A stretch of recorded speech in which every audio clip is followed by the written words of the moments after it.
Also, as a little bonus to you guys, everyone roll initiatives with disadvantage, because you guys were surprised by these stealth 25 creatures, unfortunately. Yep. That said, marked our inspirations. Yes, last time we did a little bit of shopping and left Uthadern behind. We then met a turtle. We met a tattooist, a tattoo artist, and we got some new sort of magical items from the buyer, including a geese summoning musical instrument. I just felt like I needed to point it out. And then, after traveling for a few days, we had to fight some cutthroat adventurers who wanted our magical gear. Yes, indeed, we destroyed these individuals pretty effectively, pretty damn sort of getting rid of them one by one, taking minimal damage here. But yes, as now we journey along the coastline, we were attacked. Second time today, so you have not long rested, you do not have your spell slots back, the rest of you here, except for Cleo, who has kept her resources wisely, knowing that there might be more danger, let's say, maybe. As yes, we didn't have Will last time. A group of these creatures called lindworms, these serpent-like draconic creatures with no wings or set of back legs, just sort of long snake-like body with front massive legs with these huge icicle claws, steamy ice breath emerging from them, as well as these gray lindworms, much smaller in size with belching, almost like burping or hiccuping every once in a while, as bits of like poison or like acid splash from their mouth onto the snow below. Initiatives were rolled as one of these creatures, this one in particular, burst forth from the waterfall, separating the bridge in half and separating our party here. As a lot of these creatures begin ready for initiative. My goodness, that disadvantage really messing you guys up. Well, speaking of initiative, I rolled a 10, which puts me within the middle of my Time Warden armor, which I added D12. So could you add 3 to my initiative? So I should be at 13.11. Nice, much better. The Time Warden armor doing work here. Excellent. Before we jump into this combat here, we are just going to briefly flashback here.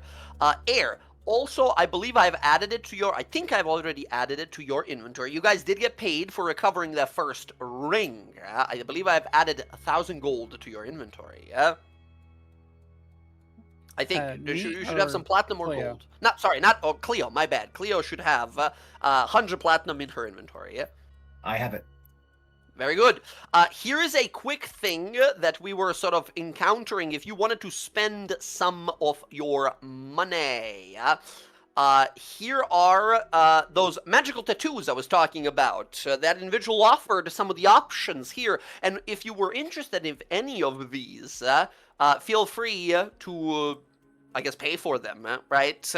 There's one that's 2,000 gold that's very expensive. There's some that are 1,000 gold. Generally, you can only have one tattoo on yourself unless you pick the last option, which adds one more tattoo slot that doesn't count against the total, right? So you can get one, and then you get an ink of more ink, and then another one, and another ink of more ink, up to 3 total tattoos.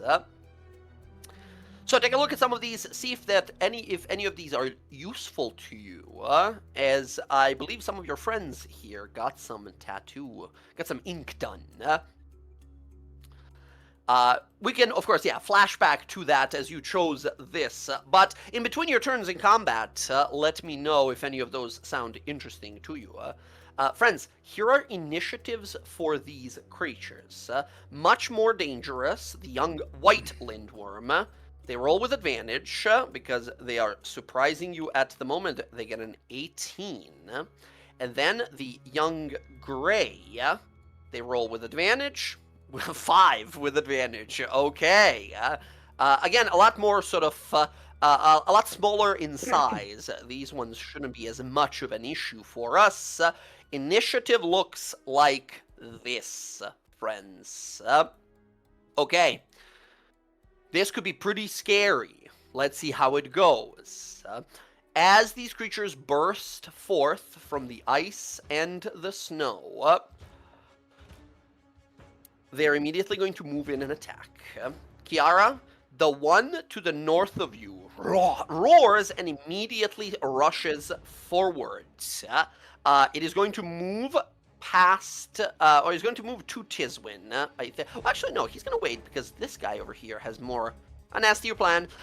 You guys see as these creatures don't quite have a breath attack of a dragon. They don't unleash a big line of ice or a massive cone of frigid winds. Instead, these creatures sort of reel back, and you see them like unhinge their jaw, and a tiny at first, growing inside orb of ice and wind begins to sort of whip up as they continue to inhale their gullet in sort of inflating, much like a frog's, and then boom, shoot and spit this orb of frigid ice that hits the ground and then detonates like a grenade would. On top of you, in between you and Tiswin there, Kiara, this ice belch attack is going to hit right here. I need you and Tiswin to both make a DC 15 dex save or take a bunch of cold and piercing damage. Tiswin gets a 9 and fails.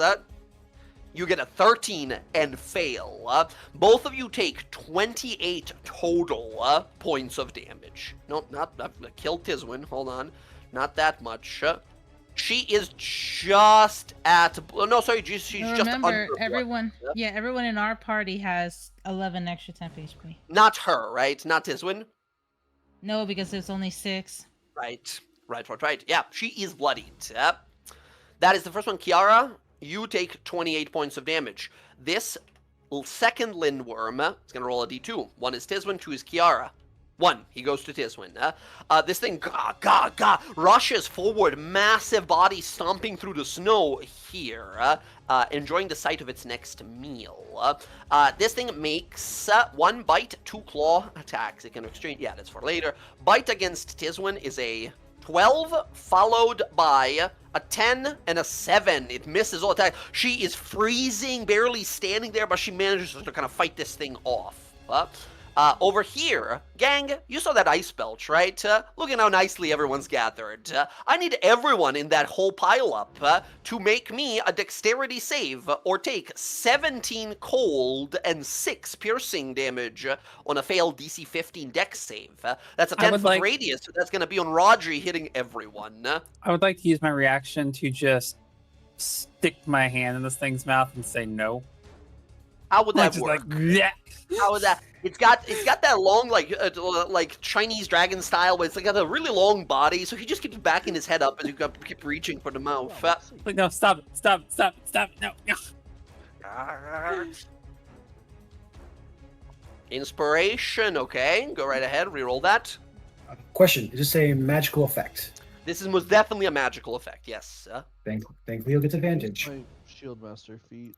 As I make this dex save. Thanks to the spell. As you figure out what it does, yes. That's the spell guard shield.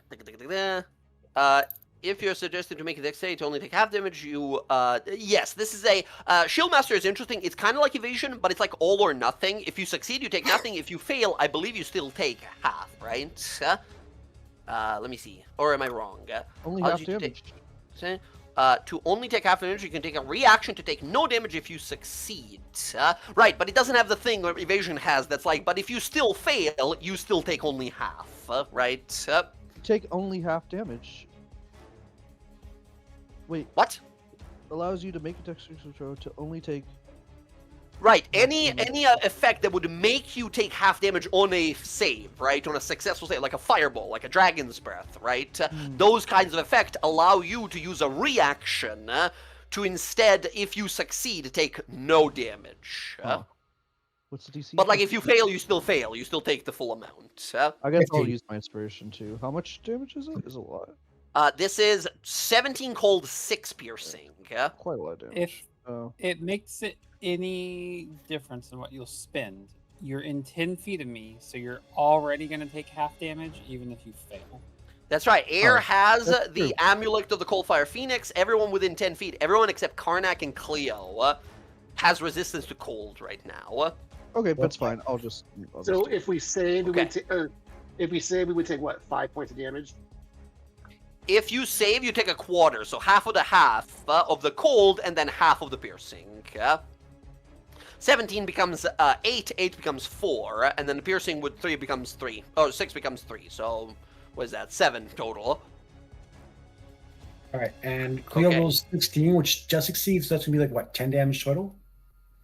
You succeed at taking half, but you are not you don't have resistance at the moment, No. so yes. Alright. 8 plus 3, you take 11. All right. What's half? Astrid and Oh. your sprite also need to make the save, as well as Who. Actually, Who's dead, right? Because Who only has 1 hit point, and that means that even on half damage, Who is gone. Yep. The sprite What's has no advantage, right? So 13 fails. The sprite takes too much damage and dies. Astrid takes half that damage. Again, half of the cold, and then half piercing. 11. So No, what's 7 half of total. the 17? Half of the 17 is 8. Gotcha. You take 8 plus the 6 piercing, so 14 for you. That's crazy. Everyone took different amounts of damage. Karnak didn't take any because it's Ring of Warmth. Very good. Wait, what about the piercing? Was it piercing? Yeah, there was Yeah. 17 cold and 6 piercing. Okay. So I'll take the 6. You would have taken a little bit of piercing there, yes. Okay, that is this one. That just, boom, fires this off, and then moves in. Look at this spot. You left a spot open for him. He's going to sit right there. Okay, Cleo, it is now your turn. Oh, shit. I looked over to Karnak. Karnak, do you want to get over to Kiara? Oh, absolutely. All right, so then Cleo is going to move 5, 10. I'll take attack of opportunity. Okay, it'll try. Now, before you do, Cleo, there is a reason I put this guy here. When you start your turn, you all will feel the unnatural cold aura that surround this creature. At the start of your turn, I need you to make a DC 15 con save. You will take some damage, and if you fail, you will lose resistance to cold damage until the start of your next turn. Is this magical? This is most definitely magical. This is supernatural cold that will melt Wow. away your ice resistance. Ooh, Cool. 12. 12 still fail, even an advantage. Cleo, you will take 5 cold damage that you are not resistant to, even though you move into air's sort of area of protection. And as you... do you still do the same thing? You still move past it? I'll use my action to disengage. Okay. And I'm going to move 5, 10, 15, 20, 25. And I want to set up my shield and like set up like a springboard for anyone who wants to try and get across the bridge. Awesome, awesome, awesome. Excellent. You just sort of move on out as you feel that supernatural cold. Bonus action, anything? Yes, I will. Bonus action if I can. If it Yeah, changes looking over anything Kiara, for Cleo, Kiara and Tiswin are fucked up. I mean, if it changes Yeah. anything for Cleo, Cleo would know Karnak can already jump that. Bonus action healing word. I'm going to go for Tiz. What level? Tiz is pretty messed up, 2d4 right? per level. Yeah, I'm gonna healing word Tiswin at 2nd level. For reference here, because you can't see her HP because he's a NPC, but she's been with you guys for some time. Tiswin has 52 hit points, of which currently she has 24 left. Alright, so it's gonna be 14 points of healing for Tiz. 14, you got 1 in there. Right, so I'll re-roll that one. So That's right. That was the D4. D4. It's all D4s, so instead of, that's a 13 plus, whatever you roll here, 1 more, 15 healing. Okay, she's above bloodied, much better.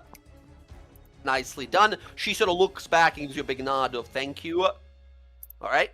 Yep, and I've set up my shield where I'm going to springboard. Karnak, he wants to try and hop over there. Very well. Karnak, your turn.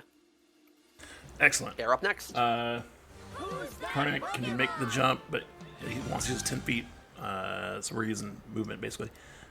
So we're mathing this out. He's going to move us 10. Oh, I got to make a con save, right? Yes, start of your turn, I need a DC 15 con save, or again, take... You succeed! No damage... Oh, sorry, on success you take half as much, so that's 3 points of cold damage. But you still... Oh, no, sorry, you're too far from air, so no resistance naturally, but you still have your ring to reduce it. This is cold damage. Okay. Now he'll move. So he'll move there. Nice. So you take no damage. Correct. So he'll move there, and he'll jump his Karnak, once you step out of its reach, it's going to use an attack of opportunity, yeah? Sure. If you leave its range. Yeah. Okay. It attempts to grab you with its constrict attack. That's a natural 20 against you. Karnak, you leap, Yoink. and this thing grabs you around the legs and slams you down into the ground, pulling you back where you were. Karnak, you take 15 points of bludgeoning damage, and One second. you will take more damage at the start of this guy's each turn. Where's that fast? Oh my goodness, where's it go? We want to do deflect attacks. Like attacks, awesome. Go ahead and roll your D10 plus Dex plus Monk level and reduce it as much. This is only bludgeoning, but on your turns, if you are still grappled when it comes back to his turn, it'll be bludgeoning and cold damage. So D10 Nasty. plus 2 plus 5 is, or plus 4 is 7. 6. So 8. 8, you took 15 minus the 8, 7 points of damage to you. However, Karnak, you leap and this thing grabs you and pulls you down. You're not going anywhere. All right, well, damn it. Well, we'll take our attacks on him. Excellent. And remind me, your sprite is destroyed, right? Correct. Because you couldn't have That's correct. survived? Okay. ADM, do you want to add Tiz to the initiative? Is she not again? God Every damn it. time. Natural 1. Don't worry about it. She's right on time. Alright. There we go. Thank you for reminding me, though. Alright. Karnak. I think when Karnak gets grabbed from when he was trying to run away, he gets mad. He's going to go right into rage. Hell yes. All right, where is... Rage is active. Cleo, you see the plan falls through as he goes to leap and is stopped. Okay. All right, first attack. No damage. First attack. Let's go. Nice. Hits. 10 points of damage to this thing. Second attack, no, or with advantage. Smashing away the ice. With advantage this time. We had advantage again. Nice. 4 more. And then we'll use a flurry of blows. This is a very clever way to use the Nick attack with the rage modifier instead of your normal modifier. It's very clever. DN, never mind. It's too far from now. Oh, okay. I forgot to trigger my voice of authority on Tizwin. Oh, right. Well, I'll make that roll. You keep attacking Karnak. She hits the thing, doing some damage. Nice. Good remembering. 17 hits as well, Karnak. We will 10 more go- points of damage. We'll go Nice. for Addled. Addled, which is no reaction. And then his I will say, he just used his reaction. He doesn't have a reaction already, yeah? Okay, well then we'll go for Topple. I will mention something here real fast, by the way. Topple knocks him down. The other one pushes him away, right? I don't want to push him away from air. Oh, God, I was just going to say, because if you push him beyond his own reach, he might drop you. Oh. Okay, yeah, let's do that. Let's push him. Because usually when you push someone who's grappling you, you don't both move. You just, like, push him away from you. But this is a what save? Dex? Strength? Strength save, I believe. Let me bring it Well, this up. is strength save big... 15? It's 17 for Karnak. Oh, shit. Let's go. And he's knocked 15 feet back, right? Correct. He's got 10-foot reach on that attack. You push him away, and now that cold aura won't be damaging the rest of your team here, and you free yourself. But my move has already been expended, yes?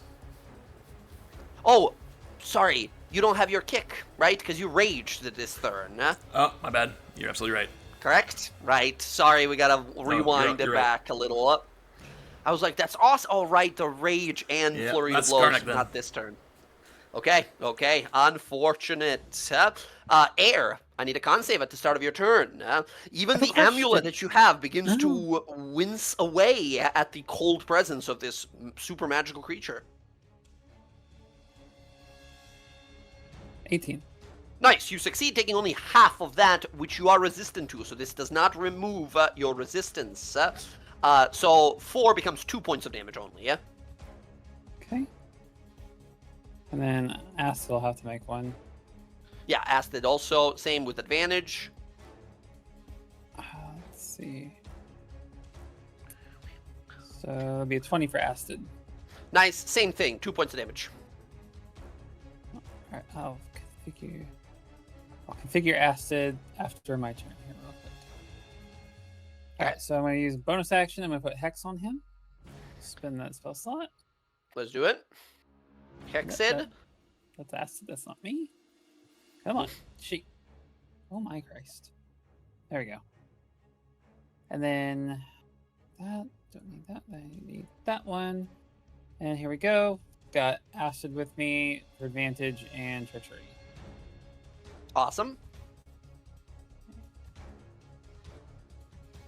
28. Big hit. 12, 22 points of damage. Nice. Second Bam. attack is a 20. Hits. 21 points of damage. Awesome. Getting closer to bloodied. That Bam. will be. That'll be my turn. Uh-huh. And then Unless you have a bonus of any kind. no, bonus action was spinning Hex, so then I'm going Right. to move in here in Right. line with the guys, so that if they need to position, there's a bit more leeway for that 10-foot radius. Yeah, there's a lot of things coming up next, right? We still have a lot of enemies coming, huh? Those are just the big ones. Yep, that's me. Okay, okay. Excellent. Kiara, it is now your turn. Okay, I thought about this for a while. I was trying to think about what was into, so I'm gonna cast Mirror Image. Awesome. Mirror image comes out. Only because this is pretty dangerous. Yeah. Yeah. And I don't believe I have any potions, which is fine. Is Tiswin still looking messed up, or is it just me? She got healed. She's above bloodied now. She's currently at 39 out of 52. Alright, let me see something here.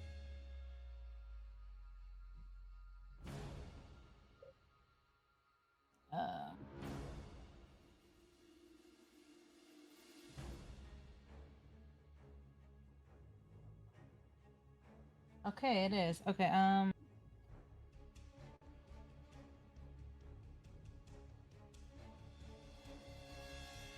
Okay, I'm gonna cast Mass Healing Word on me, Cleo, and Tiswin.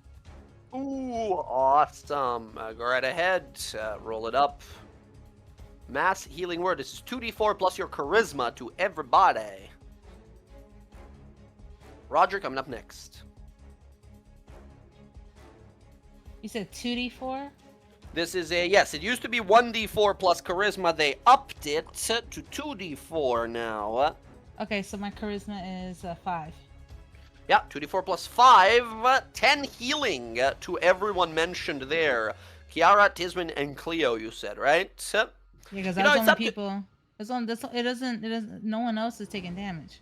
Kiarnak has a little, he's missing 2, but you get can to I- choose up to 6 creatures, so you can easily include him as well. Yeah, can I get Rodri too? Because it says 60 feet. I'm not injured. Roger's full. I Okay. took damage. Kalis, I can reach Kalis, so it'll be. I'm not Caleb. Oh, Leander! Alright, I'll pick. Yeah, Karnak and Leander. I mean, everyone that needs the healing will take. Yeah, everyone who needs healing, you are healed for 10 hit points. The whole party heal here. As Kiara, is this the first time we see mass healing word? Yeah. It will What be. does it look like? She's real nervous right now, and she's gonna play her. She's gonna play her Oh, banjo. sorry. Before you start, mirror image and mass healing word are both leveled spells. You Yeah. can't do both in the same turn. Then I will do mass healing word, and I'll scrap the. Okay, mirror yeah. image. You can incorporate them into what this casting looks like, but they do disappear at the end of it. Okay. Yeah, I'm not gonna cast it then because I Okay, really okay. need the heals more than anything because of Tiswin. Go ahead. What does it look like? Yeah, she's gonna play her banjo real nervously because she's nervous being over here, and then it's gonna be like a magical, it's gonna go out from her banjo, and it's gonna flow into everyone in different directions. It's gonna be like like little lines of magic. It's gonna be Awesome. golden. Hell yes. I think you see as the magic infuses all of your allies, their eyes glow with that same gold for just a few moments as, yeah, you all feel your wounds repaired, your health fixed up. Nice. Now that leaves you with an action still. Yeah. Dodge is a pretty good one. Let me throw that one out there. I was gonna say that because I don't want to get hit by anything. Yeah. I think, and by the way, I'll let you know on this, Kiara, because the way it works out here for Jen, Kiara, as you went to cast, like, mirror images, and your mirror images, the first one appears and, like, does a flourish or whatever, right? You see this dragon on the big white one on the side kind of turn to look at you and, like, looks at the ground and makes this, like, loud clicking noise and stomps its feet a few times. And you see it look directly at you as you immediately realize, as the spell says, creatures with blind sight are not affected by mirror image, right? As it looks back straight at you, as illusions don't affect this thing. Oh, shit. Okay, Kiara, dodge, healing word, mass healing word, that's going to be your turn. Unless you're going anywhere, moving I anywhere. am not moving. Nope. Alright. If it gets too drastic, it's a 60-foot drop into the frozen water below. Alright, Leander, your turn. Start of your turn, I need a Constitution saving throw from the cold aura. Yep. I got skipped. How? How did I do? Did I do that? My bad. Rodri, your turn. Sorry, Leander. Apologies. No, my Oh, no apologies. problem. I don't know. Yeah, it's Ah. little fees, but you know. Yeah, so I'll do my con save. Okay. Yes, you will take half of this. Half of 3, so 1. But you're also currently resistant, so no damage at all. Half of 1 is 0. Okay, and then you hear Rodri yells out, "God damn it!" And then he moves out of there. I think he's not going to see that attack box. This guy doesn't have a reaction, so you get to just move away. Yeah. And then a little blue bead shows up in his hand and flings out. Yes. Targeting. Oh shit. Nope, not there. Nope, there. There you go. Yeah, everyone but your allies. These 3 creatures up here. Awesome positioning. Very good. Here are deck saves for the 2 gray ones in the back. 18 and a 4. Here is the save for the big ice one. 10. 2 fails, 1 success. Go ahead and give me that 8d6. Zoom. Oh, what a great roll! Okay, the first one that succeeds takes 18 and is alive but bloodied. The second one that failed of the little ones is instantly killed by the fireball. The giant lindworm, ice lindworm, takes 36 and is just about bloodied now. Boom. And this is a little bit of like, first of all, awesome fucking spell. You send it out, it detonates chunks of ice flying everywhere, rain falling down, steam rising from the snow, melting quickly. But Rodri, as you see one of the bodies of these creatures fall down, as you're like, all right, just as good as always, this fireball. And then you hear this like, and you see the big one moving out of the fire, like recoiling and hissing at the pain, but then looking around, unbloodied still, as you realize, like, okay, these are way tougher than we thought originally. Yeah. Okay. I have no bonus actions that are helpful here. Is that? You've done more than enough. Very good stuff. You move yourself. Nice. Yeah, good positioning for your reaction. Awesome. All right. That's gonna be your turn. Next up, Leander. Leander, now a con save from you as well, please. Okay. Yes. Con save here. Well, you take goes. the mighty 6. Oh man. 15 is the I number. think- Yeah. You fail. You take 6 points of cold damage, and you lose resistance to cold. Which, by the way, Air feels freaky for you, because Air, you feel this like cold that is emanating from you, and then as if someone like blasts you with something like this area of effect that you protect your allies with is invaded or like intruded by these magical effects. As Leander, you take the full 6 points. Oof. It is now your turn. This thing is reactionless. It's holding Karnak, and it seems to just be squeezing and squeezing more. It's bloodied, we assume? No, none of these are bloodied yet. None of the big ones. Damn. Okay. The well, the I one guess- in the top right that got fireballed is closest to bloodied, but Oh, not. this got fireballed. Okay, I thought. Yeah, that guy up So- there. Wait, what's? Okay, let's just see here. What can you possibly do? I have you surrounded by dragons. It's a. I've been watching a lot of Game of Thrones lately. No. Although House of the Dragon was good. I watched the first 2 seasons so far. Pretty nice. I mean, Oh, shit. ideally, if I could get all of these guys somehow, or like You this. can't, which by the way, you don't need to start right there. If you start 1 foot below, you'll get all of them and not risk hitting Karnak. Okay. Can I get the big guy with that? If I do Yeah, it? absolutely. Okay, Absolutely. sorry. Yeah. Yep, we're we're fireballing. He sees the Okay. fireball. He can't be outdone. What? Just as we literally flashback to like few sessions ago when we were like fighting a bunch of stuff in the Icelands, and one of you guys said like, "Man, we need more people with fire stuff." As we see the new guy, wha-pow, fire off a fireball as well. Incredible. These are 4 dex saves starting from the bottom for these gray ones. We got a 19 and a 16 and a 10 and an 18. Here's the one for the big guy, natural 1. Oh. All right, we have unfortunately 3 successes on the little guys, but fail on one of them and the big guy. Oh, ignored. Oh, you got Hex on. My Yeah, god, you ignore guys the are Hex. rolling so high for these fireballs. Yes, 32 points of damage. The one that failed originally against, the one of the little ones that failed against the fireball dies instantly. The other 2 are all, the other 3 are all bloodied on a success. The big guy takes 32 points of damage and is also now bloodied. Okay. Again, Leander, as you boom send this, what does your fireball look like as it kills some of these creatures?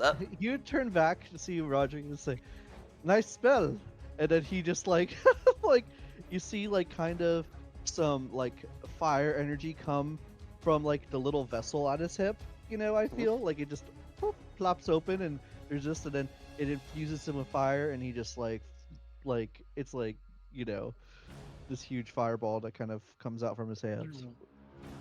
What color is the fire? Is it typical sort of reddish, orangish flames, or is it any specific odd it color? would still be like, yeah, it would be reddish orangish flames. So Okay, awesome. Boom! Another loud explosion. Snow melting. There's like water dripping off the edge of the cliff now. These dragon things like whipping back burnt scales on them, screeching in pain. As Leander like, haha, look at this awesome move. And then you hear like, and you, as a resident, as a native of these lands, you're like, that was awesome what I did. It's not gonna kill the big guy, right? Just this thing still standing there angry looking at you. And you feel chilly. yeah, I do. I don't have much bonus actions, to be honest. So I feel like I'm going to try to like get away from this thing, I think. So maybe like this is all mountainside, isn't it? So I don't know. Kind is of, that, yeah. like, as far as I can go. Mm-hmm. Can I go up any farther up on the cliff or not really? Realistically, it would require an athletics roll to keep climbing up because that's a big old like a cold cliffside. Sure. Yeah, I don't. It's hard to see like in 3 dimensions. You know what I'm saying? I Yes, don't know. exactly. That's a waterfall. Well- That's the edge of that's the cliff that follows the waterfall up. Huh? Gotcha. Okay, well, I'll kind of back here because I don't want to like line ourselves up on this bridge here. That seems dangerous. And Again, these guys are lindworms. They don't have cones or lines. They shoot a thing and it explodes in a radius instead. These big ice ones shot a little thing that explodes in a 15-foot radius. So you're still sort of in it. Oh, I am. Oh crap. Okay. So If he fires it like here, he'll get you what's and. this pathway that I'm looking at here? Is You can try to climb again. Another like frozen cliffside where the thing was before it jumped down on top of us. That's about 15 feet up. You can try to clamber on up. Another athletics roll, unless you have a climbing speed. I left that character behind, Jay. This- Uh. You left us behind, Zach. Left us behind. Well, crap. Yeah, I guess. I mean, You my gotta try. athletics If you is fail, you just terrible. slide down, right? So give me an athletics roll. Your Sure. DC is 13 to climb up there. Oh, That's 15-foot let's see. climb. I doubt it. Yep, didn't think so. You slide, or you grab. It's Uh, cold and it's slick ice, and you just slide back down. It's Which, funny. unfortunately, you do use up the movement, ending up That's back fine. here. So whatever movement you have left, you would have left.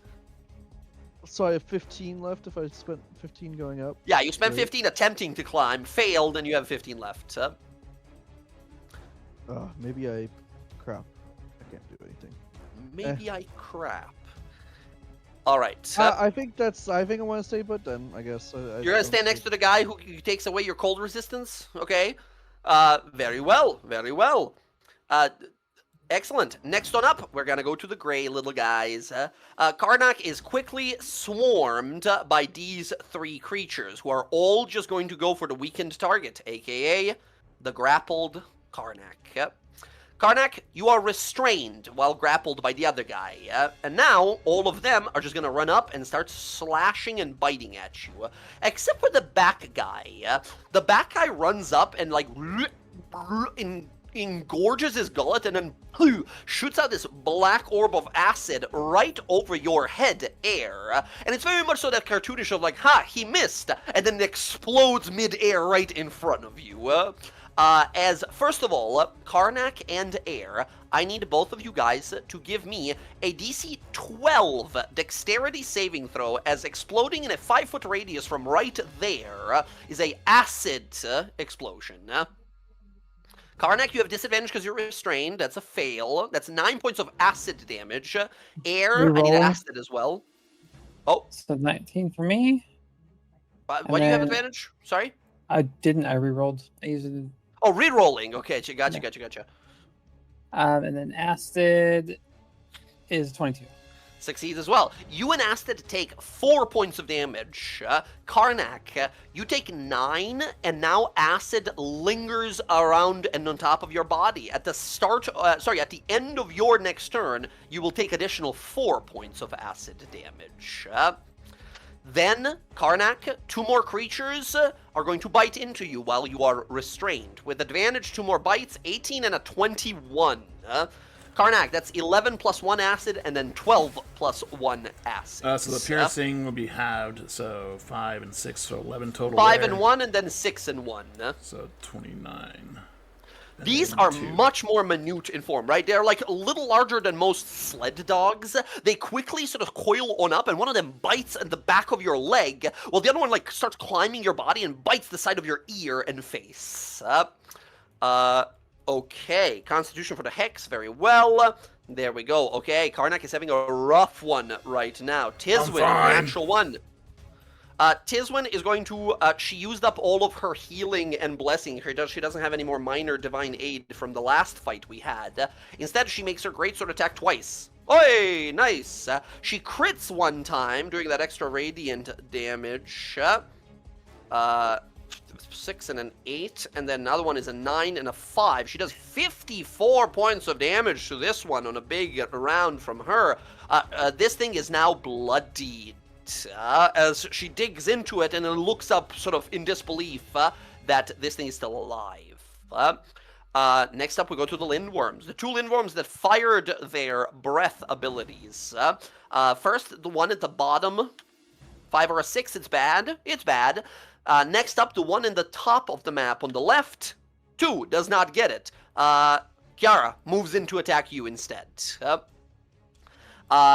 Okay. Next on, before it moves, they're gonna do the same thing they did last time. This one that didn't fire is now going to fire that ice explosion right over here in between the 2 of you. Kiara and Tiswin, again, need to make me a dex save, or take, big time that time. 16 cold, 20 piercing. Tiswin fails by 1, takes 36 points of damage. She has 3 hit points left. If you didn't heal her, she would have died. Kiara, DC 15 dex save, or you take a ton of damage. 17, you succeed. You take half of both. 8 and a 10, 18 points of damage to you. This creature over here sees that Tiswin is low, goes to finish the job. Runs up, bite, claw. Holy. Oh Tiswin. my god. Diswin goes down. Last claw attack against her. Oh my god. With I was gonna advantage, I was gonna 13, silver barbs. Oof. Yeah, can't silver bars natural 20s. I know. Friends, Diswin is an NPC. She's a hireling hired to help us. She has one death save. She either makes it or doesn't. If she's hit when she's down, she is dead, gone. This thing rushes towards her. She turns in time. This thing slams her to the side of the head and slams her body into the ground, wraps its tail around her, and whips her into a side of a mountain. She loses consciousness immediately and falls to the ground. As these creatures both then move to Kiara. Kiara, they come to flank you here, both of them.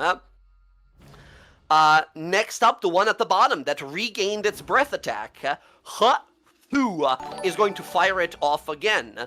Hey, look at this. There's a little spot right here. 10 feet of you, 10 feet of everyone. That's a perfect 10-foot radius for everyone here. I need Cleo, Rodri, Air, and Karnak to all give me dexterity saving throws as this thing belches a ton of ice damage.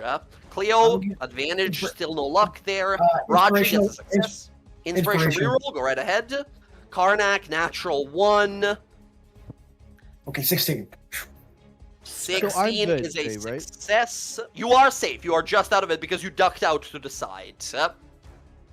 I'm not gonna bother with Aston. Rav. Aston will just. She can't make it. She can't make it even if she makes it. Well, Okay, even if yeah, she Aston- makes it, even at half and then quartered, it's Right, still more she's than gone. the 3 she has left. Yeah. Even at a quarter of ice, yeah, she is. Never mind. Astrid flies up to protect you from some of the ice damage and is destroyed in the attempt. Okay, friends, here's the math. We've got successes on Rodri, Cleo, only Karnak fails. Karnak, you take 19 cold minus the 2, so 17 cold, but you are resistant. Sorry, the resistance first, right? So it's 19 damage reduced to 9 minus the 2, so you take 7 cold, 8 piercing reduced to 4. You take, 7 and 4 damage. You take 12 damage total after that. Air, you take half of... Air, you take 4 cold, 4 piercing, 8 damage. Rodri, you take 9 cold, 4 piercing, 14 damage to you. Cleo, you take 12. 9 cold, 4 piercing. So 12 damage total. Yeah. Massive explosion of ice and shards going everywhere as this creature just continues to roar. And Karnak, it grabs you and throws you off the cliff. It just whips Karnak right off the side of the cliff there. Karnak is thrown. Karnak, at the start of your next turn, you will hit the water 60 feet below. Rodri, feather falling him here. As Karnak is thrown aside, Rodri, with a reaction, slows down the fall. Okay, this guy wants to grapple some other people, so he's going to move in like this now that he has the space. Okay, Leandra, you can take an attack opportunity. He wants to go over towards this bridge, starts throwing people off the bridge. Here's my attack of opportunity. Here we go. 26. Hits. No hex. Nice. You are above half HP, so that is 13 and 4, 17 damage. Well in bloodied. My Afridi wrap, I think, takes place, right? I think so. You can go ahead and click the ability, but I believe it's once per turn. You get to correct. do your Where would it extra be? fire damage. Where would it be then? I dare you to look it up. I'm looking. It's probably going to be in the main subclass feature. I think it's all packed into one gigantic thing of text. Yes, Genie's Wrath. There Genie's it is. Wrath. Once during each of your turns when you hit with an attack. Well, that's Only on terrible. your turns, brud. Only on your turns. All right. I would say bro and friend, so I said brud instead. Anyway, that is the creature's movement, Leander. That is a hit for 17 damage. Yes. That is the Lindworm's turns. You guys see Kiara is surrounded, and illusions don't work against these creatures. Cleo, the one that is moving towards you, begins to sort of lumber forward as Leander slashes against it. It recoils, looks angrily, hisses, and as he goes to move, you see one of its legs give out. It's pretty badly bloodied. Cleo, seeing Tiz go down, she just yells, "I won't lose another!" And I'll yell out mass healing word. Oh, Bonus more action. healing! Let's go! Awesome. You get to target 6 of your friends. That's 2d4 plus your wisdom. Oh, no, okay, there we go. You rolled a 1 in there. You can re-roll that.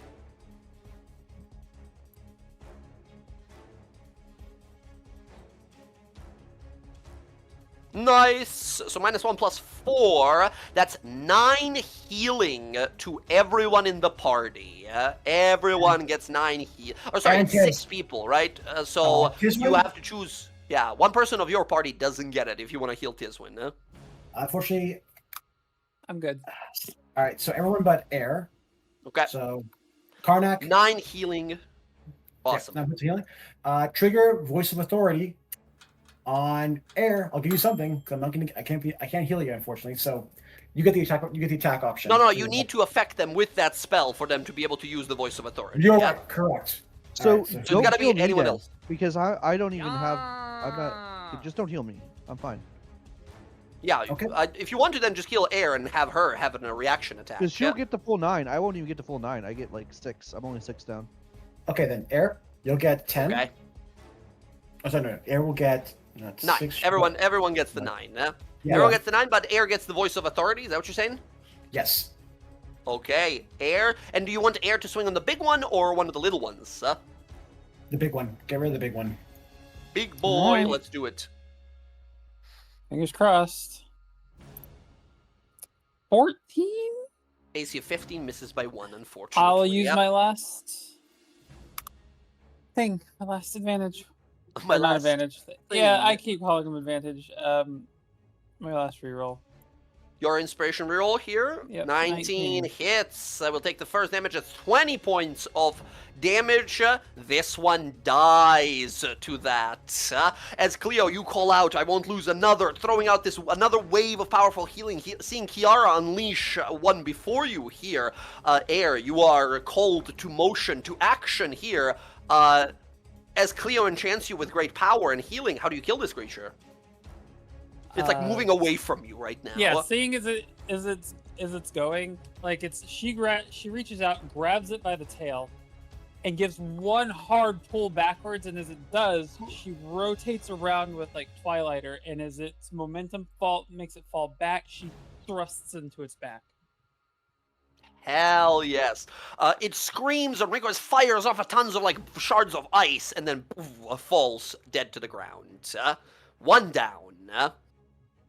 2 Alright, to go. That's my bonus action. I'm going to use my action to cast a cantrip, Sacred Flame. Yep. Sacred Flame. I'm going to target the one that's a little more hurt. This was So, bloodied on the right, yeah. Yeah, so Sacred Flame. Dex save says 9. Takes 10 points of damage. 10 radiant. Bam. It roars at you as this wave of healing goes as you fire off this beam of radiance that blasts it right in the chest. Yeah, actually, I'll take my mace, Aaron Bond, and I'll smash it against the spell guard. Come and get me. Ooh, okay, very brave. Give me an intimidation roll as they both were just about to dig down onto Kiara, and they turn to look at you. They're not too clever. Oh, but they're not that easy to persuade here. 7, not quite. They just shriek at you, but they look at the easy meal in front of them instead. Okay. Okay. And reminder because this is a 15-foot gap, Yeah, just about. and our jump max is equal to how much of because I Your have a- strength, basically. So if you have 15 strength, you can make that gap without needing a check. I've got a 14 on my strength, so not enough. So you need to make a rather easy athletics roll. It'd be a DC 10 athletics for you. But if you fail, down you go. Actually, you know what, DM? Could I add knowledge from a past life to this intimidation check? Oh, interesting. I'll allow it. Yeah, absolutely. As you Alright. speak with absolute authority, something within you, something commanding, speaks Pooh. forth. You know what? Because you're using the feature, I will give them a wisdom save of an 8. They get a 10. They do not. They are still not persuaded enough. Sorry, Kiara. I tried. We try, hey, and bunch of healing. Everyone, by the way, everyone except for Leander, 9 healing. Nice. Okay, Alright, that's your turn. good stuff. Cleo, big damage, big healing. Karnak, it is now your turn. Regeneration, yes, you begin to slow regenerate. Karnak, you begin to fall. As you slow down immediately, your body regenerating. Karnak, at the end of this turn, you'll take 4 more points of acid damage. You are free falling. At the start of your turn, you continue to descend. You slowly fall 60 feet. Unless you have some means of instantaneous teleportation, you're just like mid-air falling. Can I send out my rope to attach me to that wall over there? Not immediately. It would take at least an action, and falling starts at like a start of your turn, right? So Karnak, I will allow you an acrobatics or a sleight of hand roll to get the rope fast enough and whip it out towards the wall. All right. Ah, 9. By the time you grab it, you feel the water splash beneath you. Luckily, you have slow fall. Karnak, you are 60 feet below the battlefield, pretty much down there on the map. can I get towards one of the walls? You can move now. You can totally move, but you have to swim that first, like 10 feet. That's fine. Is this ground down here? And I'll actually say this, because you fall into water. This acid particularly does damage to you if it's like coating you. I think just falling into water, these guys can undermine their own selves, and the acid sort of washes off of you as you splash in the water. Oh, cool. That's sort of how you're meant to remove it, with some water. Cool. I'll take it. Now down here, is this flat or is that just a shadow? It's kind of flat, right? It's like a big kind of cliffside. It goes 60 feet up where the bridge is, where the fight is. Okay. So is there enough movement there for me to be able to run and jump for 10 feet? I think so, yes. Okay. He's going to take his 10 feet move and jump. Using... Okay. So he's got 30 feet of movement left. He'll use his bonus action to dash and step of the wind. Okay. So according to the little calculator thing I got, I can jump 48 feet. If this is still correct. So you can jump usually, right? It's 3 plus your strength modifier, which is how much? 5. 3 plus 5, so you jump 8 normally, but it's doubled right now, right? Because of the step of the wind. Did Boots of Striding do something there too? Isn't that what that does? Boots of Striding straight up give you an extra 30. That's just like a plus 30 on top of it, right? Okay. So you do usually 8 doubled to 16 plus 30. So 38 feet you can jump. That's No 48. problem. Okay. All right, so 38, we'll do that. But I will say this. This is a 60-foot cliff, 38 feet. You can Super Mario this, like boing, boing, boing, like jump off of the walls all the way up, right? It's gonna be a kind of a hard athletics roll. This is a DC 17 athletics for you to make all 60 feet to the top. Dice are not liking me today. Not acrobatics, athletics. I don't know if there's a big difference. There is a huge difference. Yeah, baby, there we go. Karnak, you realize, like, shit, I can't make it all at once. But what if I jump multiple times? Is this Super Mario just you bouncing left, right? Or is this like jumping, climbing on the side? What does this look like? Yeah, it's him grabbing the sides and using his arms to literally jump with his arms and pulling up, grab, jump, pull, up. Incredible. You spend your bonus action, your jump, and your movement. Once you make it up here, you make it, I think, over here. You leap at here, and you still have your action available. Oh, sweet. Okay. Can't use my bonus. I'm still in rage. I have to attack. You guys see Karnak fall, splash, and then and he's back up already. Yeah. He's a mobility freak.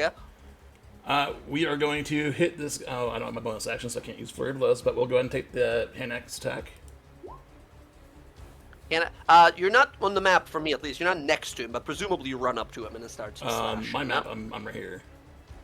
Oh, for me or over here? Am I lagging out? What the hell? No, I Was it see just him me? there too. I see him here Oh. too. Yeah, there we go. Is it any change for you now, Rav? Yeah. It's the same now. Oh, what the hell? Yeah, I think roll 20 lagging. Nice. Hits. 11 damage. Still bloodied. Okay. And then You got one second more. attack with the Vex. And the Nick. Nick. That's it. Hits. 4 more. Cool. Come on, you son of a bitch! I'm right here. Awesome, awesome, awesome. That's Second all attack. myself. That's it. Oh, you don't have one yet, right? It's the Nick attack, right? Right. He gives you this look. He just stares at you like that. Okay, there we go. Air, it is now your turn. Air, a bunch of little baby lindworms surrounding you. Acidic guys. They just destroyed your faithful companion. They did. And the big one is a bit of a problem. And how far is he from me? He's 45, so I need to move 15. All right. 5, 10, 15. I think that'll put me in the range I need to be. Yes. Okay. Now, you're going So to I'm- provoke at least one attack of opportunity if you Yeah. do that. Yep. All right. Yep. Very well. I'm sorry. I lied. You're going to provoke 3 attacks of opportunity. 1 with the bite, and the other 2 with their 10-foot reach tail are going to try and smack you as well. First bite attack against you is an 11. The other 2 tails. These tails can grapple you, but only if you're a small creature or smaller, right? They're little guys. Yeah. 18 on the third one. The 18 will hit. Yeah. Yeah, that is 7 piercing to you. It just stabs this twin tail that it's got into the back of your knee. Yeah? Very The other 2 are like briefly. clawing and biting at you, but like absolutely meager attacks. 4, 5, 6, 7. Yeah. Very briefly, you just hear like this. Yeah. Mhm. You've Once you're way got up 50 here. movement left. I just need 15. to reach him.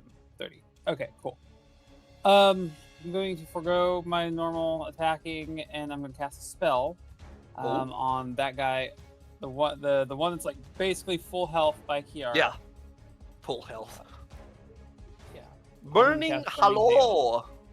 Awesome. Choose a creature. This must make a charisma save or be charmed by you. While under this sway, Halo Fire is above your head. The charmed creature must use its action before moving on each of its turn to make an attack against a creature other than itself that you mentally select.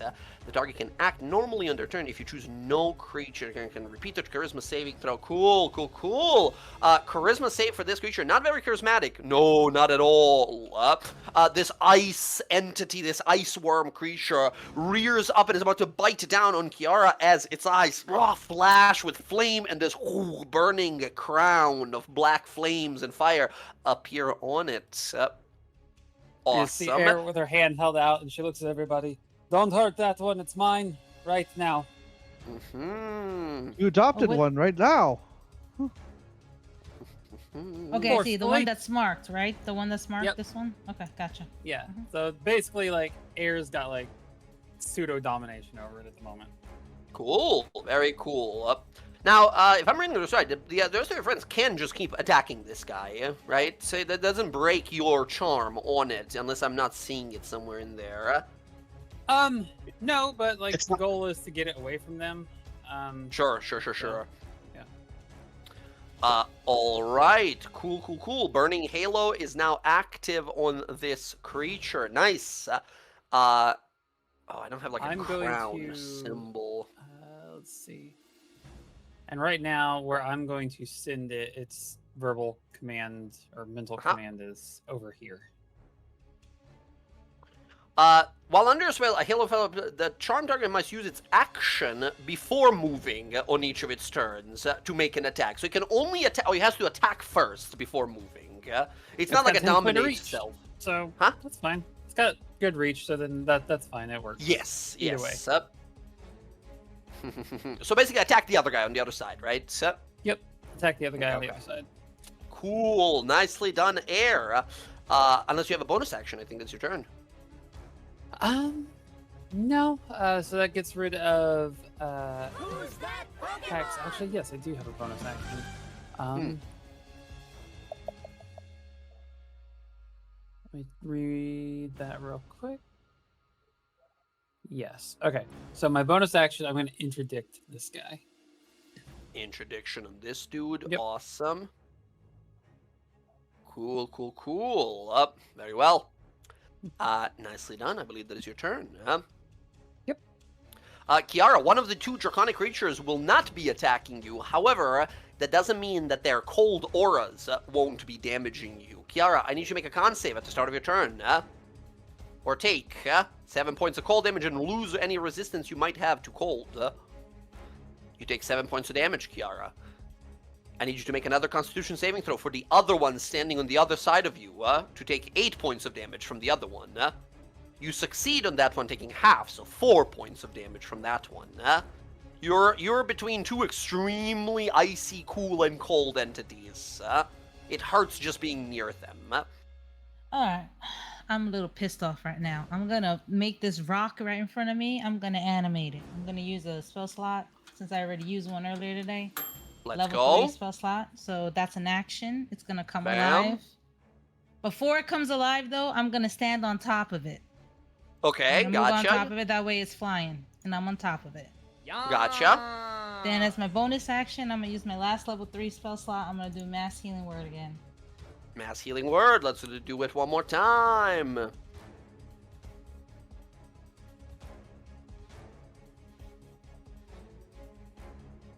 Plus your charisma. Yep, 11. To everyone that needs it, I don't think Rodri does. So, Tiswin, Karnak, Cleo, Air, and I can even reach Leander from here. So everyone- Nice, yeah. nice. Everyone but Rodri, who's already full, gets 11 hit points healing. Good rolls on those. Nice. Nicely done. That's action, bonus action. The item does Yeah. not get to attack because you already used the bonus action, I believe. Yep, but it can move. Now, this is the thing. If it moves, do I get hit by it, or does it get hit? I would roll randomly to see who they attack. Then I would not move. I will not Okay. move then, because I'm not going to take the risk. Okay, very well. Very well, very well. I believe then that is going to be your turn. That is my turn, yep. Again, by the way, send me some art for the dancing item, just some templates to use Okay. for a while. For right now, it's the dancing item. Okay, next up, Rodri, your turn. I have a logistics question. Yes. How tall are these things? They are about 18 to 20 foot long, but they're just like standing with their heads up about 9 to 12 feet at a time. So they're large creatures. Yeah. How tall is Kiara standing in the air? Kiara is standing on like a 8-9 foot rock type of thing, so she's probably because she wanted it to like levitate and you wanted to be on it, but not leave their attack of opportunity. So she's probably at their eye level. Okay, because Fireball is a 3D spell, and we're out in the open terrain. Yeah. So I'd like You to can put totally do it. You can totally do it because Okay. if you just shoot it down here, right, you can have it catch this area of this, but not. Well, no, I guess that wouldn't work either. Damn. It'd have to be Yeah, up no, high. Kiara's too high up in the air. It would hit her as well Okay, if you targeted If I put it above. if I put like over here. Yeah, but if they're on the same level as you guys, it would hit you guys from underneath the bridge because so Fireball that's- specifically says it goes around corners. Okay, well that prevents that. So You could Yeah. fireball the 3 guys behind us. I'd rather not waste it on those guys. Mm-hmm. Yeah, but Air has control of the other one. Yeah, it's still gonna get an attack, and you're gonna kill the other one, and it's still gonna attack Kiara. She has control of it. I tell it He what doesn't to have attack, control so over it. I You tell tell- it what to attack. If it's in range and that one's still alive. Yeah, I Well, I can, guess I it can will be. pick any target. So worst case, Right. the dancing, Dancing item, item, not right? yeah, Kiara. Oh, is that a combatant now? Yeah. Dancing The item? dancing item is straight Okay. up a creature. It just Okay, straight up is that's a cool. creature that joins the fight that Kiara did not. summons. I did not know that. That's cool. Okay. Yeah. Then I All will. good. what do I want to do here then? I'm going to. You know what? I'm gonna go down here and cast Jump on Leander. Okay. Okay. Bonus action, Leander. You have the jump spell on you. You can spend 10 feet of your movement on your turn to just jump 30 feet. You want me to go over there? I mean, I'm looking at initiative, so yes. As these little worm guys are rushing towards you, right behind you. And then I will go ahead and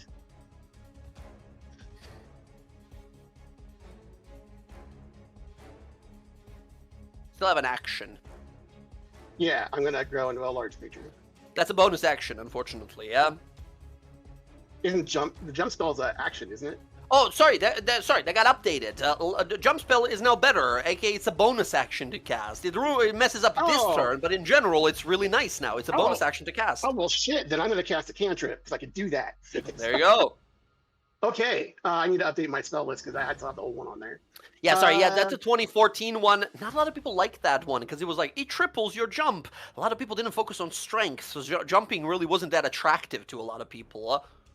Okay, then I will go ahead and do a firebolt to this guy here. Go ahead and roll that attack, and I'm going to update that jump spell for you right away. Yeah. Thank you. Mhm. I missed. 12. Yeah, that'll miss. Up.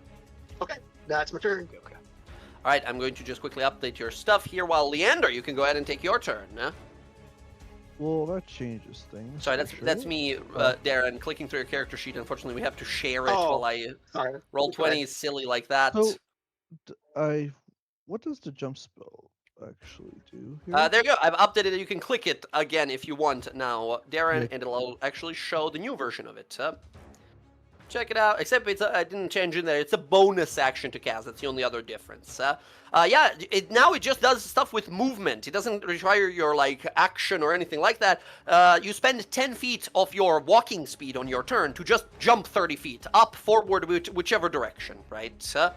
Great. Okay. So you can well, I move will- 20 and spend the last 10 to jump additional 30. Yeah. So that's exactly what I'm going to do. I'm going to move 20 and then jump 30 to be here. Incredible. Raji, what does this look like as Leander flies through the air? Is this spring boots, or is it more so like temporary flight, Superman leaping over buildings type of stuff? What is this? I think, keeping with his theme, when Leander moves and starts to get ready to jump, you see as he runs forward, a bunch of pebbles start to form small hills under his feet, and as he leaps, it kind of just fling him forward. Boom. Catapulting you forward. Nice. Leander, you land right next to this. It looks awful, by the way. It's a giant ice dragon thing with a halo of flames above its head that spins to wait. look at you. This is the one that she charms. This is the charmed one, yes. Okay. You can just jump to well, this one as well, because it's same Yeah, 30 will- feet, I- right? yeah, You're going same there 30 or feet, so there, I doesn't matter. Yeah. So I guess I'll go here. Landing Okay. right next to Kiara. Hello there. General Kenobi. Go ahead and make your attacks. Yeah, here we go. Roll some the attack- ender. Yeah, here we go. Some attacks against this guy. We're gonna do. He's real low. Here we go. Attack. Natural. Oh! Nice. Oh! Roll an I'm extra gonna trigger- d6. Roll an I'm extra gonna trigger d6. the interdiction on that. Interdiction as well. Roll an extra d6 for that swarm attack. Nice. And interdiction, which is also doubled here. Yeah, let me turn off treachery and hex. Mm-hmm. Let's go, Leander. Let's go. Yeah, I'm trying to show off in front of Kiara. So. The hero arrives. And she's gonna look at him like, "Wow, you're so amazing."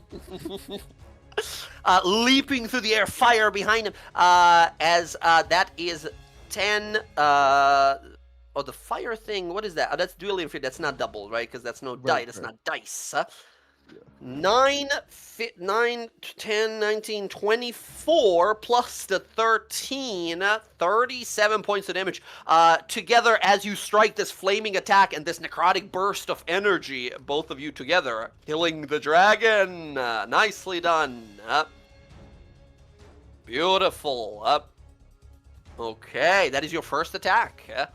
I guess. So I have no penalty against that, right? No, that guy doesn't get a repeat save. He only gets a repeat save at the end of each of his turns. Okay. So Dominate person has, like, when they take damage, they repeat it, but not this. Oh, sorry, I didn't mean to I do that. will do Plan is my to just make him waste his shield attacks. bash. Yeah, it's a great way to sort of occupy your enemy.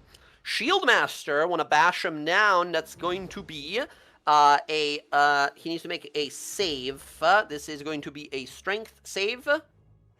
A million. Yeah, bajillion, yeah. I'm strength Yep. super low. Mhm. Anyways, so yeah, we're going Again, to if you get a magic shield in the future, we can change it up, but not for now. Yes. Yeah. One more second attack. Here we go. Take off the 3D. Here we go. 15 to hit. Nice. 15 is the AC. That is going to be 15 points of damage. First damage this guy's taken. Yeah. Okay. Gotcha. I feel like I'm saving my spell slot. I don't know if I should. You should I hex decide. now? Should I hex now? I was saving it. Yeah, we'll save it. It's fine. We'll just be careful. Yeah, just say, don't worry, I'm here. Excellent, excellent. You land there and immediately feel that horrifying freezing effect that they do. All right, awesome. Leander is in position. Good jump spell, good teamwork. Gray Lindworms, the three little guys that are left down there. I believe all the guys at the top are dead. Nope, we got one guy. Hell yeah, he's gonna spit. Actually, sorry, he needs to make that D0 to C5. He gets the spit back. Wow. The other guy at the bottom, that's not how you roll numbers. That is, he gets his spit back. Okay, I have some really mean things to do here. This guy moves here. Again, they're hunters. They're not stupid, however. Rodri, they rush past you. 3 of these line up and shoot a 5-foot explosion 3 times in a row in between Cleo and Air. 3 acid explosions go in between the 3 of you here, while this one in the back here will fire one right here next to Karnak, the dancing item, and Kiara. A full barrage of these acid attacks. Let's go one by one here. Air and Cleo, I need you guys to make 1 dex save each. DC is 12, or take 6 now, 2 later. Oh, he's magical. Yeah, all of these, for sure, magical. That's a 15. success. You will take 3 damage, and that's it. Air, dex save. Ugh, Ton of acid being belched at you. I'm not dexterous. You will take 6 now and 2 on your turn later. Next guy fires again. 2 more dex saves. Cleo and Air. Air, you will take 10 now and 7 later. Is Cleo, it you will take. cumulative or is it 1 debuff? No, it's a cumulative. They stack you with a ton of acid. They coat you entirely in acid, basically. Yeah, that's how they hunt. Okay. Air, you take 10 and 7 later, and then Cleo, you take 10 and 7 later. Again, this is a very deadly fight. Finally, the last one fires again. Air and Cleo, I need another set of dex saves. Oh, massive roll that time. 6 for Air, 13 for Cleo. Cleo, that is a success. This is a DC 12 for these. Air, you take 18, and then 1 more to be done later. You, Cleo, just take the half, so 9. Okay, that is a lot of acid on the both of you there. Alright, I gotta make some con checks here. Yeah, 3 con saves for you for the 1, 2, oof. that one's Oh, But just yeah, well, no. you don't need it after the second, right? Because Yeah. the concentration is gone. Unfortunately, the big ice one shakes its head, finally free. Ooh. All right. Uh, Now she's angry, and now little yeah. things are gonna fucking die. Yeah. That's the problem with minions. They'll poke at you until they're annoying enough. Okay, next up, we have this one up here. This one spits. I need Kiara, the dancing item, and Karnak to make a dex save or take this damage. I will make the save for the dancing item, Jen.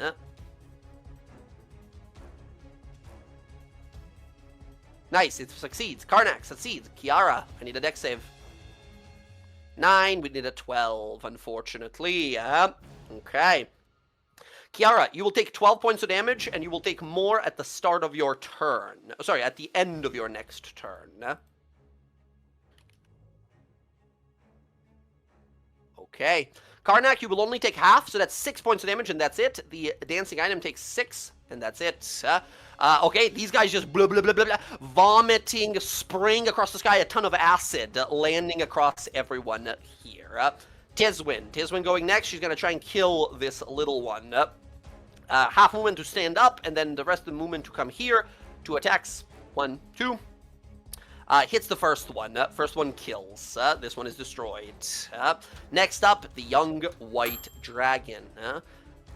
He's going to roll a d6 to see if he recharges his breath attack. 5 or 6. 6. He does. The dragon looks around and is just going to blast the 2 people right in front of him here. Leander, that effect that takes away your resistance has gone away, so you are resistant again. Bam, right here in a 10-foot radius. That's going to catch everybody. I need everyone in that pileup to give me, again, a dex save or take a ton of piercing and cold damage. I will make the save for the dancing item. Dancing item fails. Leander I'll succeeds. use my reaction Karnak with fails. Shield Master to take no Shield damage. Master taking no damage here whatsoever. Kiara succeeds, taking half damage here. Karnak, you want to roll some d8s? 8, nice. Karnak, you take no cold and 8 piercing that becomes, you failed, sorry. 16 piercing that becomes 8 piercing damage total for you. Leander takes nothing. The dancing item takes the full amount. So 23 for the dancing item, which is still alive with 11 hit points. Kiara, you yourself succeed at taking half of both.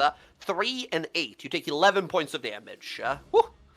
Save for Tiswin. Tiswin is down again.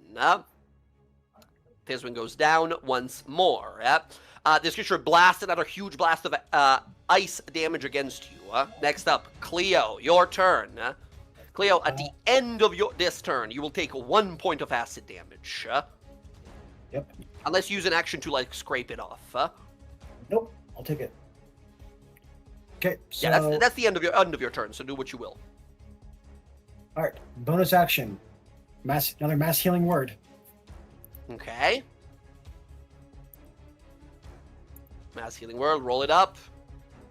And all right, I rolled almost max for that. I rolled max for that one. All right, so Nice. 11 for automatically Tiswin. Okay, back up. For Karnak. Karnak gets 11. I can't see Kiara's health bar. Kiara, how hurt are you? Kiara has 6 hit points. Yeah. Mhm. Definitely Kiara. All right, so Yeah. number 3. Kiara, 11 healing. Nice. Axe roll. All right. Beautiful. All right, 1 for. I believe I can target myself, can't I? Yeah. No, you can. Any 6 creatures within 60 feet. All right, 11 for healing for me. 11 for air, Air gets 11. Nice. and I don't think I have a 6 target. Yeah, because Leander and Roger are full. Mhm. Okay. Good enough. Dancing Unless you rock. want to heal one of the Oh. lindworms. They're a little messed up. Absolutely not. But Okay. trigger on air because her polar arm has reach, I believe. Oh. Yes. Ooh. What's the authority? The voice of authority. Yep. Yeah, we'll swing at one of these guys. They all have oh, equal health. They all took damage from the success against Fireball, and that's it. and Rodri is right there. So this is gonna be an Treachery. interesting question. So Yeah. I'm gonna swing for this one, Okay. and we're gonna go. Let's go! Nice. Yeah, you fucking So brutalized this them. is where I bring up the fact that my weapon Right. has cleave. Yes, you have a halberd that has Yeah. cleave. Although I gotta check just to see. Cleave might be only on your turn. I just gotta check. If you hit a creature with a manual attack using this roll, you can make another weapon roll against the second creature within 5 feet. That is also on a hit. The second creature, you can make this attack next once per turn. Yeah, that makes sense. Doesn't say. I'm not seeing anything that's like only on your turn you do this. Second creature within 5 feet of the first that is also within your reach. That's the only requirement. Yeah, so you can totally cleave on reaction attacks with halberds. Amazing. Yeah, you can make a follow-up attack. The only difference for the cleave attack, only difference for like you usually add your strength modifier. The cleave attack does not add a modifier. It's just the dice plus magical weapon, whatever it adds. Yeah. So it would be damage would be like -5 on it, whatever it comes out to be. Yes, pretty much. But you make a separate roll. So make a follow-up attack as you cleave through them. 26. Nice. There we go. By the way, can you click your treachery just to see something here? Is it supposed to be like once per turn or as many times? Whenever? Nope, it's just when I hit. Where is he? Is my not unsettling? Where the fuck is it? There you go. Underhanded technique. Mm-hmm. Creature is within 5 feet of your target. Yes. Yeah, perfect. Amazing. That is then -5, right? Because your strength. But the Grey Weapon Master does apply here, right? Only the modifier doesn't apply, which is amazing. Mhm. So that's 6 plus the 4, 10 points of damage. You kill 2 of them in a singular swing. Let's fucking go. As Cleo unleashes this healing here, I think, Air, you see Cleo in a wounded state, doing her best to heal everyone, to keep everyone alive. And is this also just like cold, calculated big strike, or is there a little more anger and rage behind this one?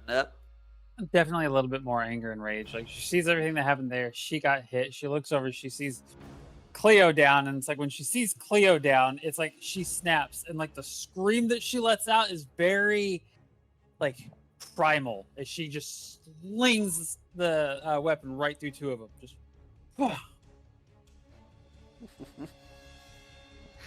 amazing. Cleaving through the midsection of one of them and then the neck of the other, you kill both. Incredible. Cleo, that's your bonus action, that whole thing. This one's still alive, correct?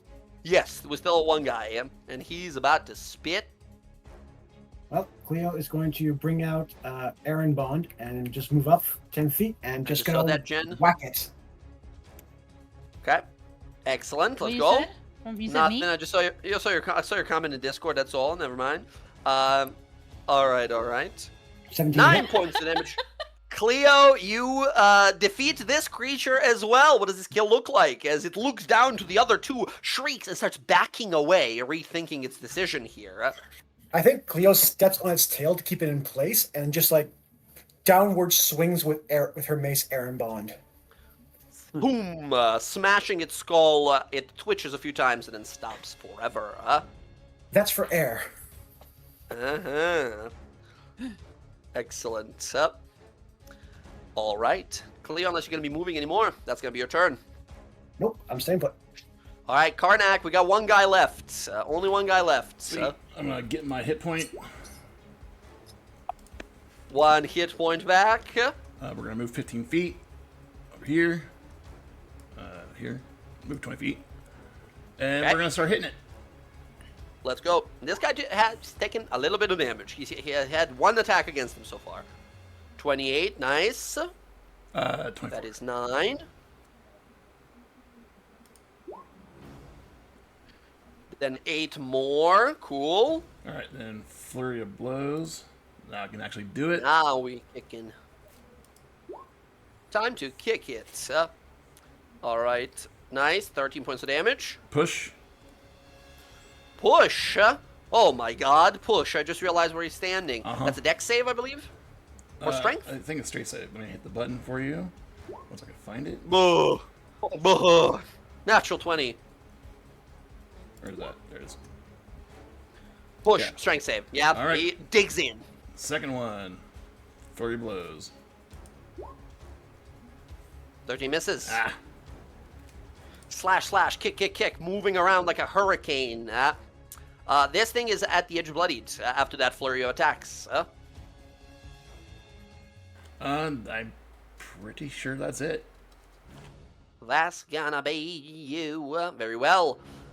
Next one up, Air. Air, at the end of this turn, you will take 2, 7, and 1. So you'll take 10 damage at the end of this turn, unless you take an action to scrape the acid away.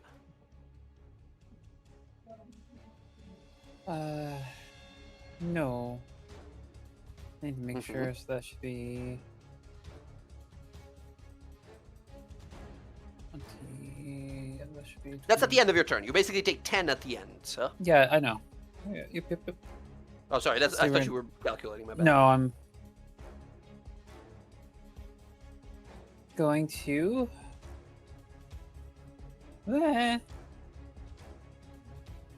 Just put my hand on Cleo's shoulder.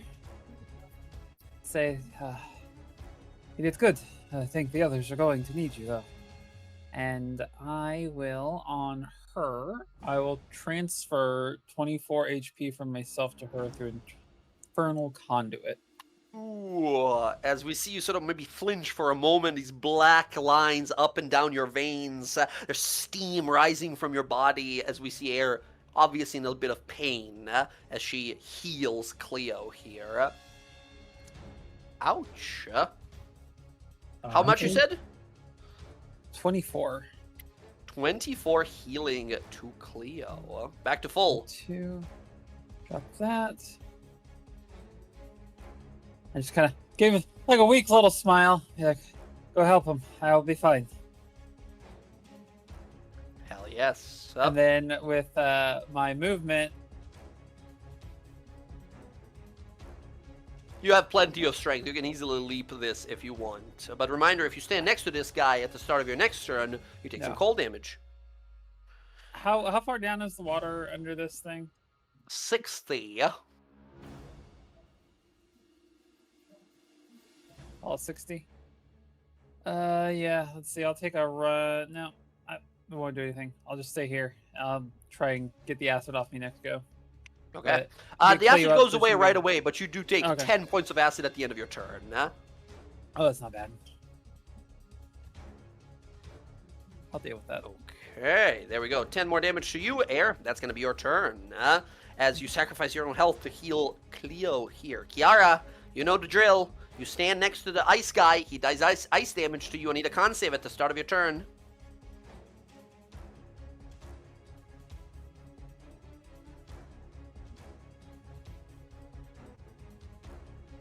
Bam. Let me see here.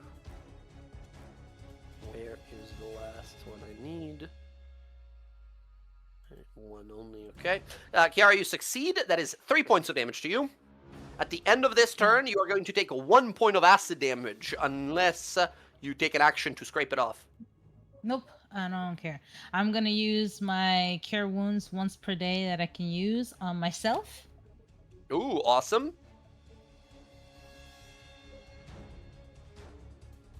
This is the free first level one, right? That's correct. Let's do it what as an is- action. what is 2d8 plus charisma. There we go. That is 10 healing to you. That's an action, but it doesn't require a spell slot. So if you still wanted to cast something with a spell slot, you can. Or you can throw Yeah. some bardic out to get your big boulder to attack. Is Tiswin down or she's just on No, the she's just floor? prone because she died last time but got healed, and it's not been her turn yet to stand up. Okay, No, I'm not gonna do a bardic because. Hold on here. Okay, Cleo comes before Air because she's on the other side and she doesn't have anything else over there. Yeah, I'll do a bardic inspiration on. I'll give it to Leander since he came over here with his fancy ass. He'll get it, and then the thing will attack the one that's next to Karnak. Awesome. Bardic Inspiration for Leander. And then go ahead and make a force-empowered slam. But your giant boulder that you ride upon sort of surfs and kind of like slams into this thing. Hits. Minimum damage, unfortunately. Not minimum, but not that crazy damage. It's 5 points of damage that time. Cool. Okay, I don't want to move.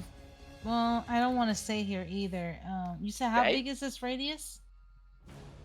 Of the creature, the like ice damage thing. Just Yeah, anyone yeah. adjacent to him who starts their turn adjacent to this thing takes damage. Oh, adjacent to it. Yeah. Fuck it. I'll just.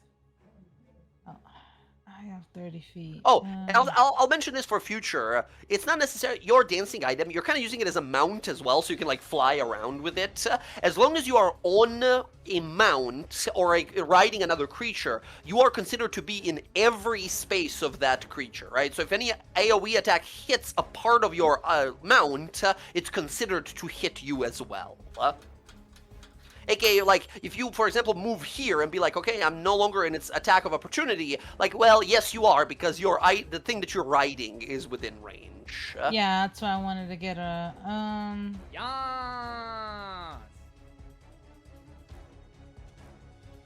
No, I'll stay here. I won't move. I'll stay right here. I don't want to take the Excellent. risk. If I move, it's gonna hit me. And I don't Oh, have that this much is like health. super technical, but in the future, if you decide to be like, okay, I'm standing next to my item and I'm kind of in danger, I'm gonna Bardic Inspiration or just bonus action tell my item to attack. But instead of attacking, it's gonna switch an attack for a shove, and it's just gonna shove me away. And that'll be like Yeah. forced movement, and enemies won't get an opportunity attack, right? But that's like super mechanical stuff if you feel like doing that. All right, cool. Bardic is out. Healing is done. I think that's your turn. Yeah. 1 point of acid damage to you. Oh, 1 point. Rodri, your turn. Last guy left, really big, real scary, about half hit points. Can I stay on this square, or do I have to be out here? I'll allow it. Yeah, you're sort of like teetering on the edge. Yeah, I will firebolt that guy. Let's go. Keep it simple. Firebolt. Ba-da-ba-ba-da-ba. I'm gonna 14 reroll. misses by 1. AC 15 we discovered. Ah, Oh, damn. I cannot hit this thing. Okay. No luck, unfortunately. No luck. Yep. I'm not hit with one of those yet. Okay. And then that was. Bonus action, you can cast jump on yourself if you feel like it. I'm gonna go cast it on Cleo. Aha, excellent. So Jump, cast- by the way, not a concentration, so it's still active on Leander and now active on Cleo. And they added an upcast to it as well, so you can like cast it on multiple creatures at the same time. Oh, I didn't. Okay, that would have been helpful last. It's okay. It's Mhm. touched us, so they didn't know what it was really standing next to each other. Yeah, you have to know like what? be a yeah. I will spend a second level spell slot instead of the first one, and I will tag air in that as well. Nice. Cleo and Air, both of you have the jump spell. 10 feet of movement, you can jump 30 feet instead. Nice. Thank you. Awesome. God damn, Rodri's got a bag of solutions on him. Holy. Awesome. I believe that is going to be Rodri's turn, however. Leander, here we go to your turn. All right, here we go. Big dragon. Yeah. It was a bad dragon, but that's not right. Here we go. We're going to attack. First attack. Here we go. I don't 14 think misses by 14 1. hits. I will use my inspiration. Inspiration reroll. Here we go. 28. Super hits. So that's 19 plus the 1. 20 points of damage. Well Okay. and bloodied. I'm going to shield master it. Bash it. Shield Oh. Master strength save. 12? Oh. What's your DC? What's It's my 8 DC? plus proficiency of 3, so 11 plus your strength modifier. The strength modifier is nothing, so So 11. That is success, unfortunately. 11 is your DC going forward to remember here. We're going to hit it again. Hit it again. Here we go. 27. The Blade of the Swarm. Very nice. 13 this time points. I will smite it. And he is sapped. Smite! Ooh, let's go. That is going to be, I believe, what, 4d8? What was the math on this? Yeah, 4, I believe, right? So, It start 1d8 plus, how does it work again? Oh, where 1d8 plus a d8 per level. If you don't mind clicking that Eldritch Smite invocation to show it off. Yeah, 1d8 plus another d8 per level of spell slots. And this guy automatically goes prone. Go ahead and roll that 4d8 extra damage in addition to the 14 damage. 14 plus the 17 for 31. Exactly how much he had. Exactly 31 is how much he had. Leander, how do you kill the last white lindworm? It rears its body up and bites down across your ally. It swings its massive claws. You see air in the kind of scraping the acid away, covered in acid, healing Cleo. You see this thing whip its head around and look again to Kiara. It rears back, gathering energy. And how do you kill it? I think it goes for Kiara, and as it does, he goes in under it and chops its head off. The head releases backwards and kind of detonates that orb of ice, sort of destroying partially its own head as the whole neck rolls down. Incredible. As the body of the last lindworm hits the ground, its frozen mist unleashes outward, sort of pushes away from them. The battle is over. As you all look around at this dangerous place you've come. Islecross, deadly as promised. As the rest of you guys look amongst yourselves and realize just how many resources you've had to been spending today. First those adventurers that attacked you, now these things. And, well, Leander, out of your own experience, you know that this is the safer path. The things that you can encounter in those mountains, those mutants, those anti-magic negating mutants that live in those mountains, should we have taken the other path, would have proved a much more dangerous foe. Even as deadly as these guys were.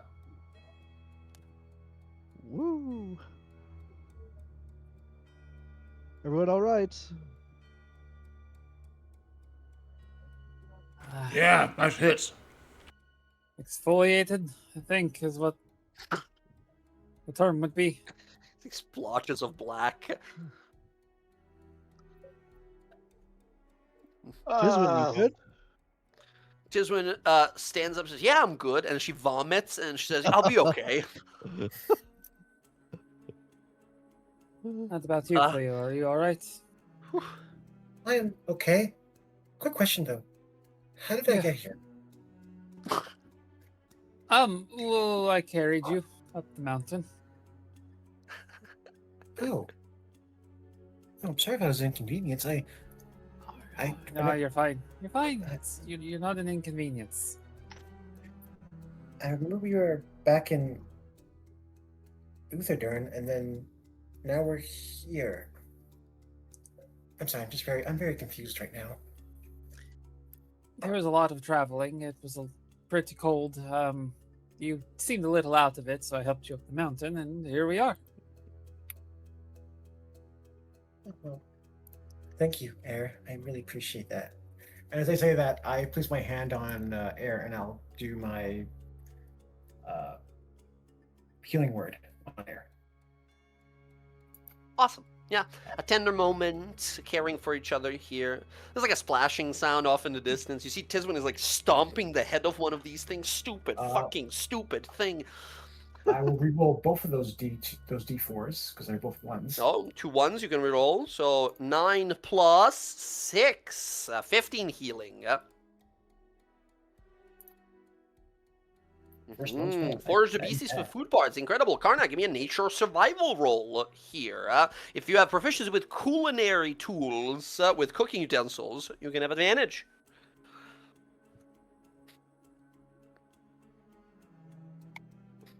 Oof. Lean, muscly bodies, very little actual edible meat on them. These creatures themselves must have been starved before they attacked you. Karnak, through your culinary understanding, you realize, like, these things, you're telling me these things are the bottom of the food chain? This place is fucked up. Fantastic.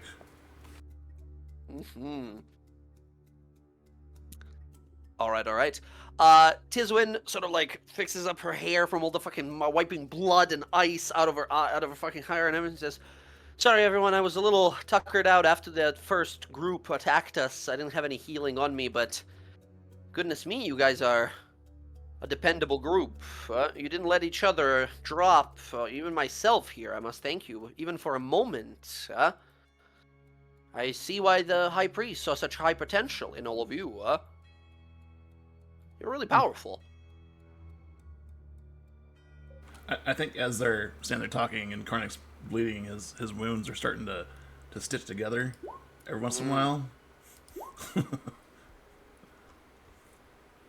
Yeah, you will slowly, right, out of combat, Karnak, if we give you like 5 minutes, you'll go back to full hit points, right? Yeah. Which is quite nice.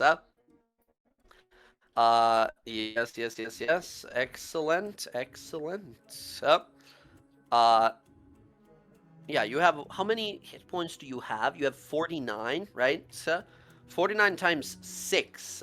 It takes you 294 minutes? No, that's not right. Hold on, it's 6-second intervals. So 49 each 6 Yeah, 5 seconds. And that is divided by like 60, right? That's how many minutes it takes you to fully heal. 294 divided by 60. Yeah, it takes you about 5 minutes to heal back to full hit points, if you were at 0. Right. I'm Amazing. Only 35, so. And you Nice could have had healing, a troll everyone. son instead. No. All right. While we're seeing this moment, Cleo is also going to take some time to using her healer feat and her healer's kit to kind of patch up Tiswin. Yeah. She'll absolutely take it. She will use 3 of her hit dice if you want to just roll. She's got d10s, so if you want to roll 3d10, and as long as you have the healer kit uses, and add a proficiency each time. So 3d10 plus 9 if you have 3 uses.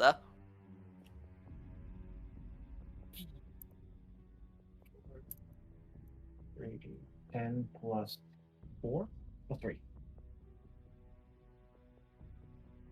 Oh, how's the day itself looking? Like, what's our Plus 3 plus 6 more to that, because it's 3 each time. Sorry to interrupt, Jess. 26. She's looking much better. She's no longer bloodied. The day at this point, it's like later in the evening. You guys dealt with those guys early morning and then continued to travel because it was like beginning of the day when they attacked you, right? And this happened like late afternoon. So at this point, you guys look around of like, we can keep going, but maybe we rest, because there is a non-zero chance another group of wild, dangerous things attacks us. Yeah, Tiny Hut. Tiny Hut's gonna do wonders here.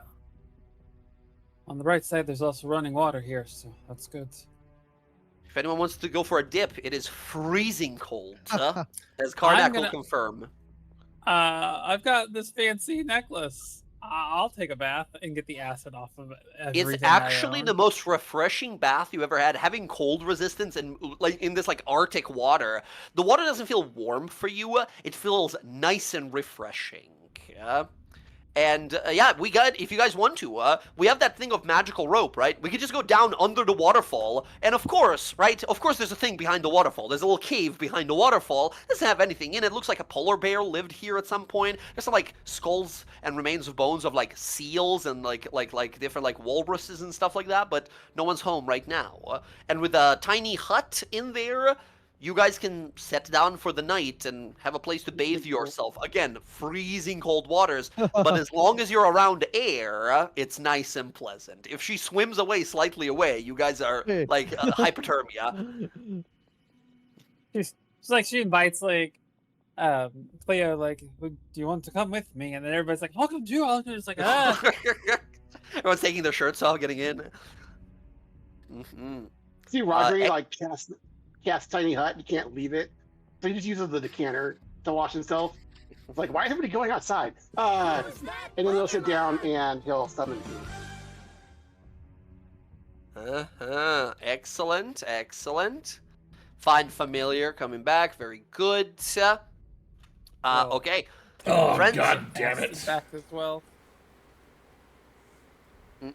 I can only do that one more time until I need to refill my stock. Yeah. He's been dying a bunch of times. Poor Also, by the way, I loved your reaction. Like, God damn it! From whose perspective, he turned around and then a nuclear bomb went off. Yeah. He has one hit point. He was obliterated. It sucks that I was planning on using him to do touch spells across the way, and it just didn't work out. Yeah, I mean, it's good, but unfortunately, these guys had such a high. These guys have a +9 Yeah. to stealth. These guys are scary. Good. All right. Back to the chain. We see Gariant shows back up as well. As you guys have a little behind the waterfall hidden long rest. Friends, can I have one person give me a D100 roll to see if something finds you throughout the night as you attempt to long rest in Islecross? We'll take the first one. I see 10 first on my screen. Let's see here. Oh. Okay. Yeah, for sure. You guys hear something. Yep. Middle of the night. You guys are resting. It's like the third watch, right? We have our list of watches and everything, but like we are in the tiny hut, so generally we are safe, right? As I think as you guys are resting throughout the night, there's 6 of us here. I'm gonna roll 2d6 to see who's currently on the watch, who would be like basically awake at that time. Karnak and Cleo, you happen to be awake at this time of the night. You guys hear something outside. There is like, this is the worst thing ever to hear. You know you're in a horror movie if you hear children laughing outside, right? As you hear sounds of like, ha ha ha ha ha, ha ha ha ha, like chuckling and laughter of children just beyond the waterfall. Or like not beyond, but like above where we were earlier. And then you hear like crunching sounds, like something biting and taking chunks above you. You guys hear this outside. Karnak's gonna grab Gariant, go invisible, and throw him through the water. Yeah, flies right through water, immediately pushes him down. He has a strength of 1. Takes some time to swim out. All right, bud. What do you need me to do? What is that? Oh, let me take a look. That is, and you hear him like zzz, fly on up, and he's like gone for a little bit. You hear him like, all right, okay, bud. I got good news and bad news, bestie. Which ones do you want first? Just tell me. All right, good news. Seems pretty hungry, and it doesn't seem like it's noticed where we are. There's a 19-foot tall slender man that has mouths all over his stomach outside, and he seems to be eating all of the lindworms that you guys killed earlier. You want to look through my eyes? Karnak's gonna listen through his ears first. He wants to know what the laughing's You hear about. chuckling and laughter of children and these ripping and shredding sounds. All right, now he'll use his eyes. What's making the sound? You see, yeah, a 9-foot tall, very thin Slenderman. The greenish exterior skin of this lizard-like creature, vaguely humanoid in appearance, but it has limbs that are too long.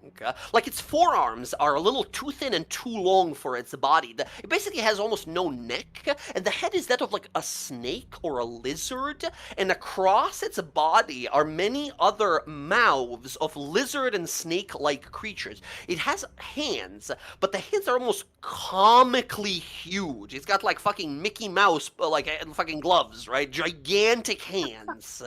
And it's taking massive chunks and feeding itself. And every time it like holds its arms down while holding chunks of meat, these mouths open and 4 to 5 foot long tongues come out and pull meat into its stomach. As you see outside, an absolute nightmare that you don't know how to describe, and I can't let you roll for it because you simply wouldn't know what it is.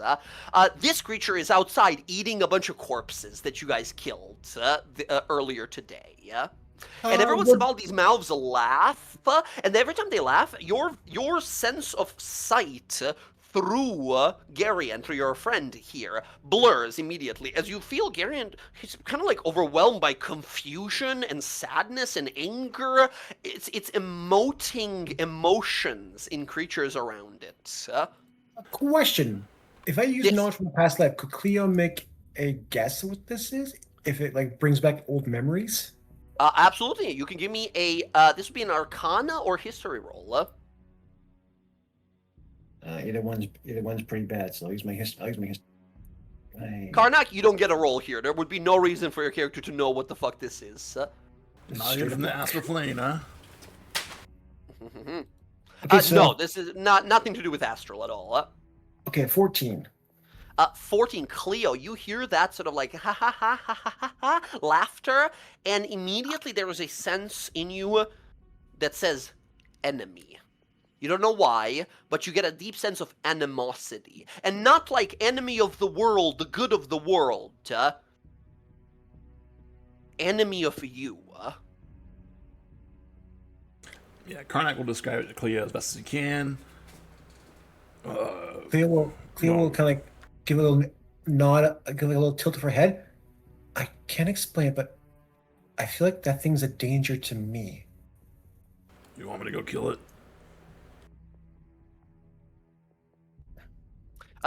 As I think as you're saying, Karnak, this won't help because you like this kind of stuff. You see this creature lift the body of the large white lindworm with one hand, like quite easily, and then pluck the spine from it with very little effort as it continues to bite into it. I think as this creature Karnak, is very likely much more powerful. I think as Karnak asks Cleo that, he goes, on second thought, maybe we should wake everybody up. If it hasn't noticed us, let's let them sleep. All right. Hey, little bastard, why don't you come back? Okay, sorry, bud. I got an overwhelming sense to kill something all of a sudden, but I don't know if that was me or not. Oh, now I'm sleepy. Oh, now I'm sad. This is weird. Come here. All right, and he just sort of flies back down to you. That was an adventure. Okay.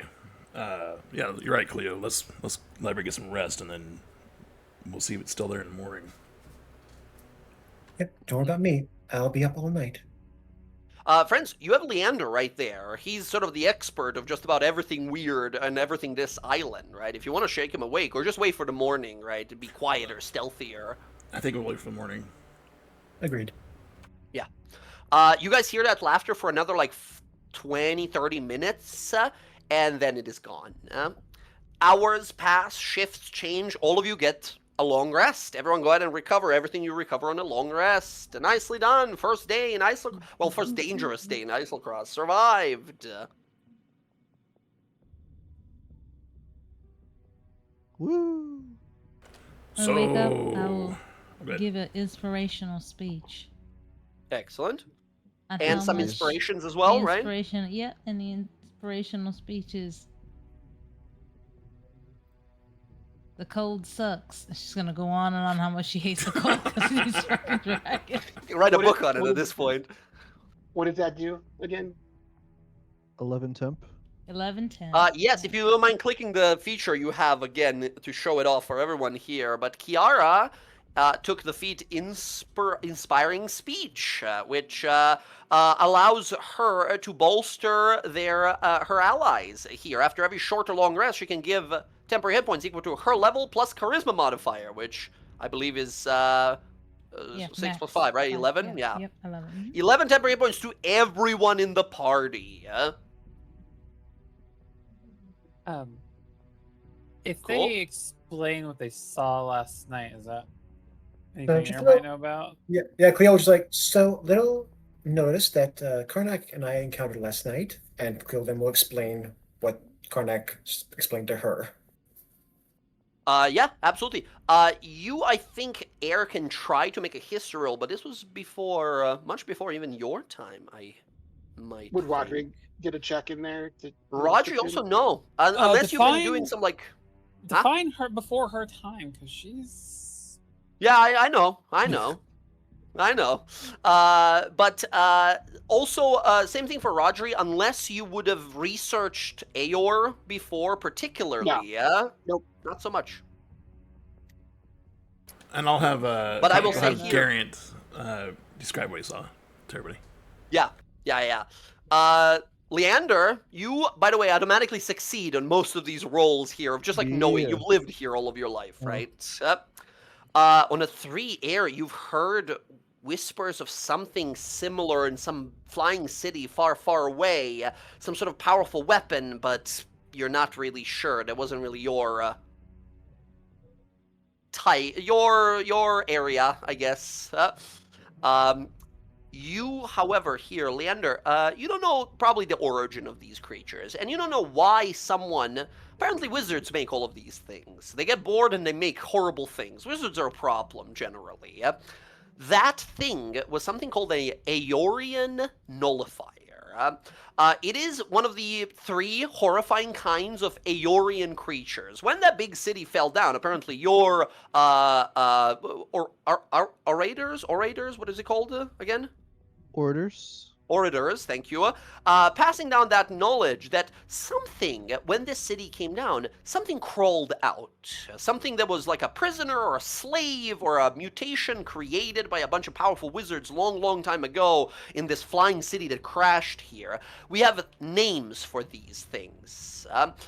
There are the Aeorian absorbers, which are, think of a dog, but instead of a tail, it has a beholder eye stalk on it, and it has inverted skin.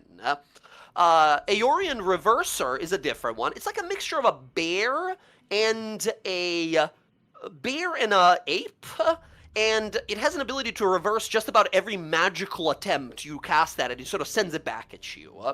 And the very last one, the most powerful of them, is this thing that we saw last night, the Aeorian nullifier, which basically magic doesn't work on at all.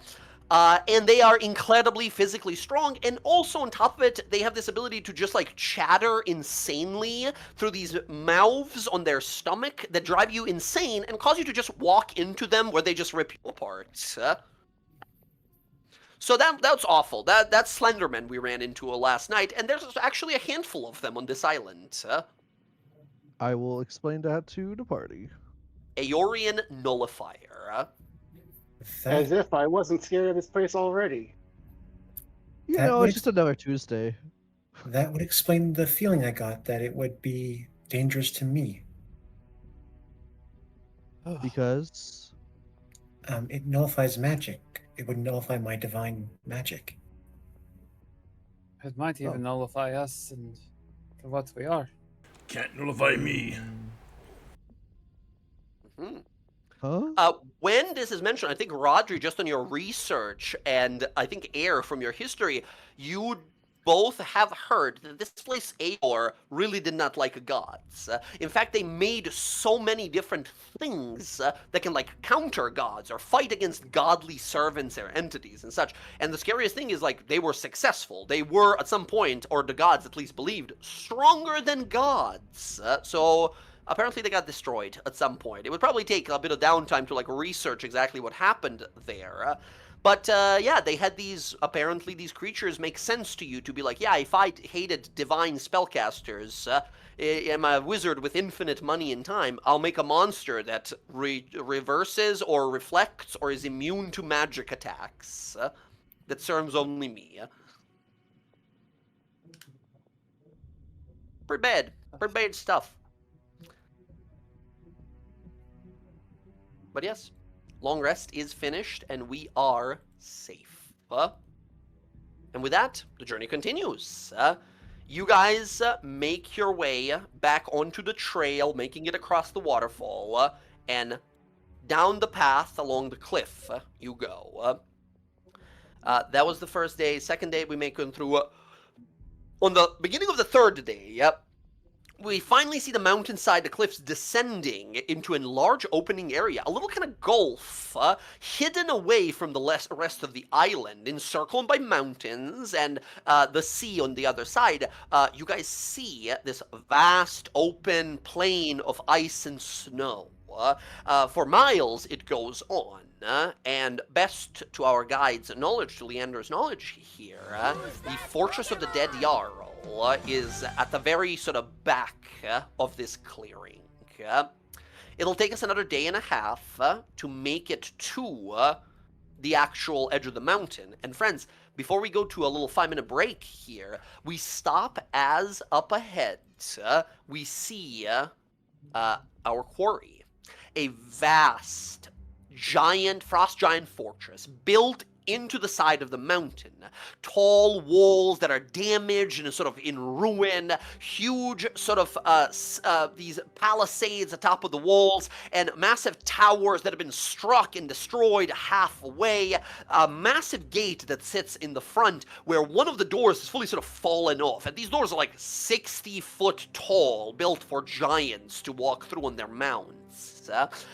There was a moat surrounding this fortress. However, it has been filled over the hundreds of years or decades, perhaps, after it fell with ice. So it's like a tiniest little indentation on the path. And then you see a massive castle inside of the actual walls that is inside the mountain, like on the side of the mountain, with like a long path going in two different directions, like entering the castle up above. This is the place you seek. This is the place we believe the second of those 3 rings is located.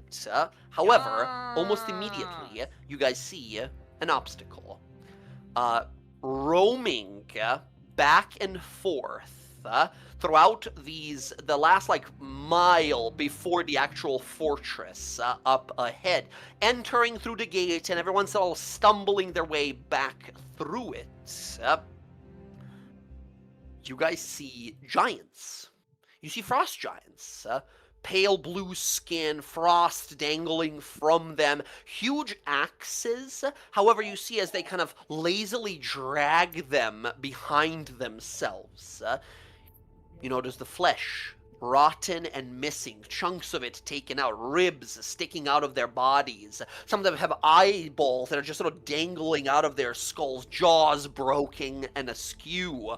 These ones, mighty sort of Viking style to them, sort of armors, big horned helmets and huge battle axes, furred sort of shoulder pads with massive leather armors. All seem to be zombified or in some different states of decay and undeath. These 20 to 26 something foot tall giants are just sort of roaming back and forth. And that's the moment where we like see the fortress and we begin to back away, and we see 1, 2, 3, 4, 5, 6, 7, 10, 20, 30, 40, 60, 90, more than 100 of these giants in this span of like 3 miles that are just kind of roaring and kind of moving, undead shambling back and forth across this gigantic field. And the fortress itself is kind of built into the corner of this not ravine, I guess, but like flat kind of frostlands. As we see this obstacle up ahead, as we see the place we seek, I think we look at each other and it's time to come up with a plan as we take a little 5-10 minute break. Okay. Everyone?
Here.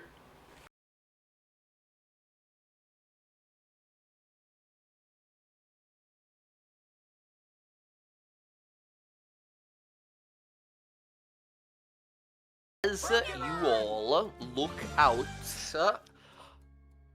across this frozen wasteland, you realize that, well, a plan is needed. This place, while maybe not the most observant, these many very powerful undead giants are now in your way.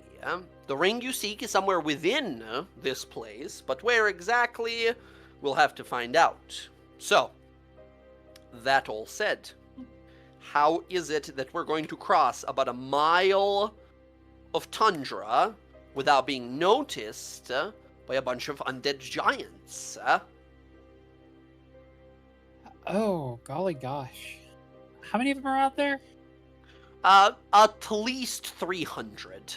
At least 300 of them. This was a whole, like, nation or village or something like that, and they are all undead now. Do they, how aware do they seem like out there? Like, As an ill-rigger, you would have some understanding of the darker arts like necromancy and such. When one becomes an undead thrall, they generally retain or even amplify their strength, but often lose their sense of perception or clarity. It's not that hard to sneak around a zombie of any kind or any size. we should be able to sneak through there, everything considering. You just be quiet and you keep far away as you can, really. I know that sounds counterintuitive to say, but like imagine them as a focal point and their vision can only go so far. Right? So you are sort of just skirting within. Are you explaining how to be stealthy? I'm explaining how to get around the undead. Now shut up and listen. It's the one thing I'm pretty good at. So you're going to go. I had a mechanics question for a spell. So, according to the silence spell, for the duration, no sound can be created within a 20-foot radius. Centered on any creature or objects entering and centered on a point you choose within range. If I choose the point as my mace, do I carry the silence with me? The silence spell, I don't That'd be stationary. honestly. Gotta take a look. Give it a click. I want to take a look here. Usually it specifies, for example, like the darkness spell specifies that if you cast it on something, it moves with it. Let me see. Covering it. Yeah. Darkness spell in particular has a thing that's like, alternatively, if you put it on an object and you can carry it around and it moves with the thing. Silence, if I take a look here, silence does not move with you. It is a stationary sphere that you create. Because it's not, you choose a point you choose within range, and then it says like any creature or object inside is immune to thunder damage and all that stuff. But yeah, no, it does not move. Alright, so I couldn't cast on my mace, walk around with it. Yes, no. That's Okay. That's what Pass Without Trace is, right? That's exactly what Pass Without Trace is for. But if we walk through there and we just keep to the edges of their peripheries and move with them, we should be able to cross it just fine. It would require silence. We could just join the horde, like act all undead. Oh, It doesn't actually work that way. Well, because here's the thing, I can ritually cast silence, not requiring me to use my spell slots, so That- I could just multicast it over a duration of ritual casting at certain points that we to stealth to. That's 10 minutes for a 10-minute spell. Like, it's gonna be dead by the time. Like, the first one will be dead by the time you do it, and it's only a 20-foot radius.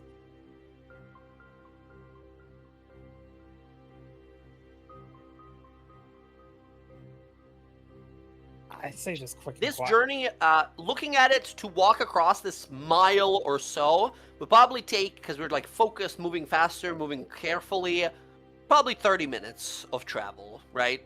Moving quietly and slowly, stealthing through, right? Probably double that. So it's about an hour journey, stealthing.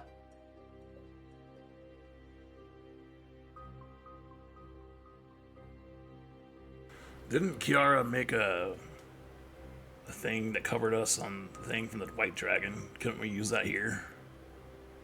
I mean, I can. It's like fabric, right? Cause make like 200 gold worth of fabric.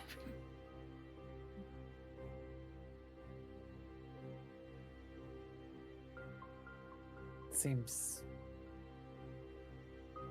It was like that cloak that Frodo used against the orcs that nearly find him, right? As long as he's not moving, they're less likely to spot him. But if it's like a white cloak moving, then they might notice something. Again, we don't have to beat, if we're trying to stealth, it's not that hard of a DC here to beat. And it would Then let's save stealth. Kiara's thing, which would probably be more handier in the fort. Who Uh, isn't stealthy? In the meantime, Karnak will cast Comprehend Languages for later when we get ready to go. Comprehend language, got it. That's an hour or so. No, sorry. Yeah, that's an hour or so. Cool. Excellent. Friends, moving stealthily around these lumbering titans. I need everyone to make a stealth roll. Friends, this is a relatively easy stealth roll. I just need all of you in the party to beat their passive perception of 7. So we just need to roll 8 or higher to make it through. But if anyone fails that, we are noticed and trouble ensues. And ignore the 1. That's just a 9. Okay, yeah, 9 is good enough. Ooh.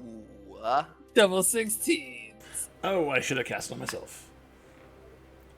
If you have something that will help you, right, give you advantage or something. This is like a Well, long term. I gave air silent stuff already. I'll use my inspiration I got back from Kiara. That's what I'll do. Yep. You- Has anyone else that needed inspiration, their right? Because inspiration? you regain it back. Yes. There you 3 go. people regain it back. Nice. I do need Cool. inspiration back. I and also you need get- it back if you have. Yeah. more Who are the Yeah, 3 go people ahead. you gave it back? Well, Karnak, Rodri, and Leander. They're the only ones that need it, right? Oh, Karnak, Landry, and Leander. Okay. Thank you. Very well. Air, you're a human. You get yours like every day, yeah, as well. Not the other one, but the human, yeah. Yeah. Okay. I think that's full success here, right? Everyone succeeds.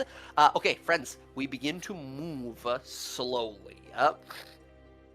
We see the party moving from an iceberg to a giant frozen like outpost that was at some point maybe used by these giants as like a hunting lodge or something like that. Destroyed tops of them, massive tusks of mammoths nearby, as we hear this like groaning sound, and then a gigantic foot of one of these nearly 25-foot tall zombified creature. We see arm broken in multiple places, and at the joint of the sort of elbow, there are tendons broken and stretched out. Its own arm as if a flail because of these long, stretchy, frozen tendons as it just sort of like groans and kind of moves on through. You guys hear a growling sound as you look over, and you see you would recognize these. Kiara, you've seen one of these alive before. You see a winter wolf, this dire wolf size of like a giant horse, a wolf creature, white fur, but mangy and fur is sort of ripped off, and half of the jaw is exposed and necrotized, and tongue is sort of dangling out the other side, as you see the, often used as pets to these frost giants. You see winter wolves who are zombified as well, who are just moving around. At one point it stops, sort of sniff at something, but they kind of mindlessly just stare off in a different direction and walk off. We have a little montage here, about 40-50 minutes of you guys dipping in and out of different ruins and settlements and moving through until finally you begin to approach the fortress. Up ahead, you guys see a massive bridge. Most of it broken and destroyed at this point. The moat that was underneath this is filled in with snow and ice, so the bridge is not necessary necessarily. You can just sort of walk around it. And then this huge gate. The wall itself is about 80 feet tall, frozen with icicles dangling from it. There are easily twice each of your sizes that precariously threaten from above to detach and impale you. You hear a gurgling sound as currently stuck to the side of the gate. You see one of these frost giant zombies. One of these icicles has fallen and hit him through the side of the neck and pinned him into the side of the gate for who knows how many decades or even hundreds of years he's been like this. As you see this giant just stuck there, your path into the fortress clear, except for this giant that is just sort of like trying to get this icicle out of its neck to free itself. The gate itself is about 50 or so feet tall and maybe 40, 50 foot wide. And this giant is taking up basically like half of it, pinned through the neck through the side of the gate. If you make your way past him, you can easily go into the courtyard and begin your investigation. But this thing, if it spots you, it might make a lot of noise, inviting attention. So, how do we deal with this trapped zombie giant? Cleo, if you wanted to cast silence upon his face, well, he could move through there, and even if he sees us, any screams he has will be silent. They like a little grin. You're right. And pointing my grabbing my whole symbol and pointing the mace at the sentry, I'll cast silence at its head region. Yeah. A sphere of perfect silence as this thing's loud sort of these long groaning sounds, which by the way, Karnak, you sort of recognize. You recognize a few murmured words in giant language with your comprehend languages spell active, as it just speaks to itself. So cold, too cold, and then the silence silences him here. At this point, you guys can just walk by, as the creature will look down and see you and try to kind of weakly kind of like reach out with its hand, but no noise is made whatsoever. As you guys can step into the courtyard. Saying it's cold. A little reminder: the spell only lasts for 10 minutes. So not linger around him then. Yeah, this thing tries to reach for you guys a few times, but after you move like 30, 40 feet away from it, it almost like forgets you ever existed and just kind of keeps looking around, keeps trying to stand up, remembering it has something in its neck, trying to pull it out, giving up, looking around, remembering it has something, and then just over and over and over, right? You guys walk in, and the moment you walk into the courtyard, you see something strange. First of all, the whole courtyard is covered in snow and ice. Multiple buildings, like training barracks, and there's like a dining hall and a longhouse off to the side.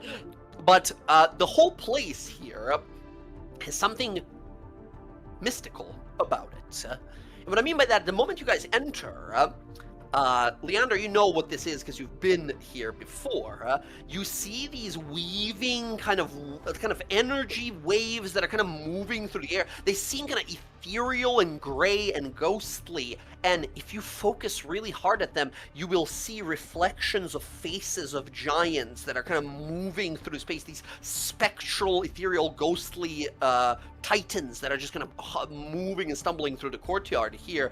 As Leander, your people have long known a legend of this place that goes something like this. Long time ago, a massive family of giants, a clan, ruled this island of Foreign, this entire island of Eiselcross. They were the greatest, the bravest of the warriors amongst giants. They all served under a goddess, Melora, the goddess of nature, that blessed them with great luck when fishing and sailing out to sea. They conquered this island, but then, on one of their journeys, it is said that their Jarl, who will forever be nameless, found an item deeply beneath the waves of the ocean. They found a treasure, and this king, this Jarl, he found in this treasure, this pile of gold and gems, a ring that he was obsessed with. Although you guesstimate it was a ring. The version that you know is like he found a treasure that he was obsessed with, but now that you guys know you're looking for this, you start kind of connecting the dots. It must be this ring that he found. He focused on this ring, and the ring and this treasure, it offered power. He was acting unlike himself. This noble, brave leader instead sought this power of this treasure, and the power corrupted him, unleashing a horrible wave of death, killing him and all of his servants. It is said, even to this day, these mindless undead that roam here, these frost giants, their spirits were torn from their bodies, but never allowed to leave, as they forever must guard this treasure, as this treasure is malevolent and sentient in nature. It forces them to stay, allowing none inside. As you see the spirits of these giants that are kind of moving around, you see many of them sort of dreadful looks in their eyes, staring at some of these zombies around, as you guys see resemblance between some of the spirits and the zombie bodies that are kind of moving around as they sadly kind of look to their own bodies, forever locked in this fate. What you're seeing is border ethereal. The ethereal realm where ghosts and some powerful entities can live on sometimes seeps into our prime material realm, and such a thing, such an event, any of you proficient with Arcana would know, is known as the border ethereal, a place where realms, the sort of barrier between the realms is just so thin that you and the entities beyond can actually see each other, and on rare occasions interact with each other. These spirits turn to notice you, but then give you this saddened looks. And while they like mouth the words at you, you don't hear what they say. Karnak, on a passive perception of 12 and understanding giant language, you read their lips to say, "Turn back before it's too late." Rodri as well. As long as you have 12 or higher passive perception, you got it as well. Yeah, you do. Nice. They're saying turn back, but we can't.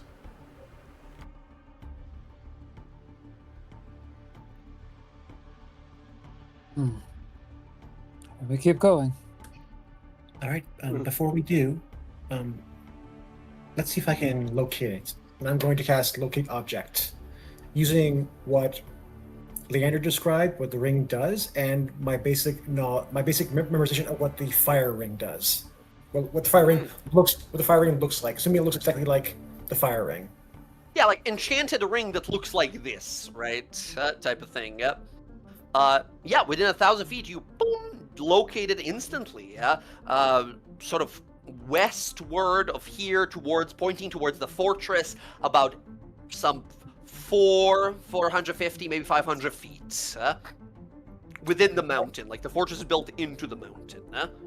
I can't imagine it's my holy symbol is acting like a dowsing rod, like it's floating up and pulling me in that direction. Awesome, hell yes. It's that way. You guys do not see any other like undead giants roaming around here. It seems that most of them filtered out and are just like roaming those wastes, right?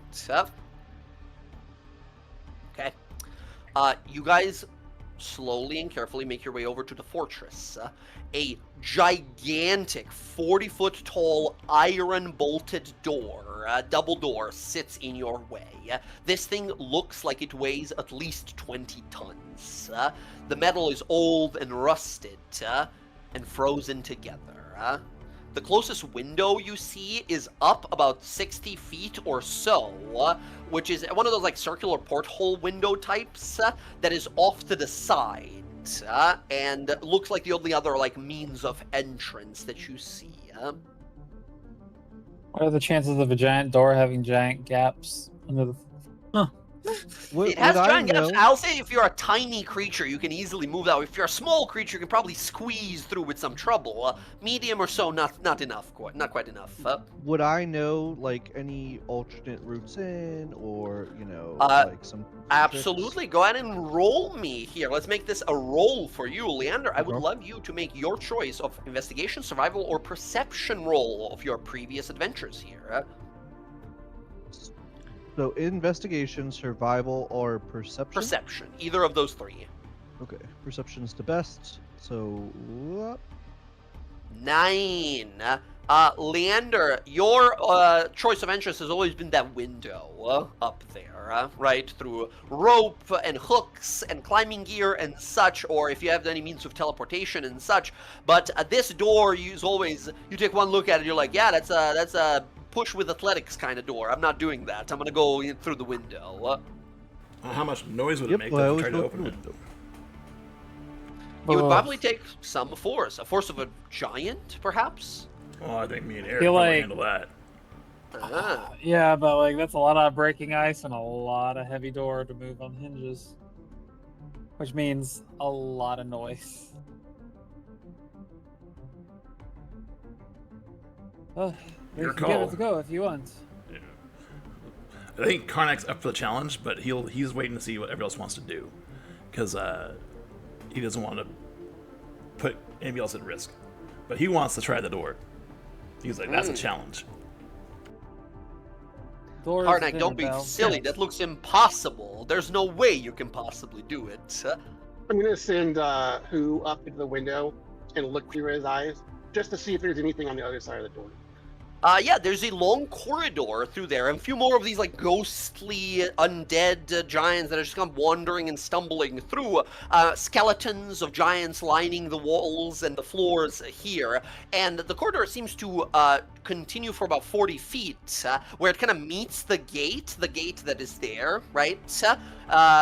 And then from there continues into another small corridor with another massive door. But this door is a lot more elaborate, where it makes you think of like throne room or some sort of like important meeting place or something like that. Okay.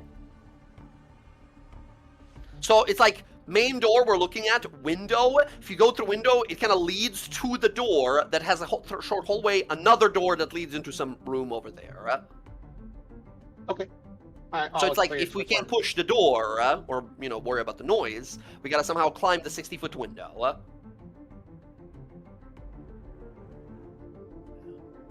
All of us are great at climbing, so. Door? Oh yeah, if you want to do the door, I'm ready. Alright. Do we know, is it a push or a pull? Looks like a push. Wait, one second. Sorry. I'm gonna do something real fast. And Karnak, he's going to pull out Yoink's coin. And he's gonna toss in the air and call him Yoink. Aha, excellent. As you guys are gathered here, there is smoke that begins to sizzle from the floor. A circle and a pentagram of black sort of energy appears in it. And you see a black hole just open beneath it here. And slowly appearing from beneath this hole, you guys see the Infernal Merchant. Leander you draws met his blade. Like, what the fuck? Oh, he's friendly. As you see Volgrim Soul or Yoink appear He's friendly. here, He's friendly. slowly rising. Yeah? Hey, get back! There's a demon. Oh, he's He's not a friendly. demon, he's the Greetings devil, and salutations, friends. It has only been so little time and we see each other again. Friend. Don't tell me you're ready to repay your debt already. I was growing It's quite me that flipped fond the of that coin. piece. I want your bracers. Ooh, I see. He looks on over, and Leander, you have seen this guy before. You probably don't know him, but this guy's around here all the time. You see a hooded figure with little horns on the side that is roaming these wastes and going through like ruins and looking for rare stuff always. Like often, like whenever you would show up and spot him in the distance, he would just like scuttle away, always avoiding combat and such. You always thought this was just like a looter or some sort, right? Another like explorer or something, but you definitely recognize, like I've seen this motherfucker before. This guy's just like looking for loot like everyone else out here. No, wait, I've seen you before. You like loot a lot of this stuff out here. Oh, a new friend. Greetings. Yes, oh yes, I've seen you before. You are the one with the powerful. He kind of glances down at the lamp. Oh my. Name is Yoink. Vulgrim Salt Soul, but friends call me Yoink. He opens his arms out, and you see more arms coming out from his sleeves as he holds out these like magical little pieces of like contracts that describe all of these magic items that he has to offer, explaining how you can buy them for gold or pieces of your soul. And should you sacrifice your soul, you can buy it back for gold later on. He doesn't need it. He doesn't want to eat it. He just likes looking at it. A tiny piece of it. I want the bracers. Before Karnak makes his thing, I'm gonna pull Karnak to the side. Like, come here, you, here. What? Do you understand what it means to sell part of your soul? He doesn't want it. I'll get it back. What? He doesn't want it. I'll get my soul back. That's not how that works. Devils, they like souls. There is no don't want it sort of a thing.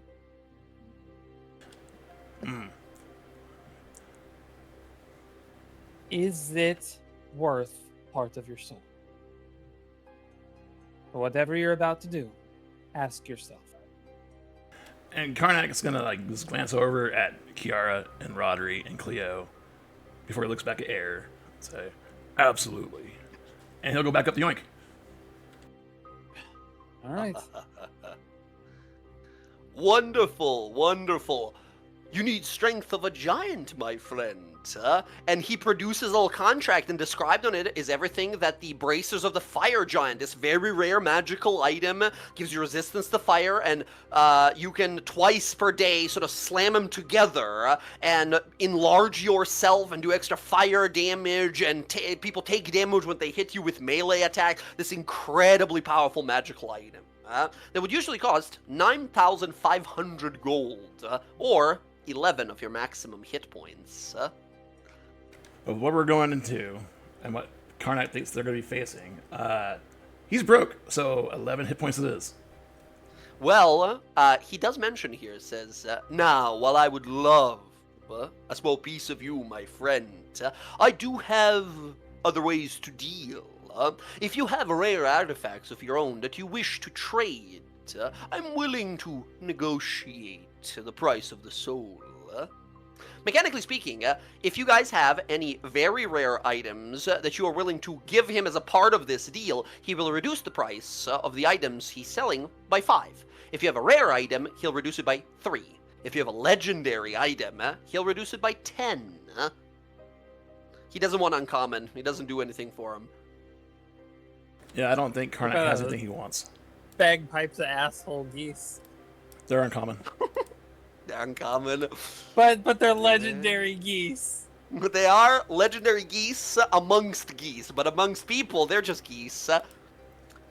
Yeah, everything he has is uncommon. Well. So. Very well. Excellent. Please sign here. Should you ever wish to have this piece of you back. And it does say in the contract, he explains to you here, like, hey man, you're making a deal for your soul here. I'm granting you an item. This is the part of the deal. The soul is in my keeping until you repay me back. Once you repay me back, I release your soul unto you unchanged and uncorrupted by the forces of hell that I control. Should you, there's a caveat that says, should you die during this time, while I'm in possession of a part of your soul, you go to hell. As do every person who dies having made a deal with the devil. However, should you buy your soul before you die, You don't have to worry about that. You go to, well, wherever you're supposed to go after you die, yeah? Karnak signs. You signed your name. He takes out sort of a knife, cuts his own hand, signs in blood, gives you the same knife to cut your name and sort of sign it in blood. As you sign it here, you feel this burning sensation as your blood ignites. Karnak, go ahead and remove 11 of your maximum hit points. 11 HP deal for Karnak, as you are now the proud owner of this incredibly powerful, very rare magical item. Things like this, people making deals with the devil, are unfortunately very not common, I'd say, but often the way people choose to become more powerful. This is the reason we have so many villains in this world. As Karnak, you receive these items, and I think as you put them on and attune to them, you feel this power wave of energy, flaming like fire and lava spreading to your veins here, as you like bulk up in strength and size, gain this monstrous giant strength. As Yoink just sort of looks at you, sort of grow of about an inch or so, and sort of smiles to himself and says, very well. Is anyone else particularly interested in any of my wares? Any luck with the request that I gave you? Nothing yet, my lady. It's only been about 2 weeks since we last spoke. Doesn't hurt to ask since you're here. Certainly not. I have a Kind of question. looks. He looks back to you for a moment there. Aaron says, "My lady, you wouldn't be interested in buying pieces of your soul back yet, would you?" Can't buy back the bulk of it, so I'm fine. Very well. Very well. Oh, All right. I need another coin so I can call you back and pay you. He points to the one on the ground that you threw, where he appeared, and he lifts his hand, and it little flies back to his hand. He licks it, and the magic of it ignites again and starts glowing. And he just hands it back to you. Yeah, cool. Thank you. Fulgrim, Yes, you said you were Yoink, looking... please. Mr. Yoink, Air said you're looking for something for her, correct? Would you be able to do the same for Yes, me? perhaps. Oh, yes, certainly. Might I say, you've invited me to a truly horrid place. I have yet to come visit here. I understand only the foolish and too brave come here. I'm looking for a marble sarcophagus. Ooh. I emerged from it about a year and a half ago, and I don't know where it's gone. How intriguing. Marble sarcophagus. And he sort of stares at you for some time, sort of and it had- smiles. You see his it had- eyes kind of flash a few times. I'm not sure how I describe it, but it had this language, and I'll just start speaking random celestial out loud. He like winces a few times, says, "Oh, please, please," hard on the ears. I speak But the rest of celestial. it is like beautiful melody, right? As he like recoils to it. I just what say, does Leander I just said in celestial that it had celestial writings written upon it, and I said that in celestial. Uh-huh. Very well. I shall look, I shall seek where such a thing has disappeared. How unique all of you are. Kind of looks to Leander. And you, a new friend. Are you perhaps looking to find any artifacts you are in need of? Leander's brows kind of furrowed as he's just like, what is going on? He's trying to like process like this devil in front of him, what's going on. Then like Cleo just said that she woke up in a coffin, like Yeah. like what? Like Guys, we gotta tell Leander our backstories. This is too much to happen all at once. like, so his brows just furrowed as I already have help trying to find what I need. I'm looking for this hammer of fire, big quest. journey. You know, it's part of whole thing, right? Well, very well, but should you ever wish to amplify your strength, he produces one of these contracts, and like fucking heavy metal music is playing. He's like, this Helm of the Lich Fiend might be a perfect fit for you. As you see this like warlock or wizard only item that like turns your undead into like flaming necrotic undead, like this like super powerful magic item. Let me know if you change your mind. I don't know if that's my style, man. Like, it's cool, but maybe I don't wanna, perhaps, like, ignore you. maybe It's perhaps definitely you not, wish. Yeah, it's definitely not your aesthetic. Yeah. How about this one? He brings out the Winter Ward. This will allow you to summon a Winter Wolf as a mount of your own, a powerful companion, and allow you to ignore the rougher parts of the cold and ice, even. I feel like that Before- would mess up your hair if you put that Yeah, on. Yeah. exactly. I mean, look at Really, this. your hair? That's what the okay. Can- Well. Can we get back to getting inside the Fortress of the Jarl? Yes, please do call me again once you need me. But this has been such a pleasure. And Yeah, I mean, we're about to clear this place out, maybe, so you can like check it out. if you after. find anything you don't need, you know where to find me. As he tosses an extra coin out to you as well, Leander. Should you change your Leander mind? will catch it and say, yeah, yoink. Nice to meet you, I guess. Yeah, maybe we can just get some beers sometime. You know, some ale. I'd love to hear some stories. You probably got some crazy stories. I like the new guy. Very well. Oh, and this is your second item you've purchased from me, as a sign of thank you. And he reaches up, and from his backpack, you see that backpack opens, and another one of him comes out of the backpack, What the? holding a card in his hand. He gives it to the first guy, and he just holds this card out. And I think he gives it to you, Karnak, who just made a deal. He says, a sign of my interest in further companionship and work together. Have fun was with this place. That. What is this card? Toodaloo. As he again, circle appears beneath him, black flames. He begins to laugh maniacally as he very, very slowly elevators down. About halfway through, again, he goes like, kind of like realizes he's not making as dramatic of an exit as he wanted, as he slowly disappears and is gone.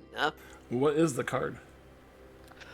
It is a very rare magical little thingy that he gives you. It's a one-time use item, something called a pact card. We don't recognize it obviously because we're a different party here, but it's Quip, right? It's Quip, the little demon guy from our first campaign, just like on a card, trapped in a card. As you see a little demonic card, this pact card temporarily binds the soul of an aberration or a fiend. When you reduce an aberration or a fiend to 0 hit points, you can use your reaction to sort of present the card and capture the soul of the creature. This is a very rare one, so that means up to a CR 13 demon or aberration, you can trap it in the card, and then later, one time, as an action, throw it down, summon this fiend or aberration to work for you for 1 hour, after which the card is destroyed and the creature disappears forever. He gives you a Pokemon ball. Oh. Hey, Rodri.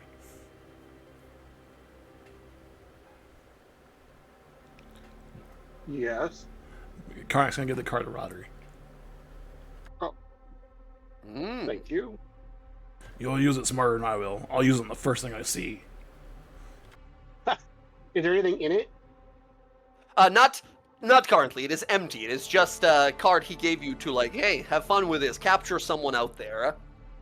As you see, I mean, Roger is a wizard. You're like, this is obviously kind of evil, but not necessarily. It's meant for like, this was obviously not made by demons or fiends, right? This is very blasphemous for him to have, because it's like used for capturing fiends. Like if you guys wanted to, you could have just grabbed this and like threw it at him immediately, right? And he would have been in a lot of trouble. Okay. But in the future, should you slay a powerful fiend, as you can kind of see, they have like a uncommon, rare, very rare, legendary. This is a very rare one. So CR 13, which just in your mind mean like a really powerful fiend, right? However, you should know that it's like when you reduce them to 0, they make a charisma save when you use this card, right? However, if they have like legendary actions, they succeed immediately, right? So you can capture like legendary creatures with it.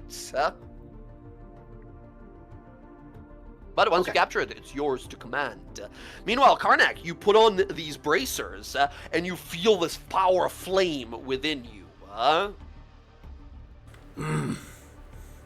Leander looks at Kirara and just is like, "What the fuck is going on?" I know. Look, it's not my jam, but I understand that people got their own thing. I mean, I'm not for my soul for a piece of an item, but you know, to each his own. I ain't judging. I mean, I heard Cleo woke up from a coffin. Like what? Oh yeah, she's dead. Excuse And she me. points Like to air. She's dead. is that like a figure of speech? No, she's dead. She's dead, but we don't talk about it. You know, they're still people. We don't talk about it. No, you know, we don't talk about it. You know, they're nice people. You don't like undead people? I think we should have established that, you know, before you kind of came with us, because like. I can't mean, I kill don't them. think it's ever come up. I mean, we're in a fortress of undead giants, and I don't like them very much. And I kind of grew up, you know, it was kind of the boogeyman. Like, stay away from the Jarl. You get ya, you know? And Well, he can't get them because they're already dead. So you know, think of it that way. kind of stares out into the ice and be like, They're also like kind of in a relationship, not relationship, so they're kind of like an undead girlfriend relationship. It's a little it's a little messy, all right? It's a little messy, but you know what? Complicationship. What would you call that? Complicationship? Leo like approaches I like like that. I'm gonna Leander. steal that. Unalive relationship. I don't know what you would call that. Leander, yes. I'm sorry, I couldn't help but overhear. Do I make you uncomfortable? I'm just learning things about you. I just didn't realize your Grace.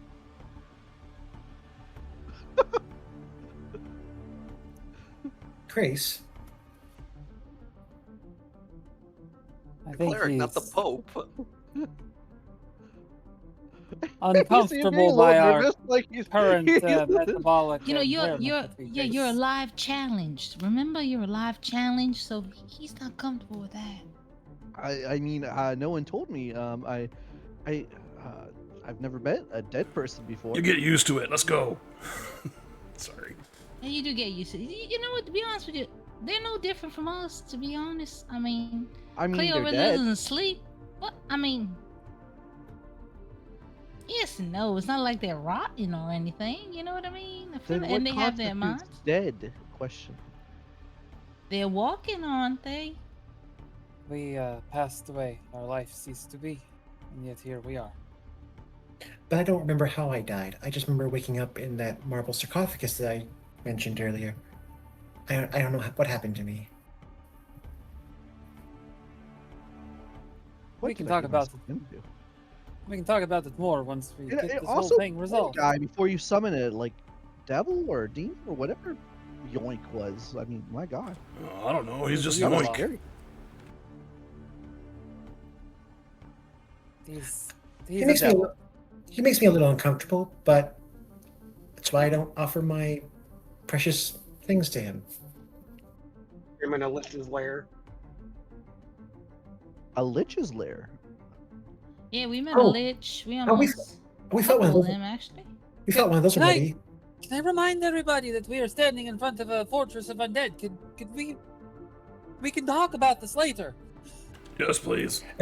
As I feel like my holy symbol is like tugging me in the direction of the ring. Yeah. It's like, oh, it's in this direction. There's a door there. We'll walk and Uh, talk. We'll walk and talk. I'm gonna pat Karnak on the back, like, come on, let's get this open. Yeah. Let's do it. You know, Karnak, later we're gonna talk about your damn soul just giving it away like that. I'm not gonna talk about it right now, but we're putting a pin in it and we're talking about it later.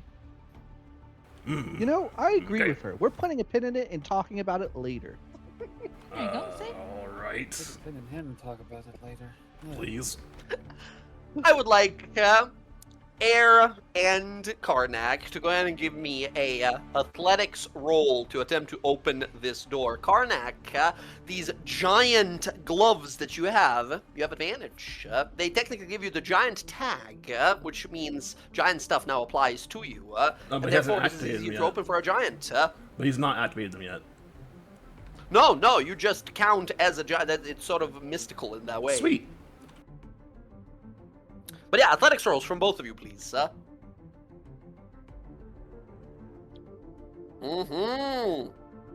Friends, this first giant door is heavy and hard to open. But on a DC of 23, both of you, 1, 2, 3, push this open. It takes a better part of a minute, but you're able to sort of like inch it open just enough where we can all pass through.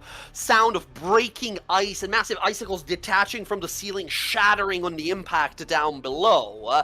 But the door reveals a passageway, a large sort of foyer or like a lobby area. A pathway that leads to the left has been fully kind of caved in. The side of the building has kind of fallen in. You see partially like a door that is visible there. There was some sort of a room back there, but it's kind of mostly buried in rubble. The path to the right leads about 120 or so feet. Down the length of it, you see a door at the end of it that has a spiraling staircase that leads down somewhere. And, a big window that we saw previously from outside. Directly forward in front of you is another door. It's much smaller than the main gate. Well, much smaller for a giant, right? This door is about 30 foot tall, about 15, 20 foot wide. It's old at this point, but the iron of it has been worked seemingly for some great amounts of time. Depictions of longboats and raiders, these frost giants, fighting sea monsters and giant octopus creatures that are coming out of the water, images of them and some leader of theirs who wears this massive helmet with huge horns. He holds his battle axe up above the rest of them. They all kind of raise their axes to him. As this other massive door standing in front of you is nowhere near as frozen as the previous one. In fact, any of you with a strength of 16 or higher, if you put another, like a minute or so of effort into it, will be able to push it open. That is, past that door is where your spell is pointing you, Cleo. All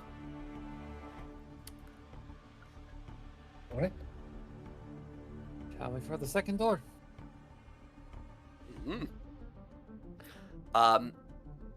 Pushing on the second door, those of you who are, very much stronger than 16 even, you guys give it a shove and a push, and the door grinds slowly against the ground and is opened, revealing ahead of you a massive throne room. You see about a 60-foot tall, kind of domed ceilings with no windows on any side. The walls lined with these old, rotting, moth-eaten or time-eaten curtains, a giant carpet on the ground that has been kind of damaged by time itself. You see sets of braziers that are kind of sitting high up on the walls, and some of them even on the ground. Immediately to your left and right as you enter this room, these braziers sit there, and that same kind of ethereal, kind of ghostly visages are seen of giants passing by and kind of looking down at you, confused, sort of in wonder of what you're doing here. At the northern edge of the room is a sort of layered platform. Each layer is about 5 feet, and at the top of the third and final layer sits a throne chair. This throne chair is bigger than any chair you guys have ever seen. A gigantic, maybe like 60-foot back of this throne chair is currently occupied. Leaned against it, head kind of down, is a huge frost giant. His flesh frost-eaten and necrosis splotched throughout. As you guys enter, a voice calls out. At first, all of you look to this giant thinking it is the giant speaking, but the giant's lips don't seem to move whatsoever. as friends, you all enter this place. This is what it looks like. A voice booms out. In Giant at first, but after a moment repeating itself in Common. Fools. This place is mine. This place is a tomb. You have come. Oh, why? Why have you come? And then you hear a voice continues. However, this one is only in Giant. You guys hear some, those of you who don't understand Giant just hear like another voice in the room. And it sounds similar, but not exactly the same. A voice that goes, they've come to steal it. Our treasure, your treasure. You cannot let them. You must reave and destroy. Cut them to pieces. The treasure is ours. It makes us immortal, legend living. And this other voice continues. As you see the body of this first of the giant stir, as you see the rotting Jarl. And those of you with a passive perception of 15 or higher, how many people do we have that are 15 or higher? Only one? Yeah. Two? Rodri We got Cleo and Rodri, right? Vaguely visible in this ethereal realm beyond, you see this same guy who is sitting on the throne. However, he's made of like a red, glowing, angry-looking, kind of maddened energy. As floating above the throne, you see the same guy, just way more crazy. Floating in the back of the like border ethereal and like whispering and saying this as this guy sitting on the throne kind of slowly moves. You hear the creaking of the bones, breaking skin, snapping as it looks on up. Kiara, this guy looks like the spitting image of the frost giant you met on your travel north, but much older. You see this giant rotting, flesh kind of moving and falling off of it, his icicles falling off his body. It looks up.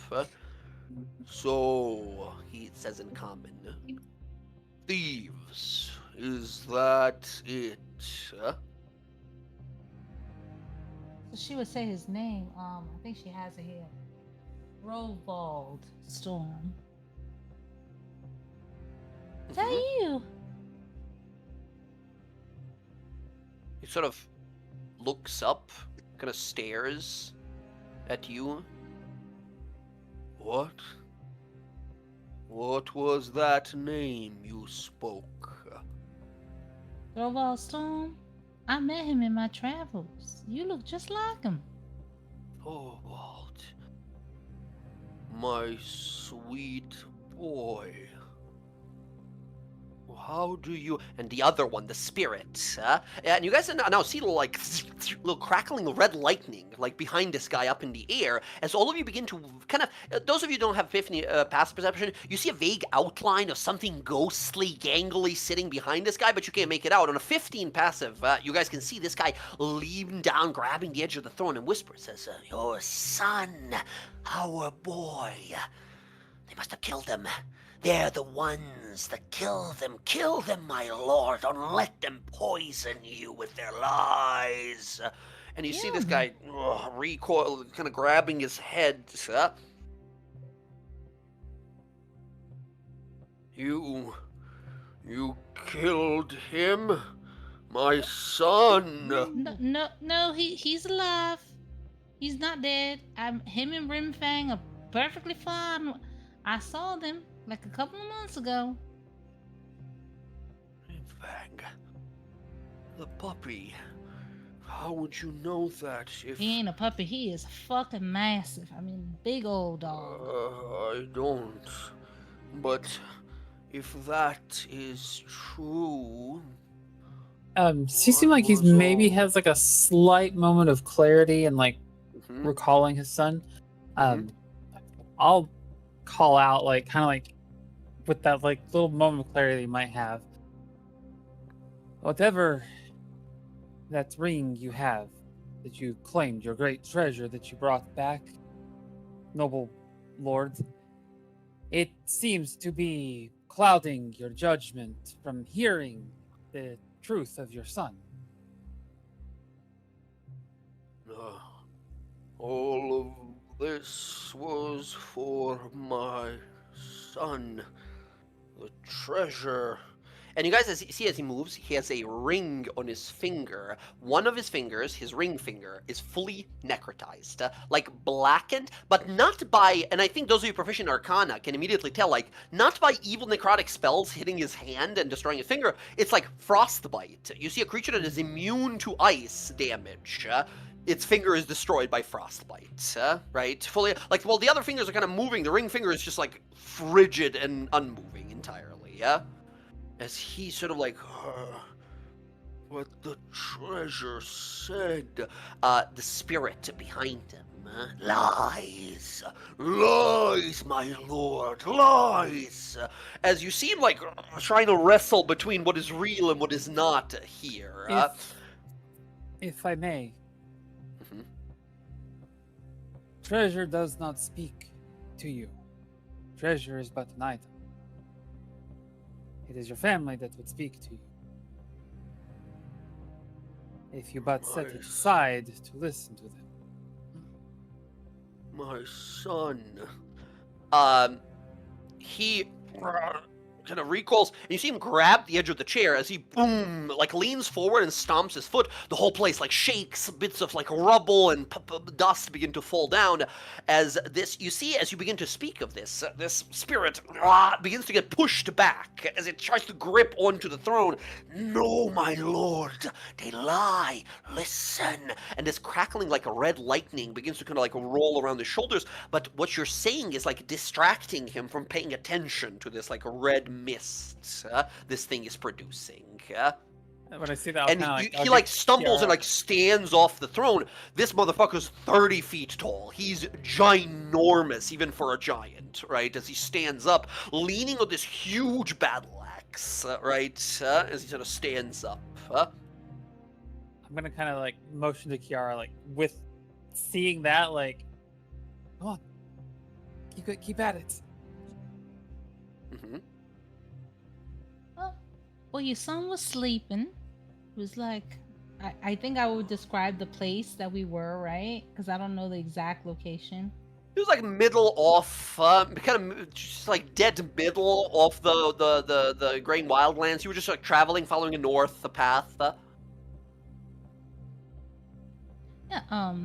So she will mention that, and she's like, he was sleeping, and I ran into him. He thought I was, he thought that someone was trying to hurt him, and I wasn't. Offered him some food. I played some music to calm him, and then he went on his way.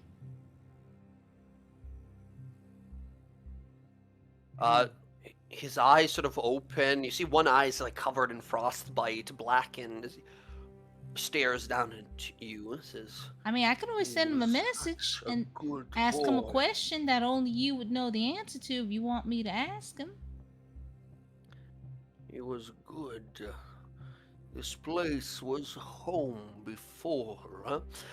The spirit behind him crackling, and now you guys watch as this thing begins to pull itself into this reality, right? As you begin to all see this crackling spirit that speaks out, my lord, this is home.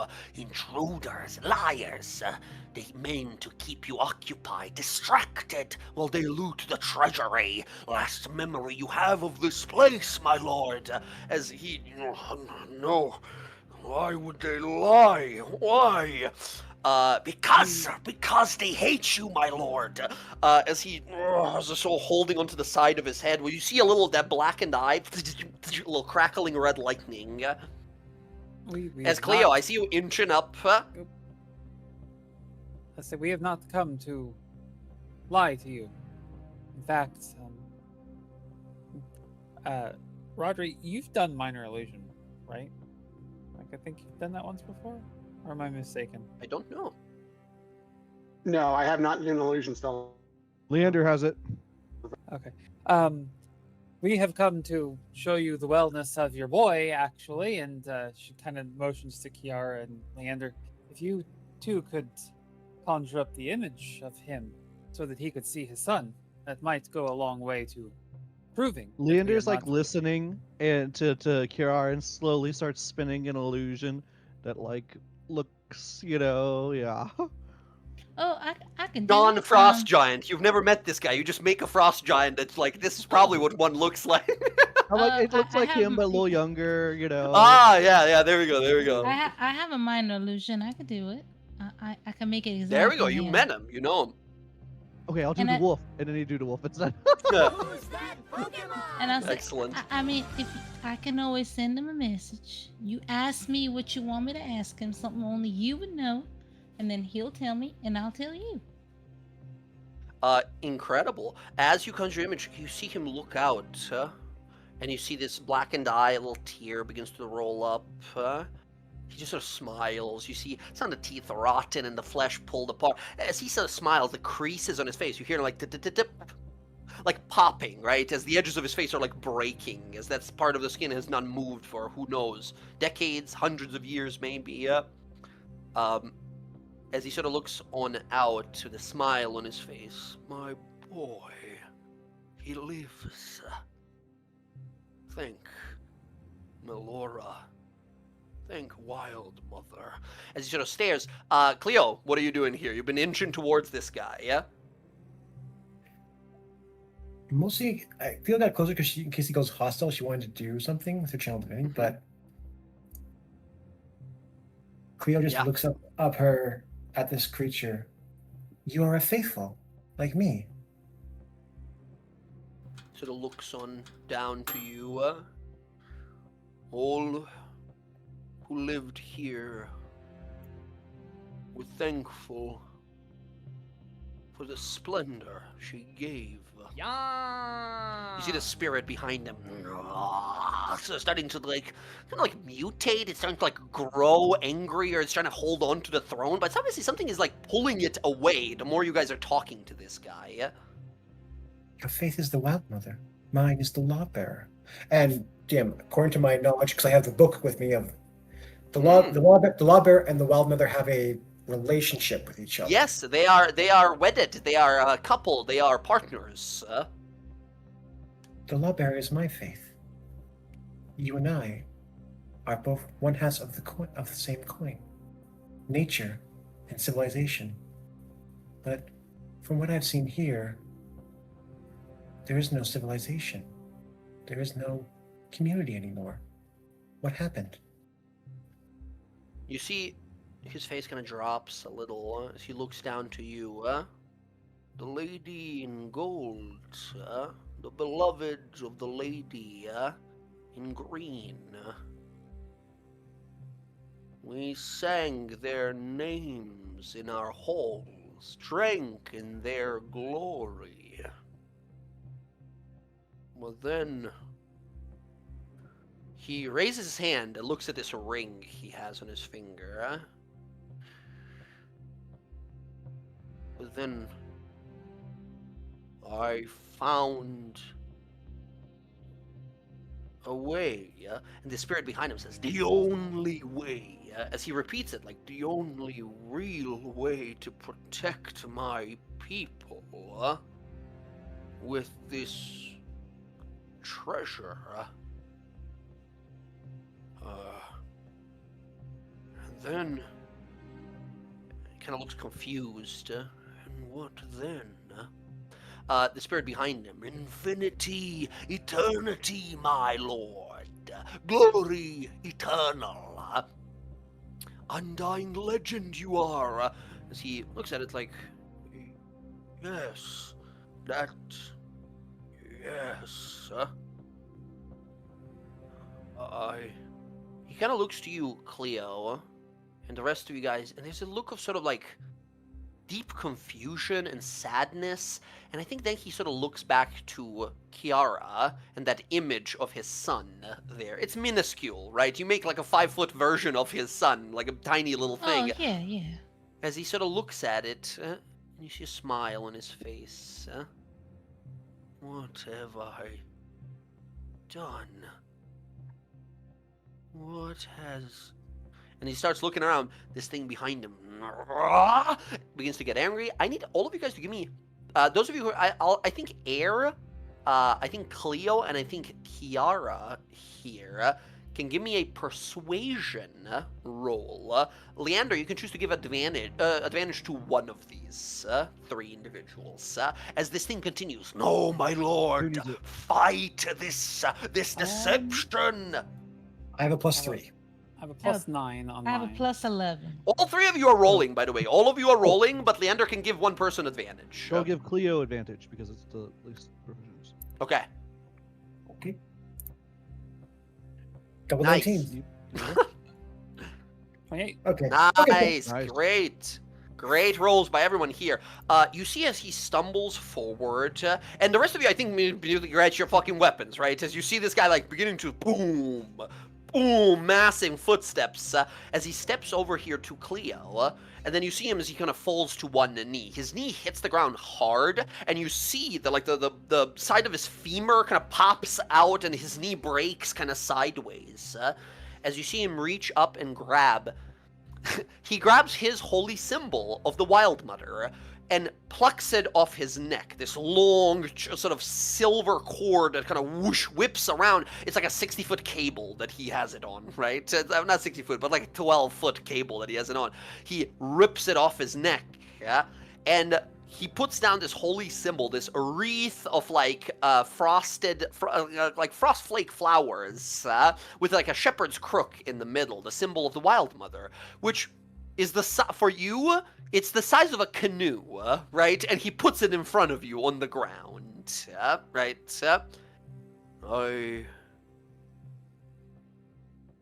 This was all for my boy and my people.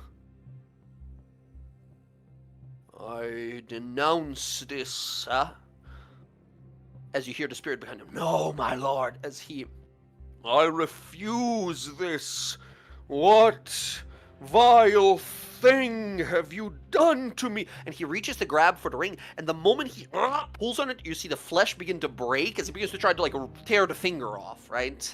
As he pulls on it, there is a blast of that red lightning kind of energy as he stumbles forward and falls on all fours in front of you there, Cleo, and the whole room like shakes as this line of lightning and red mist kind of pours forth.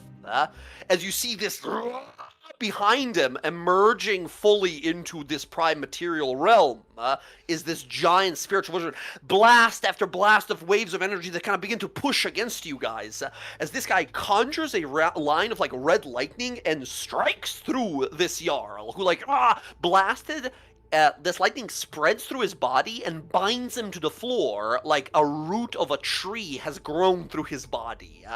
As he says, "Fool! If you will not claim eternity willing, then I will claim it through you by force." He roars, and all of this like misty, ethereal energy around you washes away. As the field around you changes, as you see this place as it truly is, coated and dried ancient blood. In the corners behind you, piles of bones rattle together, and this mystifying energy that has been filling this place begin to rise up and then form themselves as frozen flesh still clings to them. You see these two zombified frost giants that roar immediately.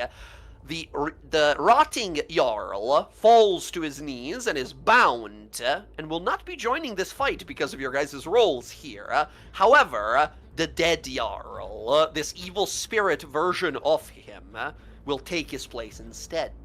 Friends, you remove one of the two legendary creatures we're gonna have to deal with here, and only have one to deal with now. Everyone, please roll initiatives. Go ahead and place yourselves on the map anywhere you wish up to this line, up until the dead Jarl. The rotting Jarl. I'm gonna rush to Cleo's side, seeing what is happening.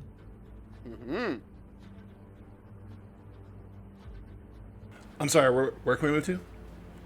all the way up to the king over here, the Jarl, who's on the ground. Anywhere on the map. No, not past him, up to him. Yeah, I was Sorry, moving that's it, and then the because I map painted. moved. Yeah, sorry. Yeah, I know. Sorry. DM, could you pass Yes. to the Time War Armor? My 6 becomes an 18 initiative. 18. Nice. Very good. Put you at nice 12 on the roll. Huge. Oh, you clicked Asted when you were rolling your initiative, Jess. I'm gonna remove that and add you manually, yeah, just so you're in there, not If we're doing that, I Asted. gotta be back here. You guys are What did leaving the the guys bear for me get? dying. You got that one, Leander? You're I'll go all for just this rushing one. ahead. Okay. I think someone should go for this guy. Yeah, I'll Just go to tank him. Come on, we're going. Leander, you know how dangerous this guy. You don't know what that big guy. You've never been in this throne room. You've been around this castle. You've probably been in that room that leads downstairs, right, and such. But like, you've never been in the throne room here. You have seen these giants fight before. These giants are strong, freakishly powerful, and strong. That's not the worst part. I'm not lying to you, and Leander would know to warn his allies of this. These giants have, like Cyclops from X-Men, laser beams of ice they shoot out of their eyes. So that's something we gotta look out for. Watch the laser beams. What? These, by the way, pillars, Karnak, that pillar that you're on currently, those go into the ceiling. Those go 80 feet up all the way to the ceiling. Unless you wish to be, like, underneath it. I think Tiswin is just going to pick one of these extra giants and fight against it as well. Left, right. She's gonna go right. Karnak, Tiswin is over here helping you fight this. Kiara, you standing there in the middle or going elsewhere? No, I'm gonna move. Right here, that's all I Spread can. Asted out. And I'll say this, friends, you guys knew that there definitely could be trouble, big castle, scary enemies all around us and such. Going into the throne room, if any of you wanted to precast any spells or use any abilities of your own that last 10 minutes or longer, you can cast those, like have those active as you came in here. For example, like Kiara, if you wanted to animate your object coming in here, you could have it already like animated and ready to go, right? Because it's less like an hour. Karnak, if you wanted to like get your like frost armor on, you could have done that. Any of your abilities that last Well, aren't that these don't things- affect like target enemies, right? Something you would have done in front of the building, in front of the door before you came in. Aren't these things immune to cold? I mean, yeah, I'm just saying, like as an example, things that last longer than Yeah. 10 minutes. Okay, since you said that, what I'll do is right before I leave, I'll take out the little stone statue I have in my bag and put it on Here the we go. floor. And then I'll Excellent. walk over here, and then I will animate it. So that way it's There you go. here. Place it wherever you wish it. Okay, I'll be here with Leander. There we go. Dancing item is helping out over here. Very good. Okay. Yeah. Excellent. Rodri, any prep spells? I done that cold resistance potion, and who is in Nice. the air as far as he can get upwards. So, Cold resistance and who's just gonna if you click on who's token, two little buttons will show up at the bottom. One is settings, one is like a circle within a circle within a circle type of thing. If you click that one, there's a bunch of token markers. If you scroll all the way to the bottom of those, just click what elevation he is on, up to 80 How big feet is the room? up. Okay, thank you. Okay. Everyone is positioning. We see this rotting Jarl, mournful, your words pushing through to him, about to like try to redeem himself. This malevolent spirit that has cursed him and caused him to forsake his people takes over and decides it will do it by force. Friends, I think rather than begin combat here, I think, unless you guys want to, we'll go another hour or so, probably, depending on how things go. We probably leave it for next session. How do we feel about that? I can go. I can go for There you go. another round. I'm good. Okay. Let's do this. Yeah, I'm fine. Yeah. Okay. Zach, Do it. Let's do it. let's fucking do Let's it. go, let's go. All right, Do here it. are the initiatives for Holy shit, I'm going first. What the fuck? you. Well, let's see how these guys roll. They are zombies, so they don't go too fast. These Because you have better dex rotting. than, you have better dex than Cleo. Yeah. The frost giant zombies, the two of them, go on their own separate turns. Well, this guy will be marked with red. This guy will be marked with blue. Friends, when your DM says these extra guys who are not the main bad guy go on separate turns, that means they are exceptionally powerful as well, right? If they get their own turns.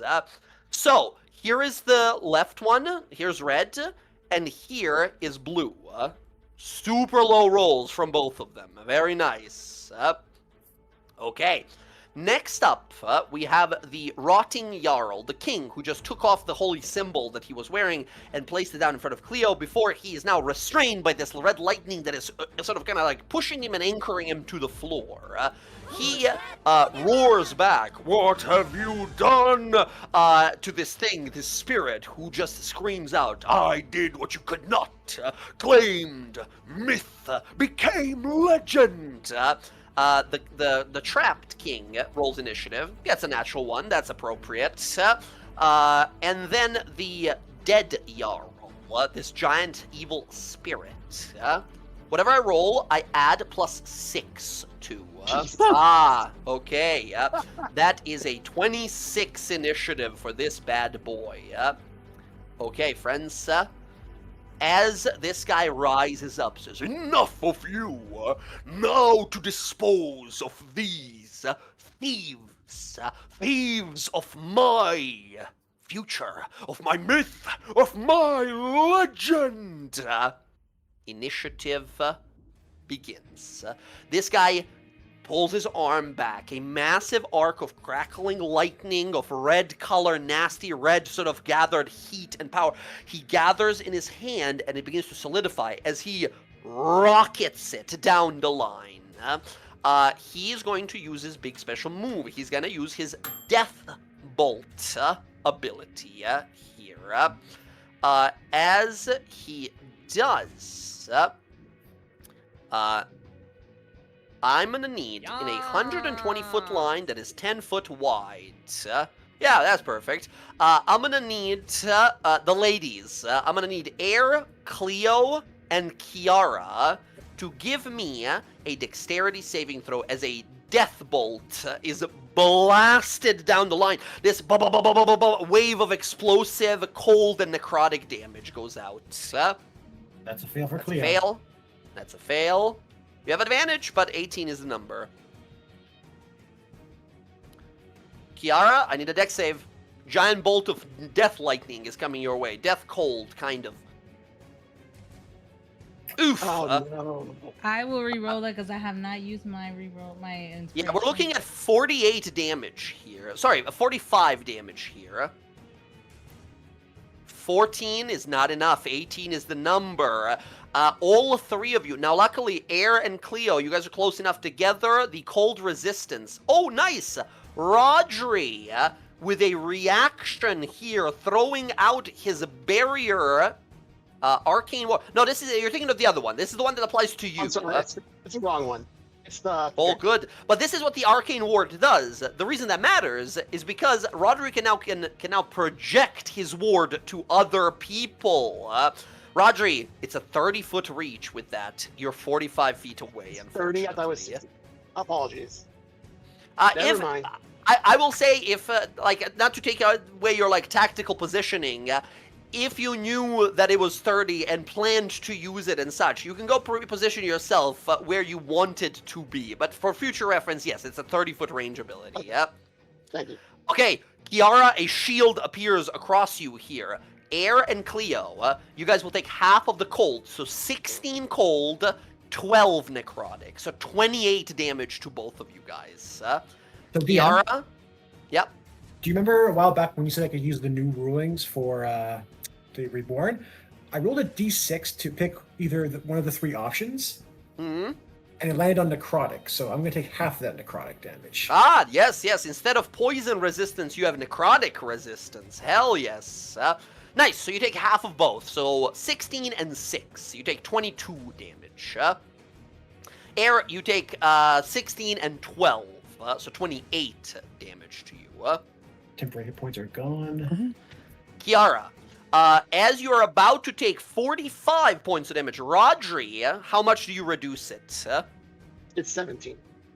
17? Okay, that's 17 less. Kiara, you take 45 minus 17 to 28. You take 28 points of damage total. As you realize, this would have like almost killed you outright here. However, you do have your temporary hit points on top of that as well. Let me tell you guys, these temporary hit points are the MVP a lot of these times. Okay, that is its whole turn as it just chucked this bolt of death forward, charging it up and sort of devastating the room with it. Kiara, it is now your turn.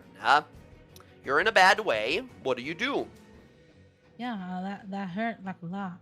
Yeah, that sucked. I'm gonna get the hell away from that thing. I can't, because it doesn't matter where I go. Alright. Okay. I am going to...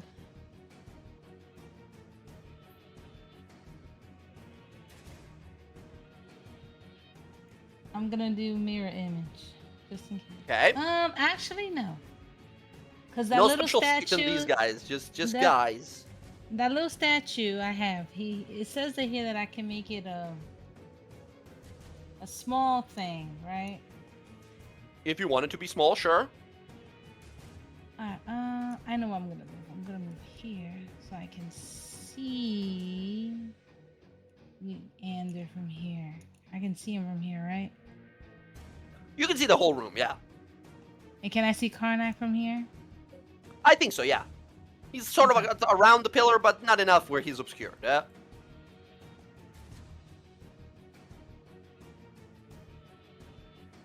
Okay, I'm going to cast... Shit, I gotta get closer. Alright.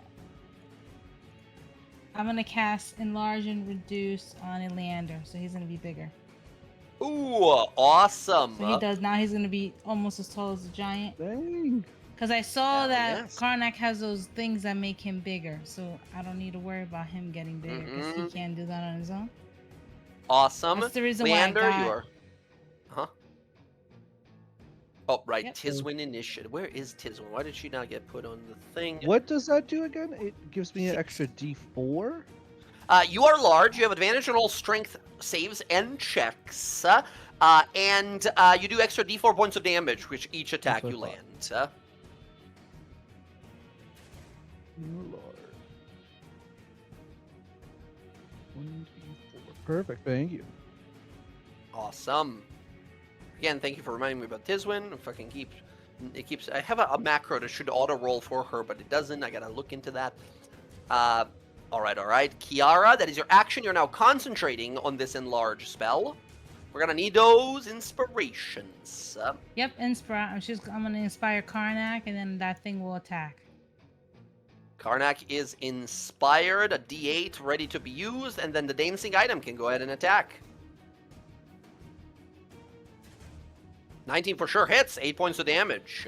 The creature does not react, in a sense that it is so, dead and necrotized. It doesn't seem to have any pain that it can sort of like emote. As one of its legs is badly broken, as it just sort of stumbles kind of sideways, confused, as it looks around the ground and picks up this massive battle axe, this like great axe that it has. Okay. I believe that is your turn. Still Yep, move that's if you my want turn. to, but yeah. No, I'm good. Okay, that's gonna be you, Cleo. We go to you now. Cleo, seeing that this faithful and honorable man is like been dragged down, she is furious as she looks up at this spectral spirit at the throne and just yells at it, "You are responsible for the death of this community, and you will face the lawbearer's wrath." As I move 5, 10, 15. And I'm going to throw a level 2 guiding bolt at this thing's face. Hell yes.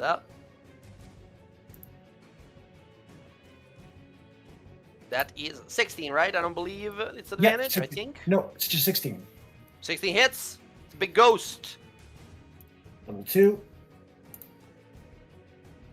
So straight 20 radiant damage, and 20 radiant, amazing. Yep. and he is now marked. Next thing Nice, hits at next- advantage. Next hit End at of your next turn. advantage, awesome. And he So that becomes guy looks and like he has a spectral glow about him, so he's invisible to anyone who can't see beyond the ethereal realm. amazing. Amazing. Cleo, awesome. Bonus action, if anything. Yeah. Bonus action, can't cast any spells right now, so Yeah. Potions always, if you have any. I don't believe I have any potions right now. Oh my. Yep. Okay. Yep. Yep. Okay. Cleo, I believe that's going to be your turn. Yep. Well, actually, I still have some movement. So I move Yeah. 5, 10, 15. I'll move another 5, 10, 15. Just try and keep some space away from air. Yeah, I think as you go to move, you see this spirit looks at you, sort of recoils from the impact, says, "Not so fast!" He reaches out, and you see the hand of the Jarl, who's like on the ground in front of you, gets twisted off, and this like red lightning goes across it, and it lunges to grab you, and then he stops himself from like attacking you, right? As he forces his own arm down. Enough! Let them go! As this guy just sort of screams at him, "You dare defy me! Fallen king, nothing ruler, master of nobody!" As this guy just on the ground, kind of in massive pain. But yeah, this guy is not gonna. He usually would be able to like command him and such, but no, he refuses him. And I think Cleo, you see an opportunity here. Should we be able to dispel him or cast some holy spells, perhaps? Maybe we can free sorry.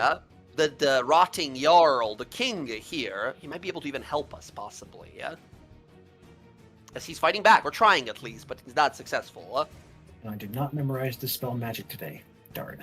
Doesn't necessarily need to be that, right? It can be like trying to plead to him like another persuasion roll or a religion check or something to give him strength to fight it off, right? To make the save. Okay. Okay. Will you allow me to use this bonus action then? Not this turn, because this turn you discover it's a mechanic, right? This turn you discover like, oh, this is something we might be able to get him free. Yeah. Noted. That'll be my turn Okay. then. All right. Rodri, big clutch reaction there. Your turn. Air up next. That's funny because I was planning on doing something this turn. So having not known the mechanics piece, Rodri is biting his staff as he walks up here. It seems like he's indecisive for a minute, and then goes for the gamble. He casts Dispel Magic on the binding or the Jarl. Hell yes. Rodri, you conjure up this disruption, abjuration energy as you sort of send it out. It impacts these waves, and you watch that crackling, like roots, lightning roots that have gone through his body that are kind of pinning him down. They begin to like kind of break like glass wood and kind of shimmer and are being destroyed as you see this king begin to trying to like stand up. One of his arms is free as he tries to stand up. The spirit looks down and says, "Not so fast," and full on like Palpatine lightning blasts him a bunch of times. As the dead Jarl is going to use one of the two legendary resistances here. Rodri, you see as you destroy, dispel some of his like restraints, one of the two bindings, effectively like two bindings that he has on him, is destroyed. As he uses one of his two resistances to automatically keep him restrained, right? To keep him pinned. Your magic is nothing, little man. This is death. This is eternity. All right, and then my One of Arcane two Ward successes we need. gets back 6 hit points. Yes, and, awesome. Remind me, does your barrier currently sit on Kiara, or does he go back to you once you use it? It's just one hit. It goes back, but it actually shattered when it took all that damage. Gotcha. So it reforms now as I cast my Understood. Yeah. I think I'm done. I don't think I have any bonus actions I can use that are super helpful. Gotcha. All right, Rodri, that's gonna be you. Air, before we go to you, the dead Jarl is going to use a legendary action. the spirit conjures around it a bunch of hailstones and then whips one out across the battlefield. This thing has a reach of 90 and a long range of 270. So Karnak, he whips a rock at the back of your head from the back of the room. Karnak, with the disadvantage attack against you. That is a natural 1. That misses. Giant ice boulder smashes into the wall behind you. Okay. Now, Air, take it away. It's a lot of undead, and I do a lot of necrotic damage. Oh, boy. Funny enough, you would probably know this already as an Illrigger. Zombie guys, not resistant to necrotic. Mostly poison stuff, funny enough. Necrotic they take usually fully. These are guys are probably gonna not care about ice, but that's about it. I only had a thought here because of how it seemed to be fucking with our guy. The hand that's wearing the ring, is it still like on the ground? Yes. Like, is he... Okay. I'm going to run up and I'm going to try because there seems to be a lot of control on him coming from the ring. So Air's going to run up and she's going to be like, I'm doing this for your own good. Work with me here. I'm not trying to thieve from you. And I'm going to reach down and grab the ring and try and haul it off of his finger to maybe like sever any control that the dead king has over our Jarl here. He extends his hand for you to do this, right? He just sort of holds his arm out to you very little. He has a little more control now after Rodri dispelled a lot of his restraints. He holds it out, says, "The ring, it will destroy anyone. Cut the hand." Then yeah, if he wants me to cut the hand, I will instead fling I will say, Air, you can still go to try and pull the ring off his hand, and him having an extra hand to fight with would be great. However, last time you put the fire one on, you got fucking, like, launched to 60 feet off in a lot of pain. I did. Honestly, I think a two-handed Jarl is much more beneficial than a one-handed Jarl, so yeah. I mean, I'm undead too, so let's fuck it, we ball. Grab the ring. Haul it off. Okay. You grab the ring and pull it off here. This is going to be an athletics roll from you. Your DC's, an even 20 here. Not invincible. 16, I'll re-roll here.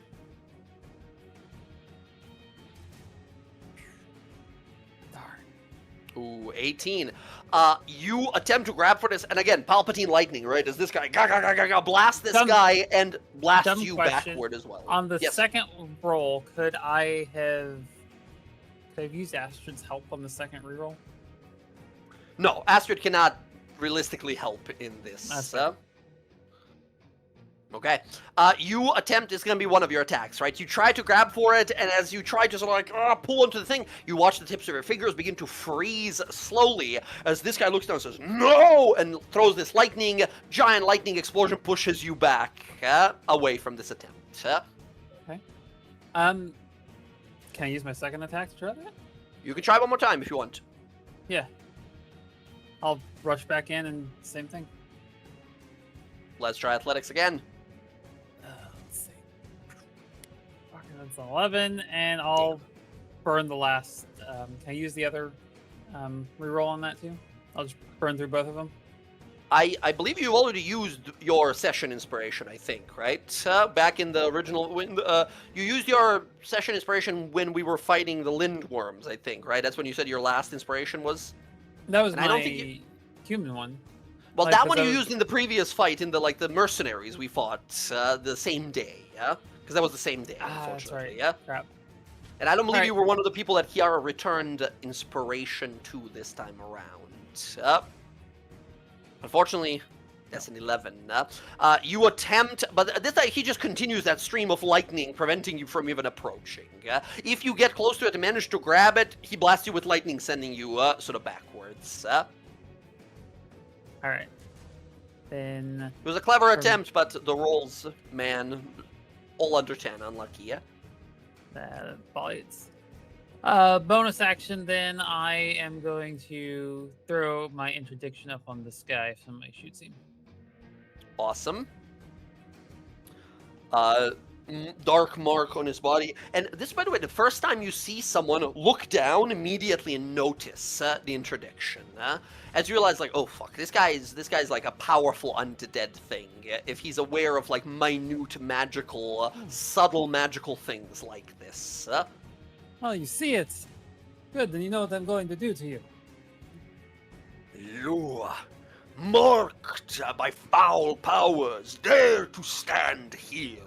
This is my legend, my legacy. I will not have it tainted by this. He looks at the mark, looks back at you. Filth. That'll be my turn. All right. Very well. Air. That's you. Karnak. Big zombie. Huge fucking zombie in front of you that stands up. Okay. Karnak, first action is going to be his bonus action. And he's going to slam the bracers together. You guys hear this slam of two pieces of metal, but to you all, it sounds like an anvil being hit by a massive mace. As cling, this massive boom, and a wave of fire sort of explodes from your body here, Karnak. As the fire begins to settle down, we see emerging through the fire Karnak twice the size he was before. Karnak, you, my friend, have the enlarged spell on you. This is a very rare, powerful magical item. You have the enlarged reduced spell on you. You do not require concentration for it. For the next minute, you do the usual 1d4 points of damage that enlarge gives you. In addition, you do 1d6 extra fire damage with any unarmed strike or metal weapon. And anyone who hits you with a melee attack or ends their turn next to you also takes 1d6 points of fire damage. This is a huge power-up for Karnak. Yep. That's his bonus action. He'll start swinging. By the way, does he still look like Karnak, or do we see, like, does he have a flaming fucking Goku-style hair, or, like, flaming you know eyes, what? or, like... I like that. Yeah, he looks like Hell Karnak, yes. except for he's got a fire mohawk. Hell yes! Dun, dun, dun, dun. Hell yes. Okay, you are activated. Do your thing. You still have an action. For sure, that hits. That is an extra, bracers and enlarge. There we go. 13 points of damage. This creature takes double the amount of damage from fire. Sweet. 23. 14 hits as well. Well, it's Or 23. 23 even. Yeah, even more. Nice. 11 more points of damage, but the 4 is enlarged. 4 was fire as well, so 8 fire instead. Nice. You slam and carve through the flesh, and you notice this creature is it's not attempting to move, right? It's a zombie just sort of lumbering forward, trying to grab at you with its massive arms. It's super easy to hit. It's a fucking bag of hit points, man. This is super tanky fucking creature. But you lay into it for a massive amount of damage. Tiswin calls back out to everyone like, fire good! Fire very good! Yep, that's Karnak, because he's not moving yet. Okay, Karnak, that is your turn. As next up, we go to Tiswin. Tiswin is going to, using this giant, using a sword that was meant for a frost giant, she is going to, first of all, cast out a little spell. Unfortunately, no one else is nearby enough, but Karnak, she's going to use Bless on herself and you. And I guess Gariant as well, because he's close by. Sweet. He's the only other close by person. So you have a d4 to your saving throws and your attacks as well now. That is her bonus action. She makes 2 attacks. She goes 1, 2, natural 20, plus Let's a 24. God damn, good rolls for her. 1 and 7 and 11 and a 3. She does 46 points of damage to this thing. It takes all the damage, but it doesn't again react. It's just sort of kind of slowly moving and confused. Takes a ton of damage, however.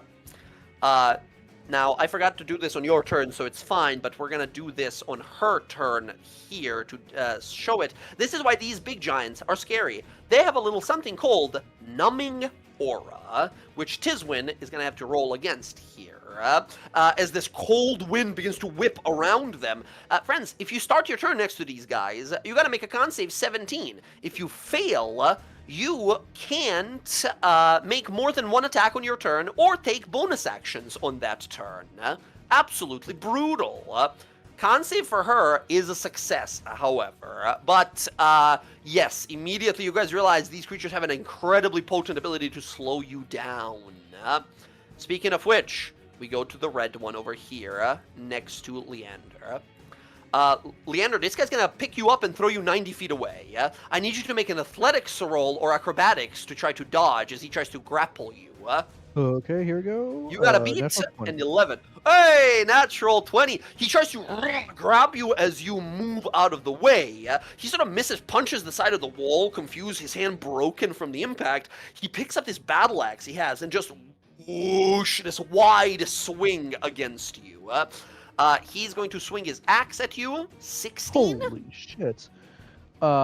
16 miss is it doesn't hit me, but Yeah, he fully hits this pillar, right? As you manage to like move quickly out of the way, which, by the way, probably is the moment when you're getting enlarged. You're like, no, trying to duck down under it as it slams into the pillar.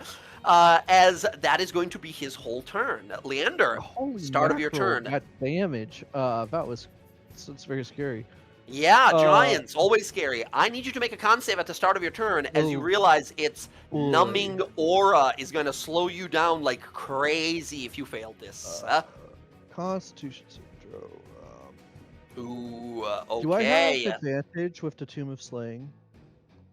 Probably not. But... The Tome of Slaying? I believe the Tome of Slaying, I don't think it gives you an advantage against, let me check, but I don't think it gives you advantage against undead stuff like this. The Tome of Undead Slaying, there it is. Advantage, once per turn when you miss an attack roll. No, when you miss an attack roll, you can re-roll it. But undead, necrotic damage and your hit point maximum ability scores can be reduced, yes. Yep.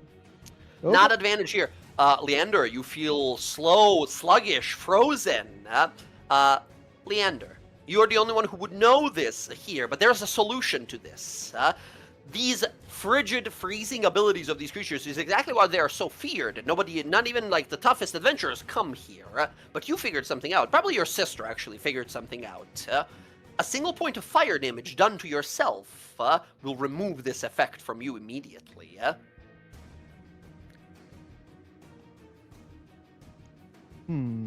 That said, you are still currently frigid and frozen. Is there any way that I could, when I do my attack, to use my Freedy's Wrath on myself? If you're willing to take the damage, I'll totally allow it. Okay. Alright, I'll do that then. When I attack him, I'll do the Freedy's Wrath to 3 damage against myself. Gotcha. You don't need to just do it against yourself. You can do it to him and yourself. That's fine. Okay. So let's see if it hits first. First you need to hit, yeah.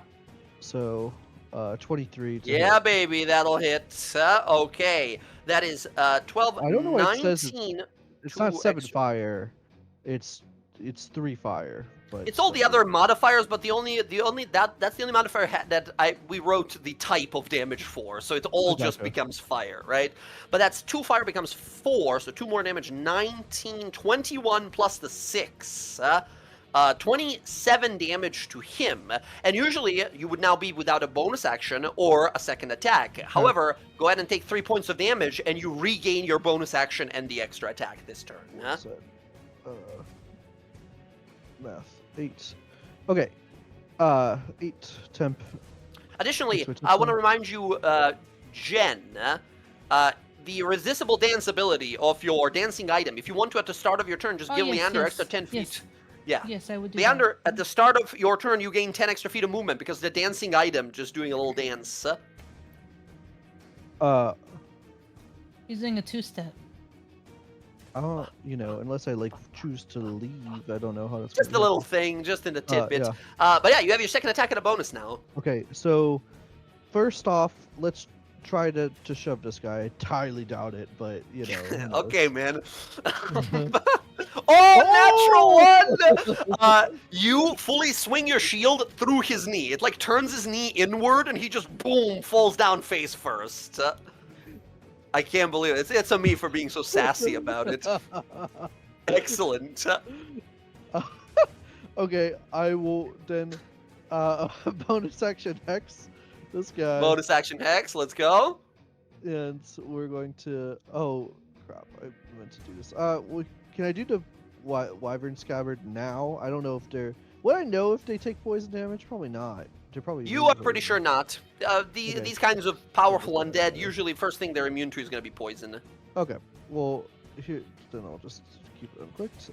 All right, here we go. Bunch of stuff coming your way. Second attack with advantage, 26. Yep, for sure. Yeah. Yeah, everything's in there. Nice, nice. Oh, look at all these modifiers our boys got. Cool. 24. No fire in this one. Yeah. Okay. Cool. Awesome. Yeah, Not bloodied. Horrifying. Very strong. Yeah, that's my turn. This guy goes next. Well, no, not this guy, the but other guy. The other guy. Another He was guy goes coming at next, me. sorry. Yeah. Okay. Don't I you believe dare. that's your That's my turn. I'll Yeah. get to you soon. All right. The Frost Giant zombie in front of Karnak and Tiswin has two people to fight. 1, 2 from left to right. Tiswin. This guy Damn it. turns towards Tiswin. He stares down at Tiswin and as he roars, his eyes begin to flicker with white, and then the side of his head begins to freeze over, and these incredibly devastating beams of frost energy blast into Tiswin from his eyes. They just blast outwards. Rolled twice. Why did it roll twice? Let me fix that. Ignore that first roll. It should be the one that's in the text. This is a test roll. Ignore this. Yeah, Tiswin needs to make a DC 17 con save. Natural one. Even with a bless, that's not going to do it. Tiswin takes 38 points of damage, is pretty badly bloodied now. And if you fail on this save, you also become dazed until the end of this guy's, until the end of her next turn. Concentration roll for her. She needs to make a 19 concentration. Nope, bless is gone as well, unfortunately. Oh my goodness. That is this guy's whole turn. He just fires the super beam of ice, and that is it. The rotting Jarl sits there, bound on the ground, can't do anything yet. The dead Jarl, it's his turn again. Floating throughout the room with his flying speed of 80. This guy just whooshes across the whole room, ending up in the middle here. Death! Death! Death! As he screams, here's a d6 roll to see. On a 5 or a 6, he recharges his big attack. He gets it back. Okay, not good. Not good is what they call it. But he's not going to use it yet. First of all, he's going to use a bonus action. He's going to, as a bonus action, teleport 60 feet. And where he appears, a giant hailstorm, a necrotic hailstorm appears, and he is going to teleport, I think, right over here. Cleo and Rodri in a 20-foot radius. No, that's going to be air as well then. Is it going to be Kiara? It's going to be Kiara as well. Wait, no. Hailstorm in a 20-foot radius centered on himself. So that'd be like 10 feet from him. No, he would have to choose. So that means he can get everyone. It's going to be either Kiara or air. 1 is going to be Kiara, 2 is air. Air, it goes for you. He makes a big sort of ice storm focused on him in a 20-foot radius right there. I need Cleo, Rodri, and air to make a DC 17 dex save or take a bunch of bludgeoning and cold damage and then be knocked prone. One short. Damn, Cleo even with advantage. None of you succeed. All of you take 11 bludgeoning and then 15 cold, reduced for air to 7 cold. However, all of you are knocked prone. gonna be 26 damage. I'm also resistant to cold, right? Yes, you are, because of the potion, so 7 to you as well. And then this guy is going to look out and fire off that giant death bolt. Karnak, you're fucking up his guy, and he doesn't like that, so he's gonna fire it at you. Karnak, I need you also to make a dex save, or take ton of cold and ton of necrotic damage. Nice, Rodri, managing damage, very good. Ooh, nope, not gonna do it, Karnak. What's the DC? Karnak, you have a bardic inspiration, but I don't know if it's not gonna be enough. However, whenever you use this bardic inspiration of Ayla's, of Kiara's, you gain temporary hit points, I believe.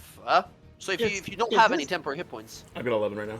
Is this effect available to be counterspelled, or is it not a magic spell? yeah, it's a spell-like ability. If you want to counterspell it, you totally can. I'm gonna try and counterspell. Okay, that's a con save against your spell save DC, 23. Too high of a roll.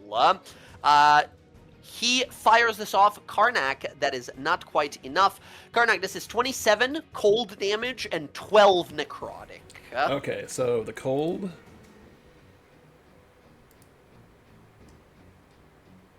You reduce it by 8, so that's 19 cold, 12 necrotic.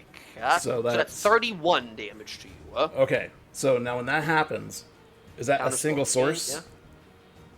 This is a single source, yeah, for sure. Okay, so he's gonna take his 31 points of damage, go down to 7, then laugh at the guy. Let's go! And gain 30. Ink of Undying. When you take damage equal to or more than half your total hit points, you can immediately recover hit points equal to 10 times your proficiency. 30 healing instantly. The tattoo, what was the tattoo off again? It's his fist bursting out of the frozen ground on his bicep. Hell yes, as it glows there, a powerful burst. Like it's almost like dizzying because you take so much pain, and then it's such an incredible rush of life energy that comes back through you that you immediately shoot back up. As the guy recoils. What in madness? I'll get to you when I'm done with this guy. That is his whole turn. He fires off his death lightning, but he fucks up our teammates with that teleport blast. Kiara, your turn. Okay,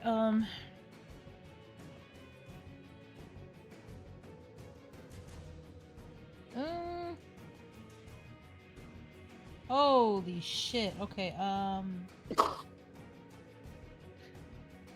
is this guy corporeal, or can I go through him, or is You he can like, go through him. He's physical? I posted a little image in the art and images section. Art Grey WildLands. He's a giant storm of evil stuff. He's a big spirit, a giant guy. So I can walk through him? You can walk through him, but if you walk out of him, he might take an attack of opportunity.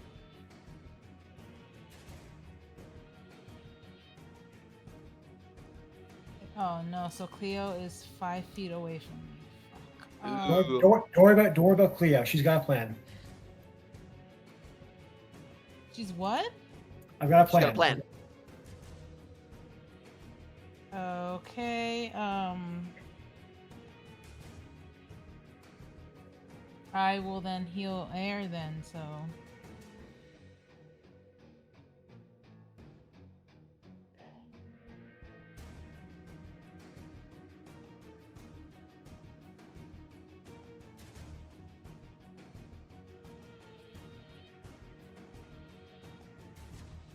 That's for air.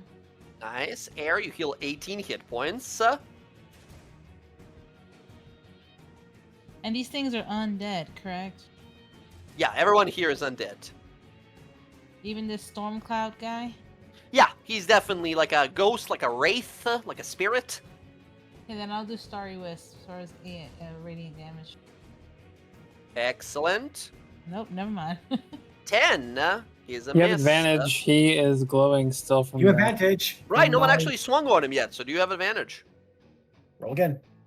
Let's go! Nice. Let's go! I'm gonna Amazing. pop this 12 points off. of damage. This man's is vulnerable to radiant damage. That is going to be 24 points of damage to him. Hold on, there's more coming. There's more coming. Oh, Because he's also undead. So he Mhm. gets a little bit extra. Crap, no, cancel all that so it doesn't trigger treachery. Pop that. Boom. Yes. And yes, and boom. Baleful Interdict. Remind me, what damage kind is this, though? It is necrotic, but you said Okay, they weren't he is resistant resistant to necrotic, yes. So, nice. On a crit, activating here extra 17 points of damage of necrotic and 24 of radiant, as you send this out, this massive impact, that as he sort of turns to you, says, "What do you mean to do with this weakling power?" As you send this bolt out, it enters his body on the inside, and as he like makes himself like discorporates himself to like make it pass through his body, it detonates on the inside of him as the light sort of shines, this like kaleidoscope effect of radiant light through his shadowy body across the entire battlefield. Who slams his massive fist into the ground, and his face sort of comes up right to you, who are like in front of him, as he stares at you angrily. Awesome. and Very good, very good. Kiara, So- I believe that's your turn. question: Yes? when I get healed per the dice rolled, does the healing increase if it is a crit? Yeah, exactly. That's why those are so Okay, amazing on cool. crits. So you I'm heal gonna take- 8 here. Incredible. Cool. Kiara, I think that's your turn. Yep. Cleo, you're up next. I'll spend half my movement to get up. Yeah. And does the rotting Jarl look injured? Is he taking any damage yet, or? He's not necessarily injured, like he hasn't taken any damage, but he's still bound. The chains are weakened on him. He's nearly released, but not yet. Okay. So I have air. I want. I'm gonna have to risk it. I'm gonna have to risk it just for it. So, first of all, I am going to bonus action, healing word. Okay. Bonus action, mass healing word. Mass healing word. Let's do it. I'll reroll that one.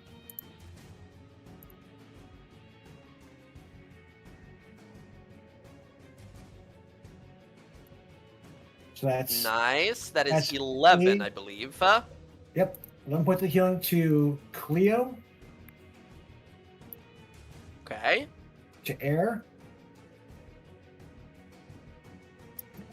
Rodri, and Kiara, because they're the only within 60 feet, I think.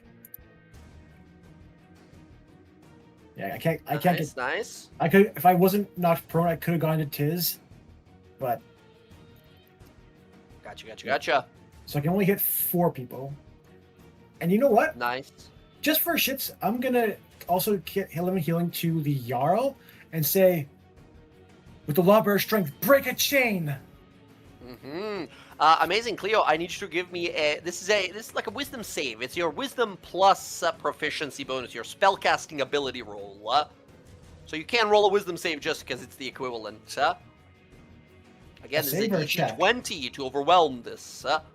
Save or check. It's technically an ability check, but you can roll a save just because it's the same like bonus to it. Okay.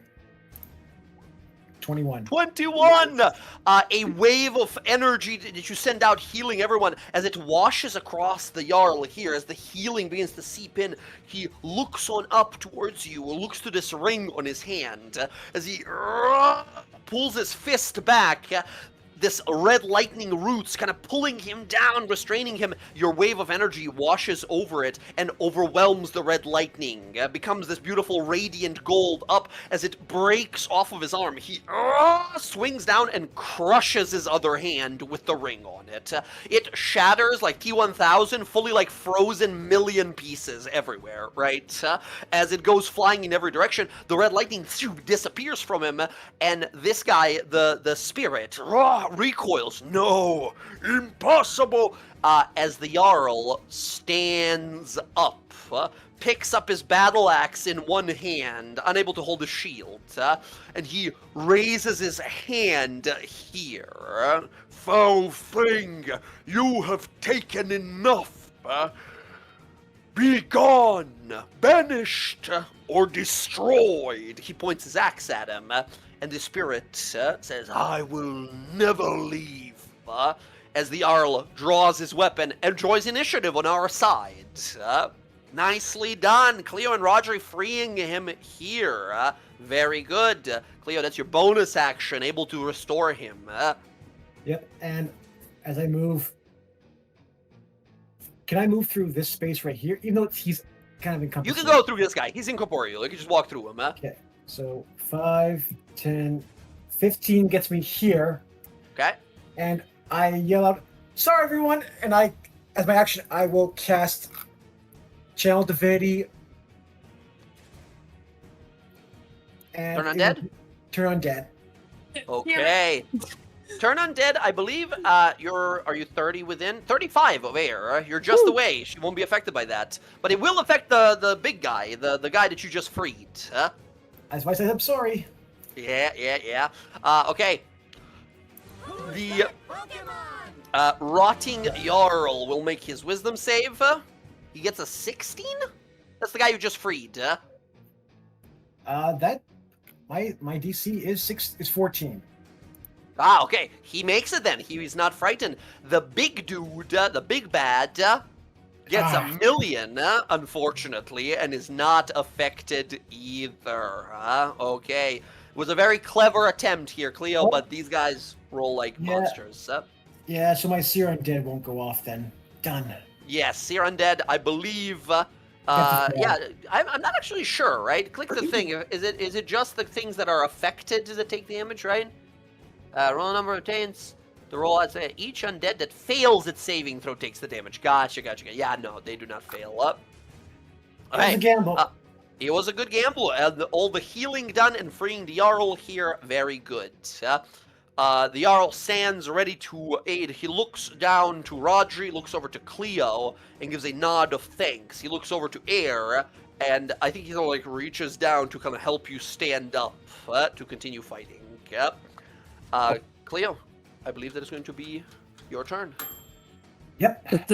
Does him picking me up save me 15 feet of movement? Yeah. Cleo, at the end of Cleo's turn, he's going to use a legendary action. Instead of moving himself, he's going to move you and, like, stand you up. Help you to stand up.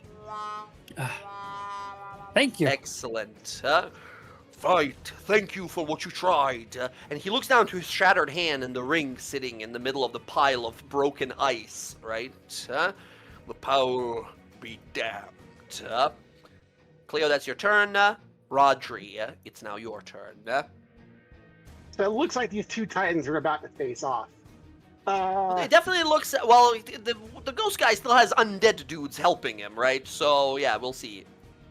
Okay, I am going to stand up. Yeah.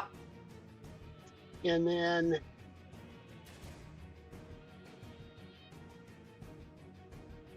Can I tell who this guy is looking at? I don't think he has a particular target in mind. Yeah, Kiara. Just crit him. Okay, good. That's excellent. I mean, it's not good, but... I will stand up. I don't know how to rotate my guy.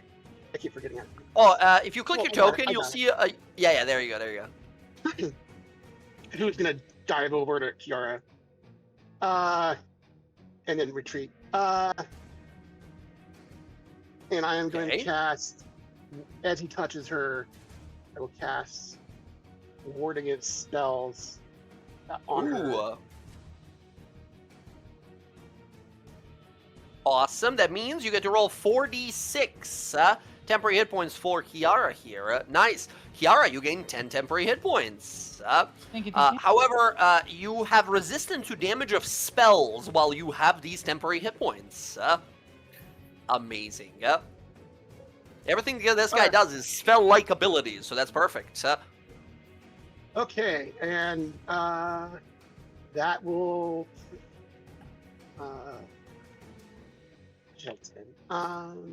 That's action. You have a bonus if anything left. I will remind you guys, those of you that have regular healing potions, they are bonus action to drink yourself or to feed to someone else, but that's only the basic regular healing ones. Greater ones, that's an action to feed to someone. Is this guy flying? Kinda. He's like above ground, but only like a few inches, right? He's just like floating above ground. He's hovering. Okay. I think that's my turn. I don't have anything else I can really do. Okay, understood. All right. Rodri, end of your turn. No, you will not protect anyone. He's gonna use a legendary action to smite the shit out of you. A giant necrotic fist, boom, comes down, hitting you. Attack roll against you, that's a 15. My AC is 14. Unless you got some reactions, this goes through. I don't have a shield spell memorized. Okay, that is 23 necrotic damage to you. So like he punches into you, and it's not like you don't feel his fist push against you. You feel like a waterfall falling on top of you. All these like screaming spirits that are just like bah, bah, bah, bah, bah, bah, bah, slamming down on top of you as he kind of tries to push you into the ground. 23 necrotic. Okay, Air. Now we go to you. All right. Oh, actually, Air, before you go, the guy behind you, the rotting Jarl, now redeemed someone, is going to use a second of his 2 legendary actions. He is going to point out to you and use Jarl's instructions. Check it out. He points at an ally. If the target can see or hear the guy, you gain advantage on your next attack roll, ability check, or saving throw. Next d20 you roll has advantage, right? As he points forward, protect your own. Do not fail where I did. I shout. And as Air is getting ready to go for this guy, I will bonus action the interdiction onto him. Awesome. I'm going to make a quick little skip over here. Scoop up the ring and put it into the spider bag so we don't forget it.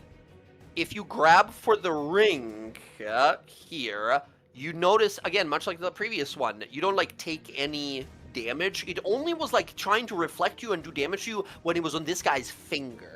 Right? It's like, what the fuck is that deal? What does that mean? How does that work? It's not damaging you right now. And the ring is like that big, but when you pick it up, it like shrinks itself to be like your appropriate size. Like fucking Lord of the Rings when they pick up the one ring the first time and it like fits for you, right?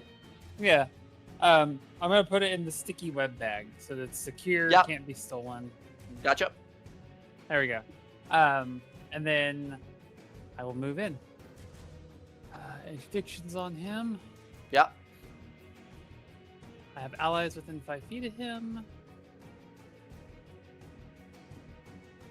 And here we go. Let's do some deeps. 21. 29 hits for sure. Perfect. That's a hit. 13 then- damage. Awesome.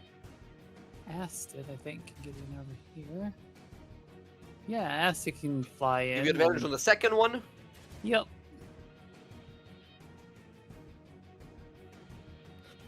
$27. Nice. 13.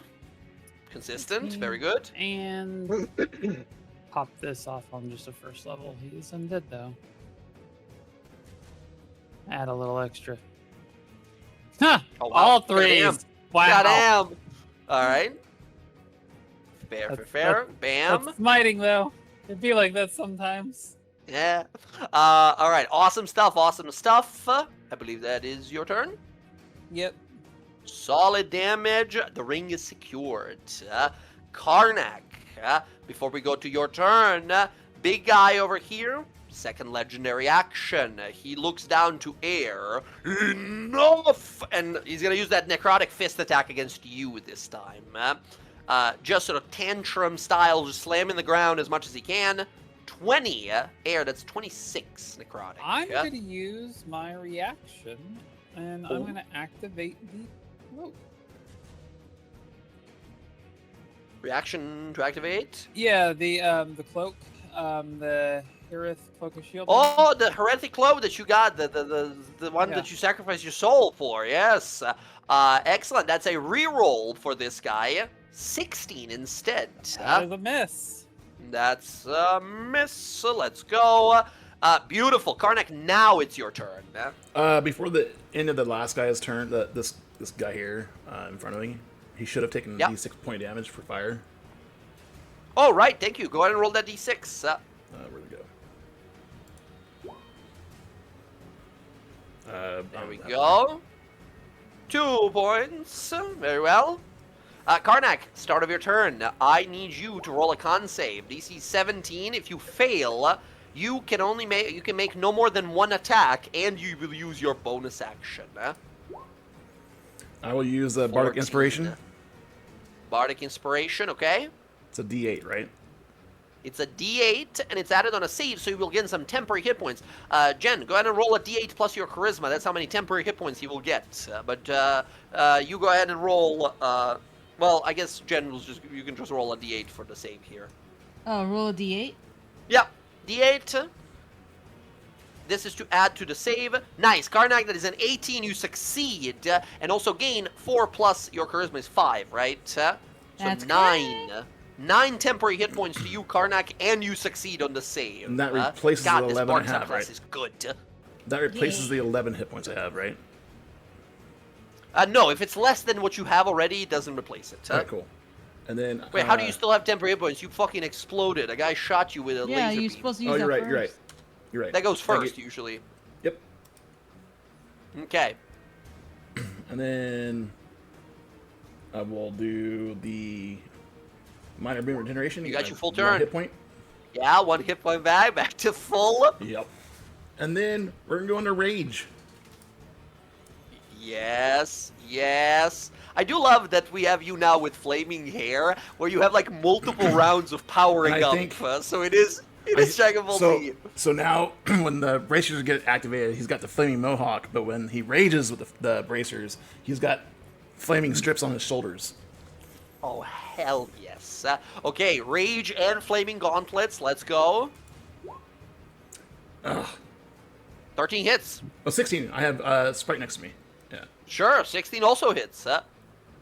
And I got everything That activated. is 17 damage, but the 2 is fire, so doubled. Cool, 19 damage. And the scimitar. This is a bloody giant we're fighting now. Scimitar also, of course, hits. 4 doubled. Nice. That is 20 more points of damage to this thing. You are tearing through this thing. Yeah. Not dead, though. Tisman looks messed up, right? Here's yeah, got laser beamed, and she's currently dazed. Tiz, back up a little bit and take a potion. That's Karnak's turn. Okay, understood. She is like holding onto her blade, like, okay, I'm trying to keep him busy. You're doing great. You're doing really good. All right, we go to Tiswin's turn. Tiswin is dazed, so she has an action or a bonus action. She will use an action to drink a greater healing potion. She has healing 20 hit points. That is, however, her whole turn because she failed that save before. Next up, also, and she needs to make a con save against that freezing effect. She fails, means that already she would have not been able to have action or a bonus action. So yeah, she just uses an action. Okay. The Frost Giant zombie in front of Leander. Leander, are you a fan of giant laser beams? Be honest. Not particularly. I mean, Well, let's see. Maybe this will change your mind. I need you to make a DC 17 con save as this guy stands up and roars and a beam of icy sort of energy blasts into your body. You'll take 29 points of cold damage if you fail. Why isn't a dex save? It's a con save. It's like it's basically like freezing your body type of thing. It's like if you were taking Ooh. damage from boiling. Nice. go. 19 is a success. You take half of that, so 14 cold to you. Okay, Leander, it's your turn. You know the drill. He's got that freezing, numbing aura. I need a con save. Sorry. Just do what you just did. Just do that again. 2. What heck? You took 14, and then at the start of your turn, you gotta My- make the save. Okay. Okay, it's just weird. Okay. Con save. Here we go. Yeah. Let's go! Let's go! That's a success. Incredible. Go ahead and take your full turn. All right. Here we go. Lots of modifiers. Here we go. Attack. Natural. Oh, one. Let's shit. go. Let's go. Big crit. I mean, we might as need well. I'll hit Extra this d6 damage on the swarm attack Oh yes. because it doesn't roll it automatically. 29 damage so far. 29, 33 damage on the first attack. Huge Yeah, you've slash been adding across the his body. damage, the extra damage for the being tall. Yeah, D4's in there. Yeah, I it's see in there. enlarge Okay. in the mix there. First strike, as it swings its axe at you, duck under, cut the side of its body, and a bunch of just frozen guts are rolling out of its side. Let's smite it because I mean that makes sense. It's a Oh crit, so- my god. Hey, this is a huge creature. That means it goes down. Ow. That's a crit. That would usually be 48 points of damage. Go ahead and roll 8d8 points of damage on a crit. Let's do 4 at a boy. time because it only goes up to 6. So here's 4, and then here's another 4. Extra 30. What is that? 63 points of damage total. My god. Absolutely devastating smite blast there. This creature is very well in bloodied now, but not yet fucking dead. Giants. Just roaring as you all watch. Leander, you catch this thing under the side of the ribs, and as usually, you're like a quick slashes of the blade. There is a moment here where you guys watch Leander. There's a light that illuminates the lamp he has on his side. It travels up and through his body into the blade, and Leander, there's a moment where you lift this giant onto its side as it like flies up and then slams into the ground as fire erupts from just about every cut and orifice on his body. Incredible. Nice. Second attack. Here we go. Let's hopefully maybe finish this guy off. Let's see. Here we go. He's prone, so that's a natural 20 again. Let's go. Let's go. Extra d6 for the swarm. That's insane. Nice. Another 3 points of damage. Leander, Nice. MVP. 11 and a 6 and an 8 and a 7. That second crit is 36 points of damage. He's in single digits. Oh my god. As that is going to bring this guy extremely low here. Oh my god, How much damage Leander. was that total? You did, you know what, let me tally that up. You did a total of Yes, I was hoping 100 exactly points of damage to this giant. As you guys hear these powerful whooshing sort of impacts as Leander lands his devastating attacks. Incredible. Burning through those resources. Oh, right. Hex. I forgot you hexed this guy. I need a con save for previously when you got laser beamed. Was it just a Okay. DC 10? To see if you concentration on Hex remain. Nice. We're good. We're good. All right. There we go. Leander. Anything else from you, sir? As you do this like incredible set of attacks and such, and you sort of like, is there like a presentation to this at the end? As you realize, like, and it is done. As this guy like, stands back up. You're like, come on. Come on, stay down, I did all that. Incredible. It's really, really unlucky because, Leander, you would know that these creatures have a little thing called Undead Fortitude, and it doesn't work if you crit them to death, and you got so close. Oh, man. All right, we'll need a kill confirm. We'll need a dancing item to fucking dance on its head or something. Yes, Uh, please. Okay. Yeah, that's What me. a turn. I mean, Beautiful. I don't really have a bonus action, unfortunately. Big roll from our newest friend here. Very nicely done. Very nicely done. Okay. Yep. Friends, next up, we go to the Frost Giant over here next to Karnak. Karnak, this thing stands up and then attacks, I think, you once and Tizwin once with its Great Axe. Great Axe coming in. Tizwin first. Tizwin takes 21 points of damage, nearly dies. Karnak, for you. Karnak, that's a natural 20. You take 42 points of damage, Karnak. Okay. This guy takes d6 of points of damage back. So here's the d6. 5 fire, which turns to 10 fire because he's vulnerable. And how much damage was that? That is 42. Okay. So Straight up slashing, just a big, big axe. I have 9 temporary. 9 temporarily plus your 38, so you had 47 to begin with, So I and you have took 5. 43. 42, right. So Holy you have 5 shit. hit points remaining. Jesus Christ. Are you Oh, not resist? What's that? Not resist the slashing? no, you are raging, Oh, right? shit, You you're are right, raging, yeah. yeah. So that. So that is 40 half that. Sorry, that should be 42 to 21 points of damage. So I'm at 26. Oh my god, thank you, Darren. Thank you, How Darren. did we both forget the main my thing goodness. Barbarian does? Right? Because all because, right. because Karnak's multi-classed.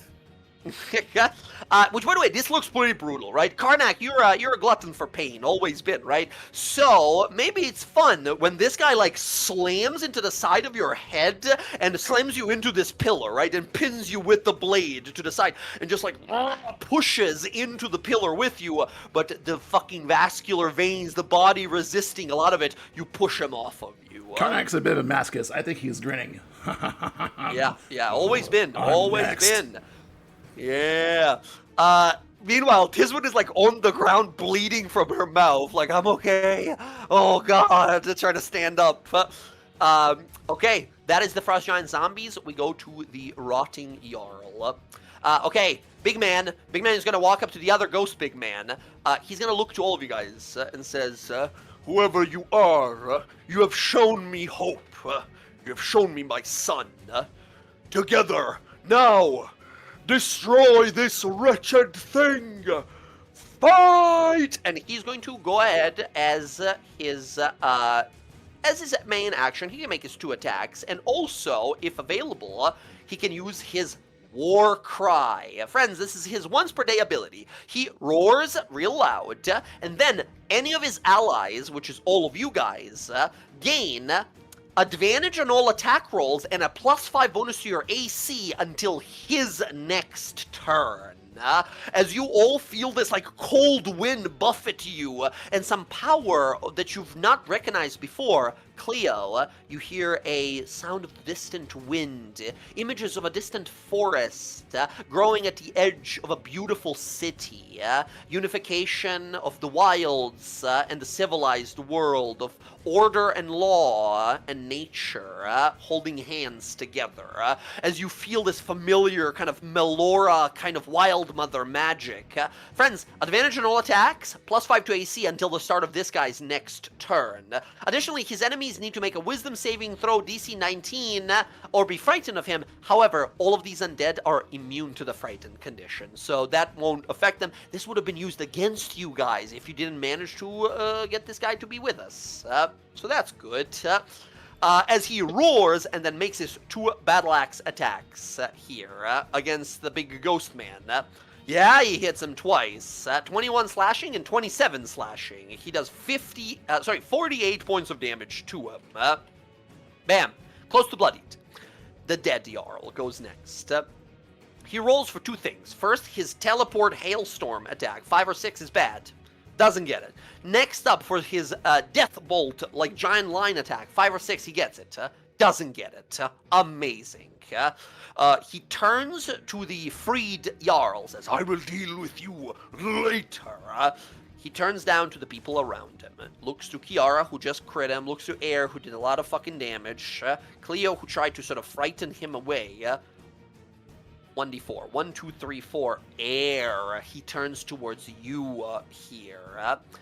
Air, big scary guy, turns towards you and is going to make 2 necrotic fist attacks, and then he's going to throw a hailstone at another party member.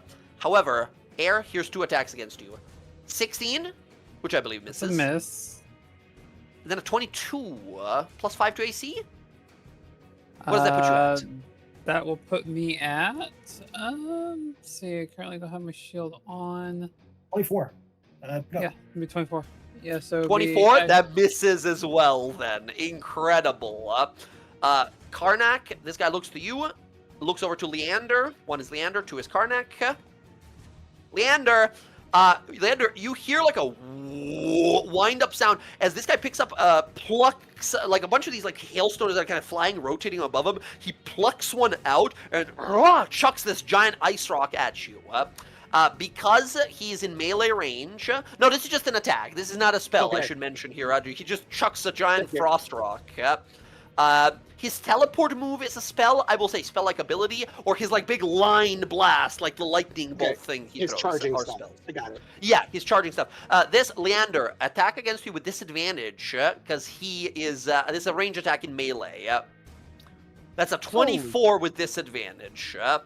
You have a plus 5 to AC right now from the Jarl's like rousing words. Okay, so my natural AC is 18. So 23. 18 plus 5 puts you at 23, which still hits. Unless you have some other shenanigans, that's a hit on you. My friend, you take 24 bludgeoning and 12 cold. As a boulder half the size of your body, it's like explodes on impact as it hits you. Why is this the first time he's doing not necrotic damage? That's annoying. Right? It's the only attack he has that is not necrotic. He throws cold stuff and punches with necrotic stuff. I should go. He needs to punch me, not throw. You guys stuff gotta at me, swap. then. You gotta swap with We gotta someone. swap. That's however 36 damage to you total. Holy crap! Okay, DC that's 18 really concentration for Hex. Oh man, that's gonna be hard to make. So what? It was how much damage? 24 36? bludgeoning, 12 cold. So yeah, 36. That's a lot of damage. That Yeah. puts me under half, notably. Some would which say is that's really too bad for much me. damage. Okay, con save. Nah. Con with 18. advantage. Oof. Nope. Hex is Um, gone. I'll use my inspiration. I have Inspiration, that, yeah, let's so, try it. let's 18's the try it. number. Twice the roll, but not quite enough. All right, Okay. unlucky. Hex is gone. Okay, 2 necrotic punches down towards Air. As Air, you defending yourself with your blade, and this like wind whirling around you, helping protect you. That is his turn. Kiara, we have a giant on our side, but this guy knows the deal. If he kills you guys off, it'll be easy for him to gain control over the Jarl again. Okay. Some of your friends are getting absolutely rocked. He didn't like that radiant Shoot. damage. That fucking sucked for him, huh? It did suck, but this is probably gonna suck more. Hold on.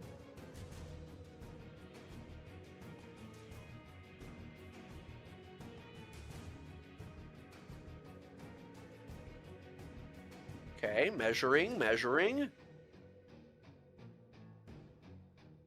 What do you think you're doing over there? Okay. How did I get further away? That's the question. Because it's a grid map, so it's silly like that. How far are you trying to be from All right, everyone? it's fine. 60 feet. I can do it. Okay, so Yeah. okay. Karnak is the furthest, so yeah, that's Yeah. enough. Everyone is within Okay. 60. I'm gonna do mass healing word. Oh my god, Cleo and Kiara firing off these mass healing words, keeping us We up need in a it. We need fight. it. We need it. Okay, that's a 2d4 plus charisma. For everybody, well, 6 people. You gotta pick who doesn't get it. What do you mean? It's Karnak. Everyone needs it. Well, it's right? 6 of you guys plus Tizwin, right? Who's the person who doesn't get it? How bad is Tizwin though? Tisman is 13 out of 52. Well, air looks like she's good, so I will not get air. Fair? Okay. Go ahead. 2d4 plus What the 5. hell?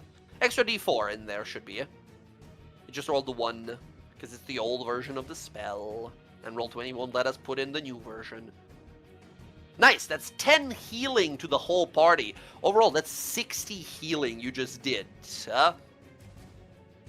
Amazing. Tisman looking much better. Yeah, I'm gonna hit him with another Starry Wisp.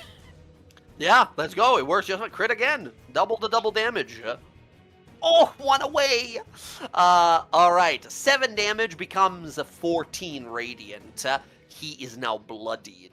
Another radiant blast through his body as he roars in I'm pain. hiding behind this pillar.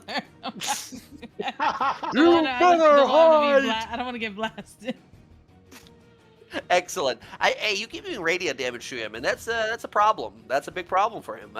Okay, Kiara, that's gonna be you, I believe. That's me. Make sure everyone puts their Okay. health. Cleo, why don't you have no health?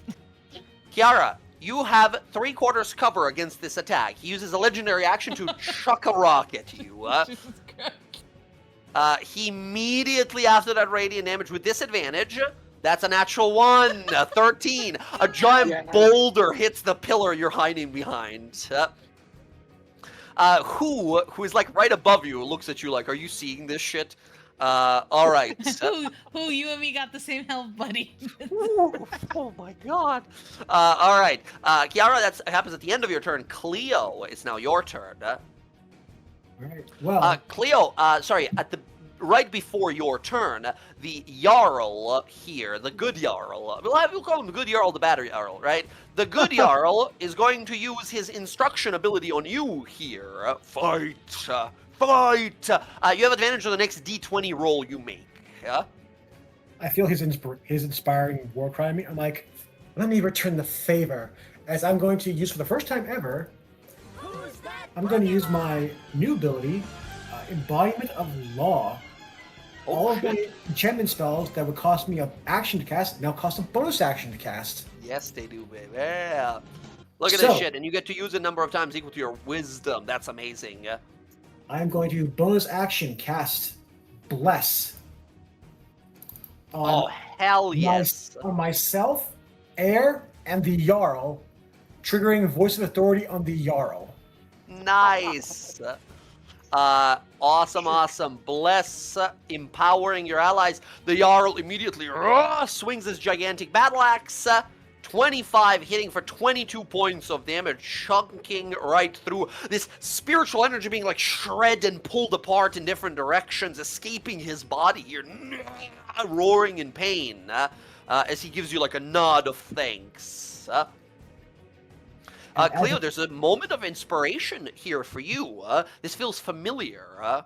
Stuff like this, these battles, this battle like this, feels like the biggest battle we've had yet. There's something familiar to about large-scale combats like this. So something feels right. This commanding post you have taken, it feels right. Moment passes and horrors of the combat continue. This feels familiar. Let's go with it then. As I will go as my action with advantage, I'll smack the spirit with Aaron Bond, my mace. Let's go. Nice hits for sure. Max damage, 10 bludgeoning. Next damage, 10 blood. Yeah, this thing is looking really fucked up. Okay. Cleo showing off the new abilities here. Awesome. Bonus put action up- bless. What a fucking great ability. Yeah, and I'm going to put up at the spirit. I'm saying, your day ends here, ruiner. He roars. Cleo, I'm sorry. That deserves a retort. He's gonna use last legendary sorry, no, he used 1 only. So second legendary action for this turn. Cleo, he's gonna bring that necrotic fist up and then down on top of you. Only thing that awaits you is eternal suffering. That's a 29 against you. Well, here's the thing, because is this a magical... It's not a spell attack. It's not a spell attack, is it? It's not a spell attack. This is just his punch. Okay, they don't get disadvantage because of my spell guard shield. So unfortunately, even with an AC of 22, 21 Yeah. still hits, and I am under 21 hit points. No, you have resistance to necrotic, right? Oh, it's true. So yeah, Yeah. So you take 21? 10 points of damage here. What usually would have killed, does not. Cleo, boom, blast of necrotic energy against you. Again, it feels like a waterfall of pain, right? Just boom, boom, boom, boom. It looks like a punch, but it's just like non-stop pressure of necrotic energy against you. Oh, I just protected raised- ward. Yes, and Projected Ward has 10 hit points and gains the resistance of its target. So Nice. it takes 20. It takes the reduced 10, right? Yes, yeah. Reaction, Cleo, you see a ward appear across you as Rodri protects you. So Cleo takes no damage here then? That's correct, I believe. Yeah, it's got 10 hit points. Right? and Because it resistance. reduces the damage from 20 to 10, and how much does the ward have currently?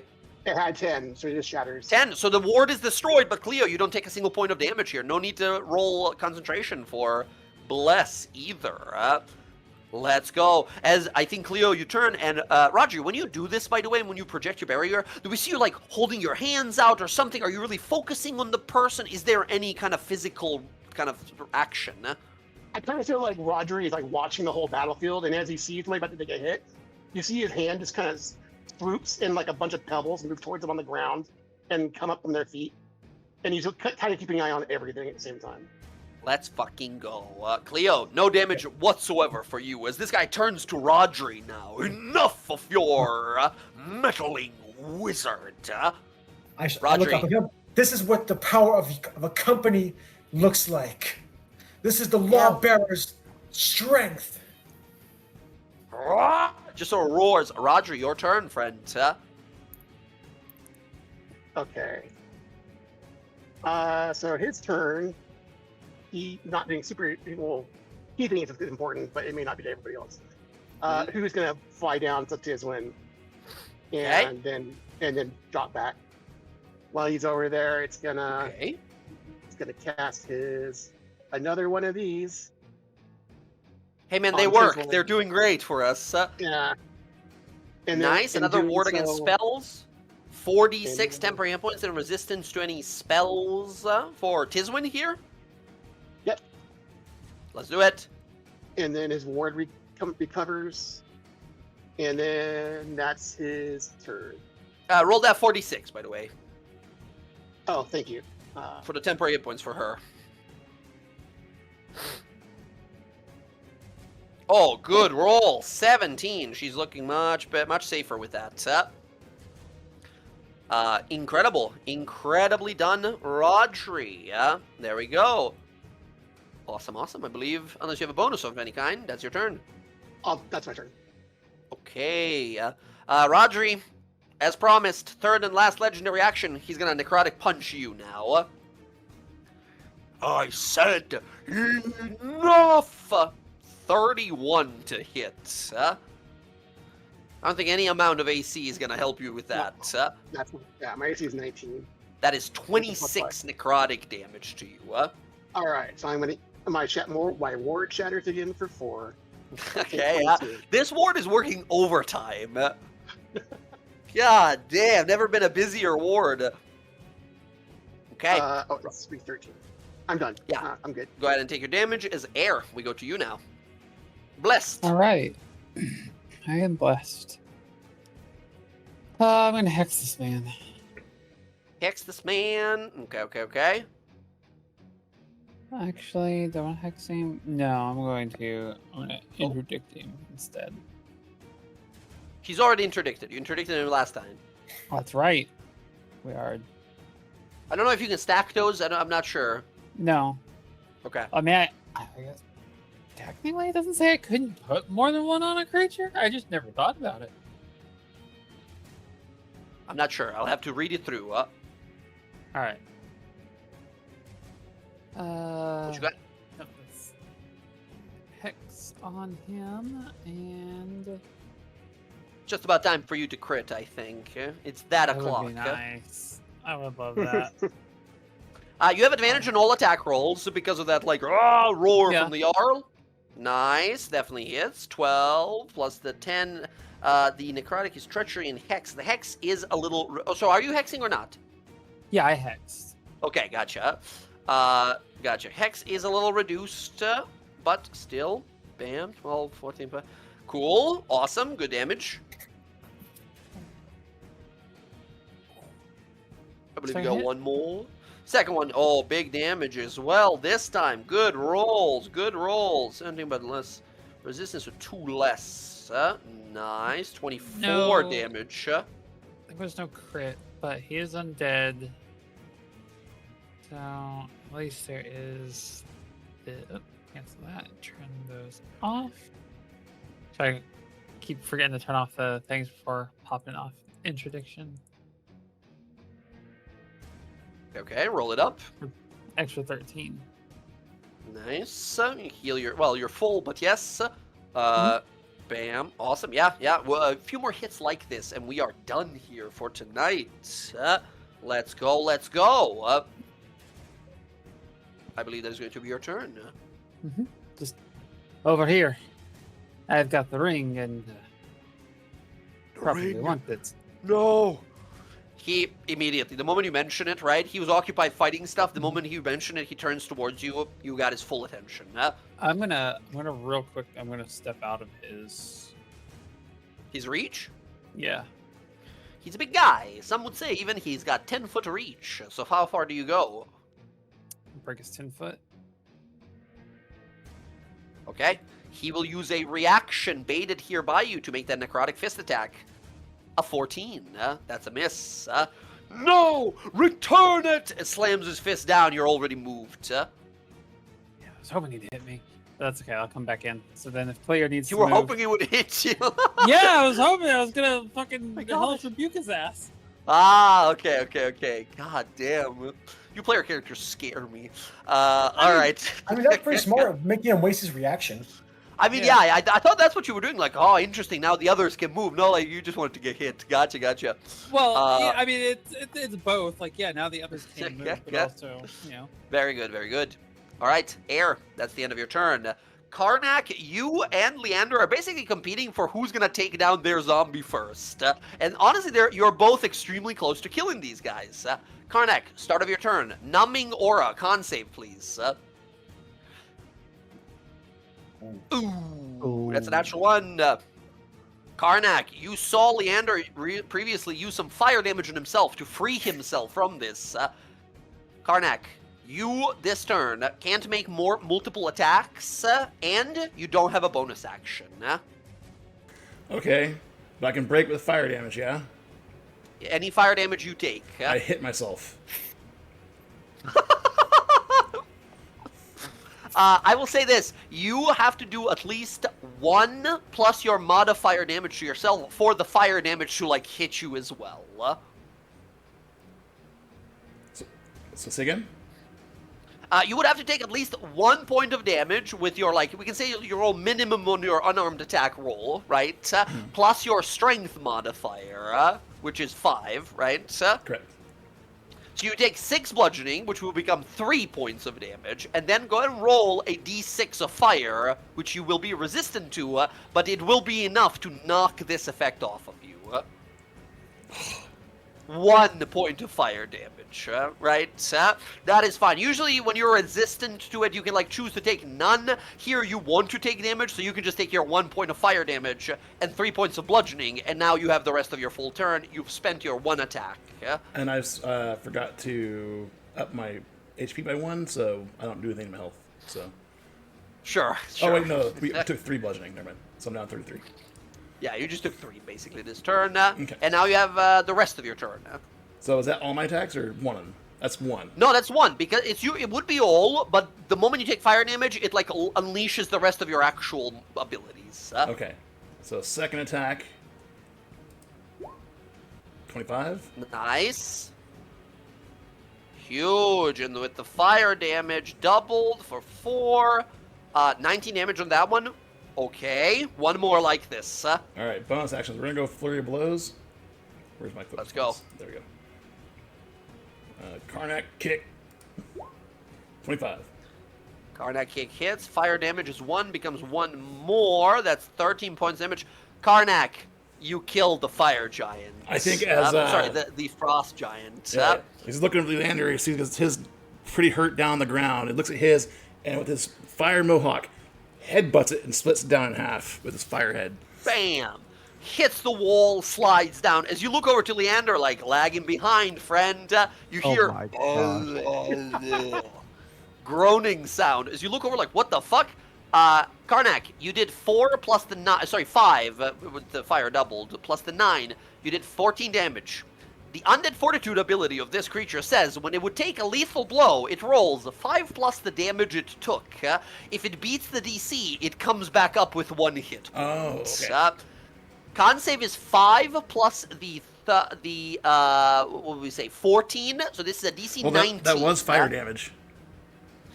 It doesn't matter fire. It needs to be radiant. Oh, sorry, no. Damage is fire and radiant. Yes. Fire secures the kill here. Groans for a moment before the flames engulf it as it just falls back dead. Still have 1 for my flurry of blows. So Karnak's going to take his move. Here's his 10.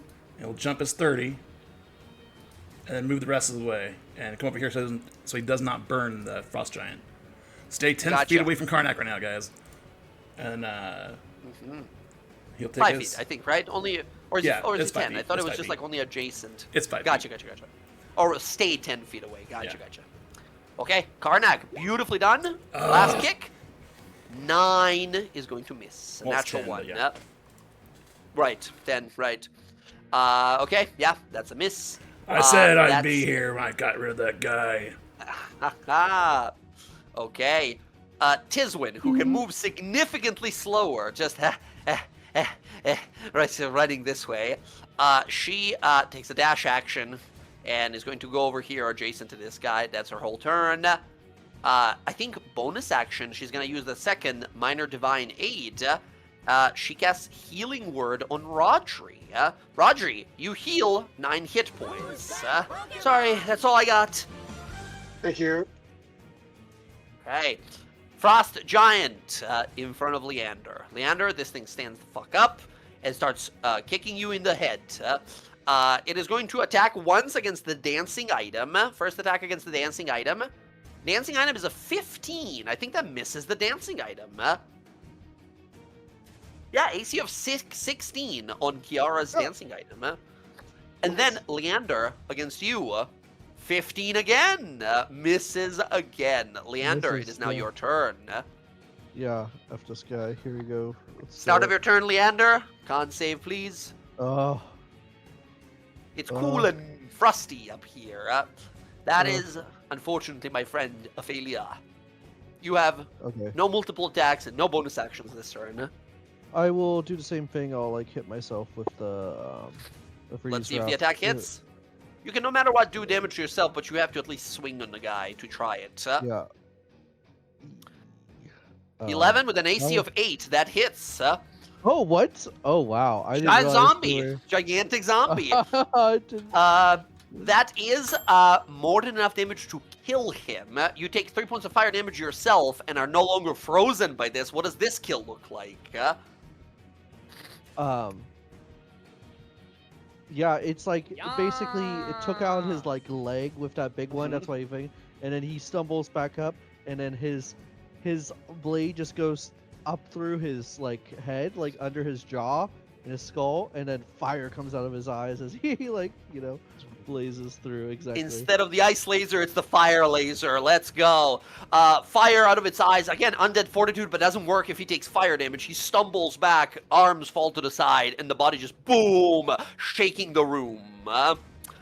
Which, by the way, because this happens in the same initiative round, that means that Leander and Karnak, you kill the guys at the same exact time, right? As both of you kill off your giants at the same exact time. I think Karnak gives Leander a nod as they're running up. Hell yeah. We got a bro relationship slowly forming here. This is great. There's literally no room around him, and I'm huge. So, well, luckily you have Eldritch Blasts, so you can play around a little more. That's true. True. I guess that's a good call. I will get behind the pillar, I guess, with the dancing item and Mm-hmm. prepare. Oh yeah, the dancing to- item gives you a 10 extra move speed. I don't know if that matters or changes Well, your I can plans get up whatsoever. to him. That wasn't the thing. It's just where am I going to stand? You know, You can stand inside of his body because he's a big ghost man. Huh? Oh, interesting. Well, I can't go here. Okay. Well, yeah. Well, But ending your turn next to Karnak, adjacent to Karnak, will do some fire damage to you. D6. Yeah, this is tough because I'm like, I can't be like in Cleo. 40 feet, you can go, yeah, you can't be inside of Cleo's space, but you can go over here. Well, you'd still be in this square, right? So it'd be, Yeah, no matter what, exactly. you'd be next to Karnak and would take 1d6 points of damage if that's something you're Okay, willing to whatever. risk. Otherwise, you can just stand back and approach next turn. I'm standing back behind the pillar. Or Okay. actually, I will next to Kira. I'll zone this guy out. Get behind the pillar next to Kira. Boom, walk over. Excellent. Beautifully done, Leander. I think that's your turn. Unless you have a bonus of any turn. kind. I will second wind as my bonus action. Second wind.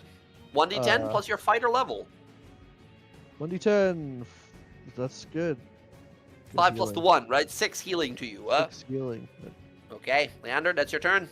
That's my turn. Next up, the Frost Giant, removed from initiative. The Rotting Jarl, the Freed King. He is just going to swing his battle axe twice. Hits and a hit. Oh, Jesus. Yeah, he hits this thing. Man, he leaves him in single digits.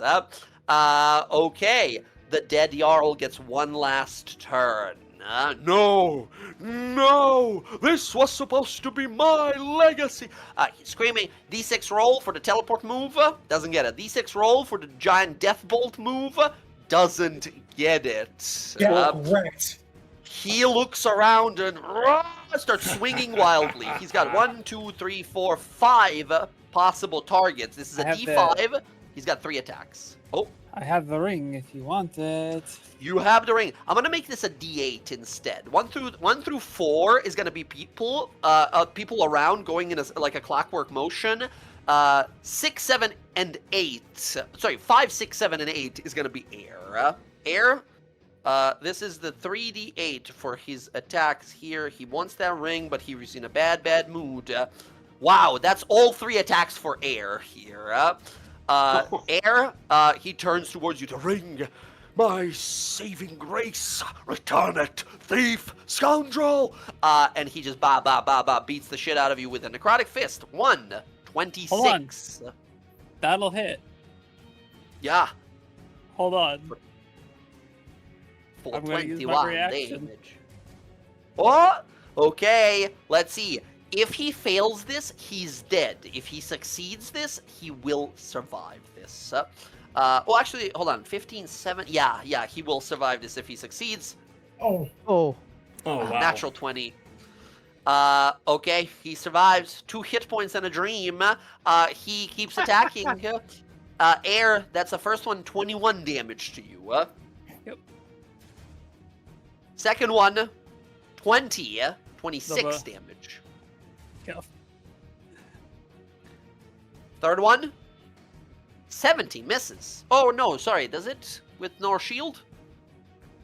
I am at it would be 17 exactly, so they would both hit. Yep. Okay. That's a lot of damage to How much is that in our total? 21 plus the 26 plus the 15. That's 62 damage total. Boom! 2 damage. Boom! Just continually, air, wave after wave, like a tidal wave of sadistic intention and vile thoughts blasting against you here. The ground beneath you begins to like crack and break, and you're like being pushed into a crater on the ground. Return it! Return it! It is mine! Mine! Just slamming on top of you. At the end of it, she kind of cracks her neck. Still standing. As he roars, Kiara, 2 hit points on this guy. What do you do? Sorry, Wisp. Star Wisp! Woo! Let's go. Absolutely, send it. Miss. This, on an 11, this gigantic ghost creature with an AC of 11, that Let's go. again, we're fighting a gigantic ghost and a bunch of zombies. They have really low AC and a lot of hit points. I got my first kill. Kiara, this giant spirit of malevolent necrosis, corruption, and sadistic intentions that corrupted the mind of this Jarl, this lord, this king of these giants that later caused such death and devastation in this place.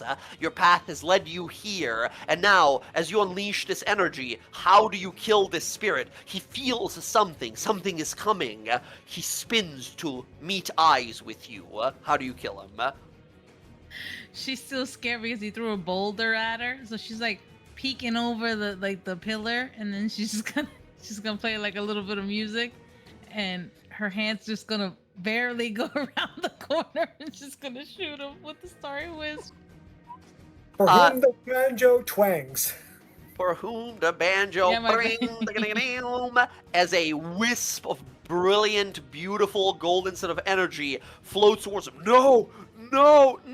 Goes through his, sort of like floating through his spectral head and body and neck, into his head. As he grabs for his head to try to reach to remove it, we see the light expanding from inside. Cracks appear, light coming out of his body in all directions as he roars and then shatters into dark red electrified mist in every possible direction. As he screams, "I will have my revenge!" and then explodes into nothingness. She'll go, did I kill it? Is it dead now? You did good. Way to go. Echoing throughout the halls here as the battle is over. You all turn as you see a thud, a loud impact as the Jarl falls to one knee. It is done. He looks across everyone, all of you kind of wounded, different kinds of injuries and such, as he kind of looks around. He kind of looks to Kiara, gives a nod. Thank you all for freeing me. Thank you for telling me of my son's fate. He turns to Air, kind of pointing at the backpack.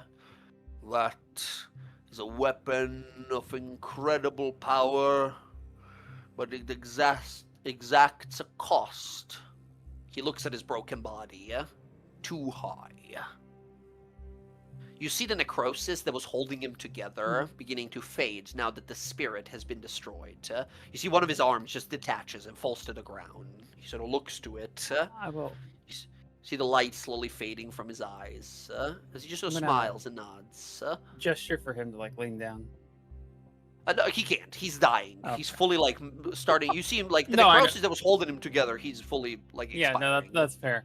Then Air will put her I think he like hand- falls to his like elbow and is like face to face with you, or like that in front of him. Okay, that's fine.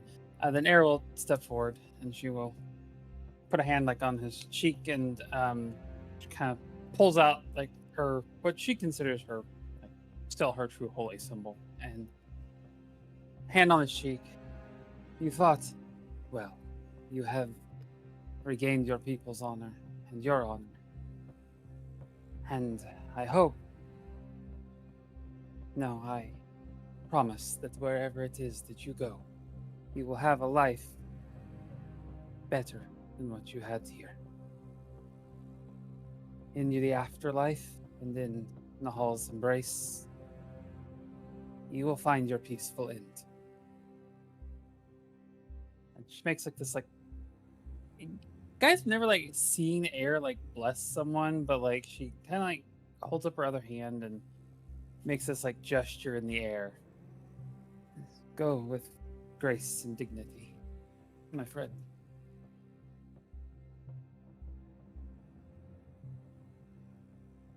He doesn't have it in him, right? Doesn't have the strength to respond. You just see the light slowly fading.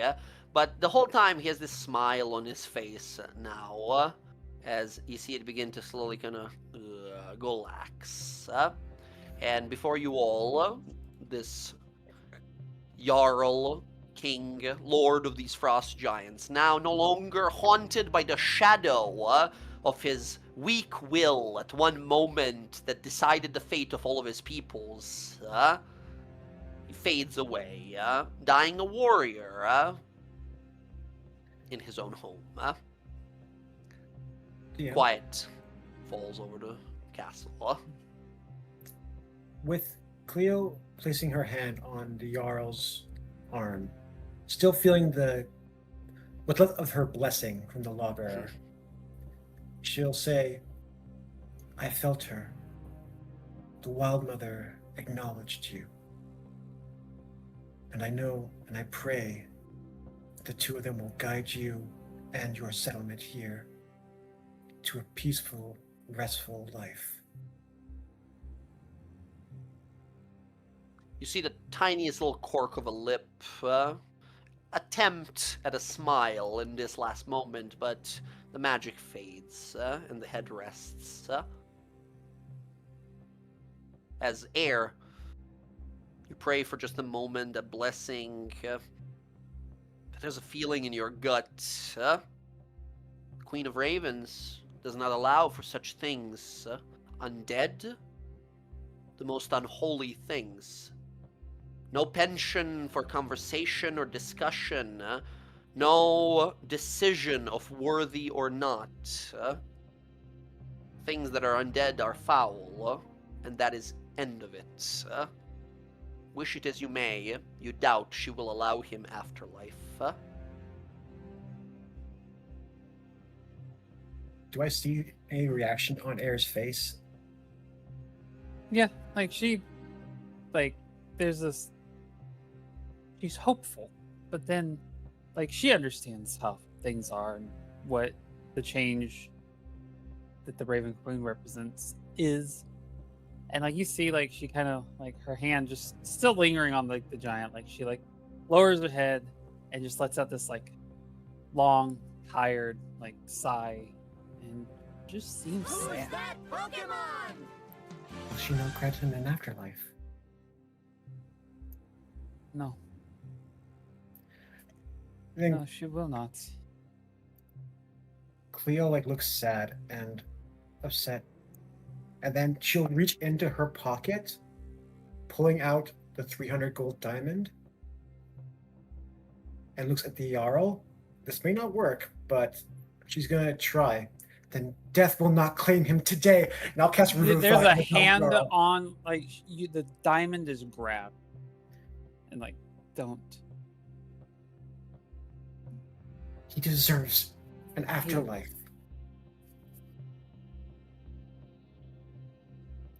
Don't raise the dead. It is the same. Just.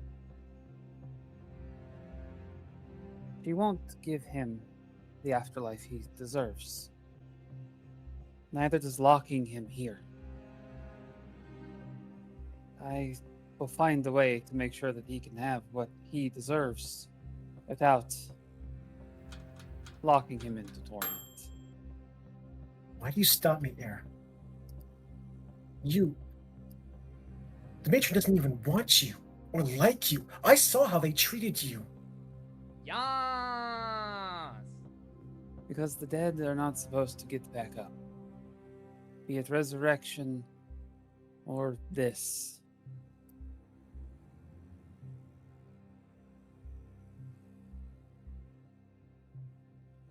Both of the gods of death have their limitations on what they allow.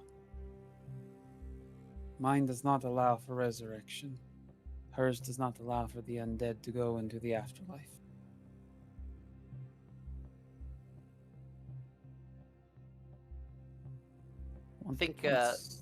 Once you die, that is it. That is how it's supposed to be. Then I shouldn't be here then. If not for Kiara, I should be dead. Did you say that was a mistake?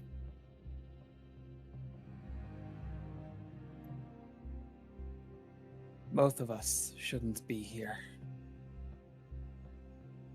And I think Cleo just looks at you with a look of shock on her face.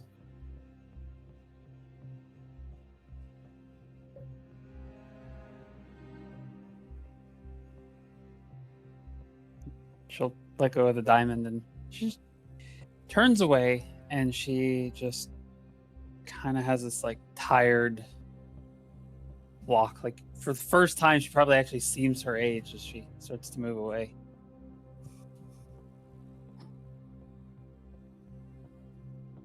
You see,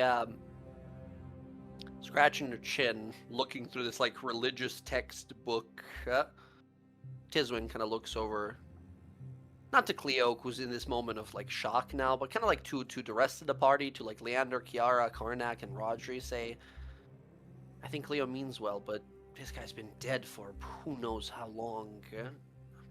I don't know if anything but I don't know, one of those wish spells can bring him back now. But I get it. He didn't seem like a bad guy, yeah? Just got a bad hand. Hey, Kiara, Yeah. can you reach out to his son and figure out this guy's name so he's not nameless? Oh, yeah, I could do that. I will close my eyes. Maybe, And I maybe will- tell him his father is dead, but he died with honor. I want that done for me.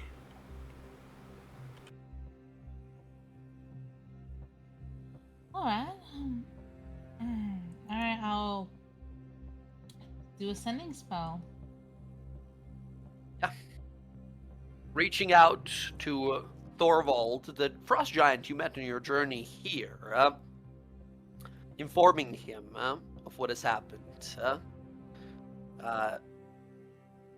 It takes a while before he responds, but he is in disbelief of what has happened. But the message he returns to you ends with a thank you. His father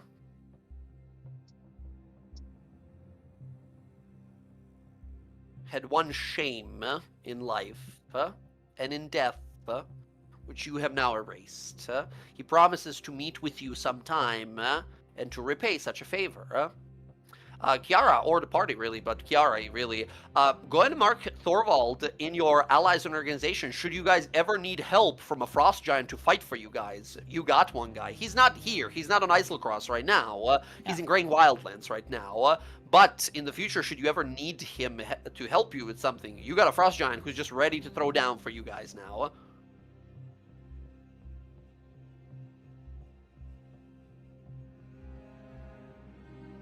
Yeah, Did I mean, he give I- a name? Sorry, his father's I- name is Eric the Wise. yeah, I already have like him as my thing, as my friend thing. So Well, there you I go. wasn't That gonna skip previously it. it was like acquaintance friend, you knew him. Now it's like, hey man, we need you to fight a god with us. You down? And he's like, hell yeah, dude, I'm coming. Okay.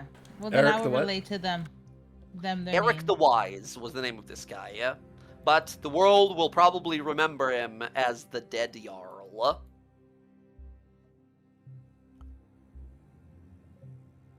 Unless, I don't know, someone writes a song about it or something. Or spins a tail. Ah. Very well. Friends, this is a victory, a bittersweet somewhat, but you have what you came for. This castle doesn't have much in it here. On the body of the Jarl here, those of you who deign to look, you will find in his pocket a key. And when I say key, it's the size of a Zweihandler German double-handed sword, right? It's like a gigantic key. Leads to somewhere. If we go outside of this door and then downstairs, down that path to the right and then downstairs, you guys will find, in a state of disarray and destruction, what looks to be like an armory. Nothing here is useful, mostly rotten and destroyed things. But one massive chest, one massive vault door sits there. An ancient vault that seems to be damaged in a pretty bad way, but next session, friends. We'll pop it open. It seems the key fits, and we'll see what treasure is there should you wish to claim any of it. Excellent. Karnak has a demon to pay. Yes. Oh goodness. Those things are awesome, though. Holy shit. Yeah, the fucking fire giant gloves were awesome. Loved it all the way through. First of all, we started with a really nasty fights with those lindworms. Good work, gang. That was kind of scary for a moment there. Nothing compared to this. This was pretty rough. This could have been crazy good luck for us. Or you guys really did. I didn't get any sixes on those D6s for this guy multiple times, right? That could have been pretty bad. That teleport prone move is a killer. Friends, we're gonna pause here. We're gonna end the session here for tonight. Hey, not bad. What did we play for like nearly 6 hours? Hey, gang, if at any point we're going for too long, just shut me down and we call it, right? Nobody's gonna say anything. We're all good. We went on for pretty long, so I hope that's okay. I think it was worth it. Yeah. Yeah, okay. But just letting you for the future. Love D&D, super love D&D. If you guys got stuff to do with the following day and you're just exhausted all day, we don't need you to like push yourself. But yeah, no. Everyone, thank you for gaming so much. Next time we do looting. What an amazing battle. What amazing RP as well. Yes. Very fun, very crazy stuff is still happening. If you guys look outside, all of those other zombie giants that are around, yeah, they aren't dead. They are still walking around. That's just a problem that really? Isolcross is going to have forever. Until the last one of them is burned down, right? This guy who had the spirit attached to him, he's the only guy who wastes away, gets a death, a proper warrior's death. So then, friends, until next session, are we all good for next week to play? Yep. Yep. Yeah. Sweet. 31st, I believe. Hey, that's my birthday! Wahoo! Oh? Happy birthday. Oh, I don't really? celebrate birthday. I'm one of those people who doesn't celebrate birthdays. So it's like, another day. I don't really care necessarily. But my wife loves to do stuff for it. So yeah. We Is it- should be good. I think I should be good. Unless some plans come up or anything. I think we're good. to Well, you said the play. 31st is your birthday? I think so, yeah. No, The 30th. no, I don't think so. I know We so. play on the. As I say, the 31st is your birthday. We play on the 30th. Oh yeah, that's funny because for me the game starts after midnight, so it'll just start being my birthday. Good stuff. There. All right, gang. Thank you so much for gaming. Take care of yourselves. Take care of your loved ones. Enjoy your week, and I'm gonna catch you all later. Bye. Right. Good night. Arnak, Good night. Bye. Great all session. I'm saying is that you had Tizwin's help. Hey, you know, Oh my hey, God. you had the dancing bowlers Sassy. help. Yeah. They didn't attack at all. Well, I think it was well. once or twice. Hey, that's he it. Yeah. did 4 damage. Let's not Well, talk listen, shit. he's there just in case. It's literally a giant buffing field that walks around the map. Yeah. It's pretty great. Yeah. All right, gang, about beautiful night. performance by everyone. Peace. Good night.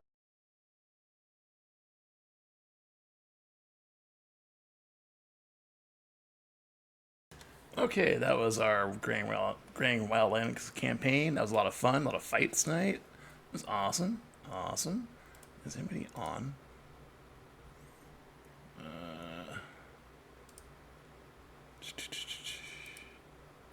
No, we're just gonna end it here. All right, everybody, thanks for hanging out. We'll see you next Sunday. Have a lovely week.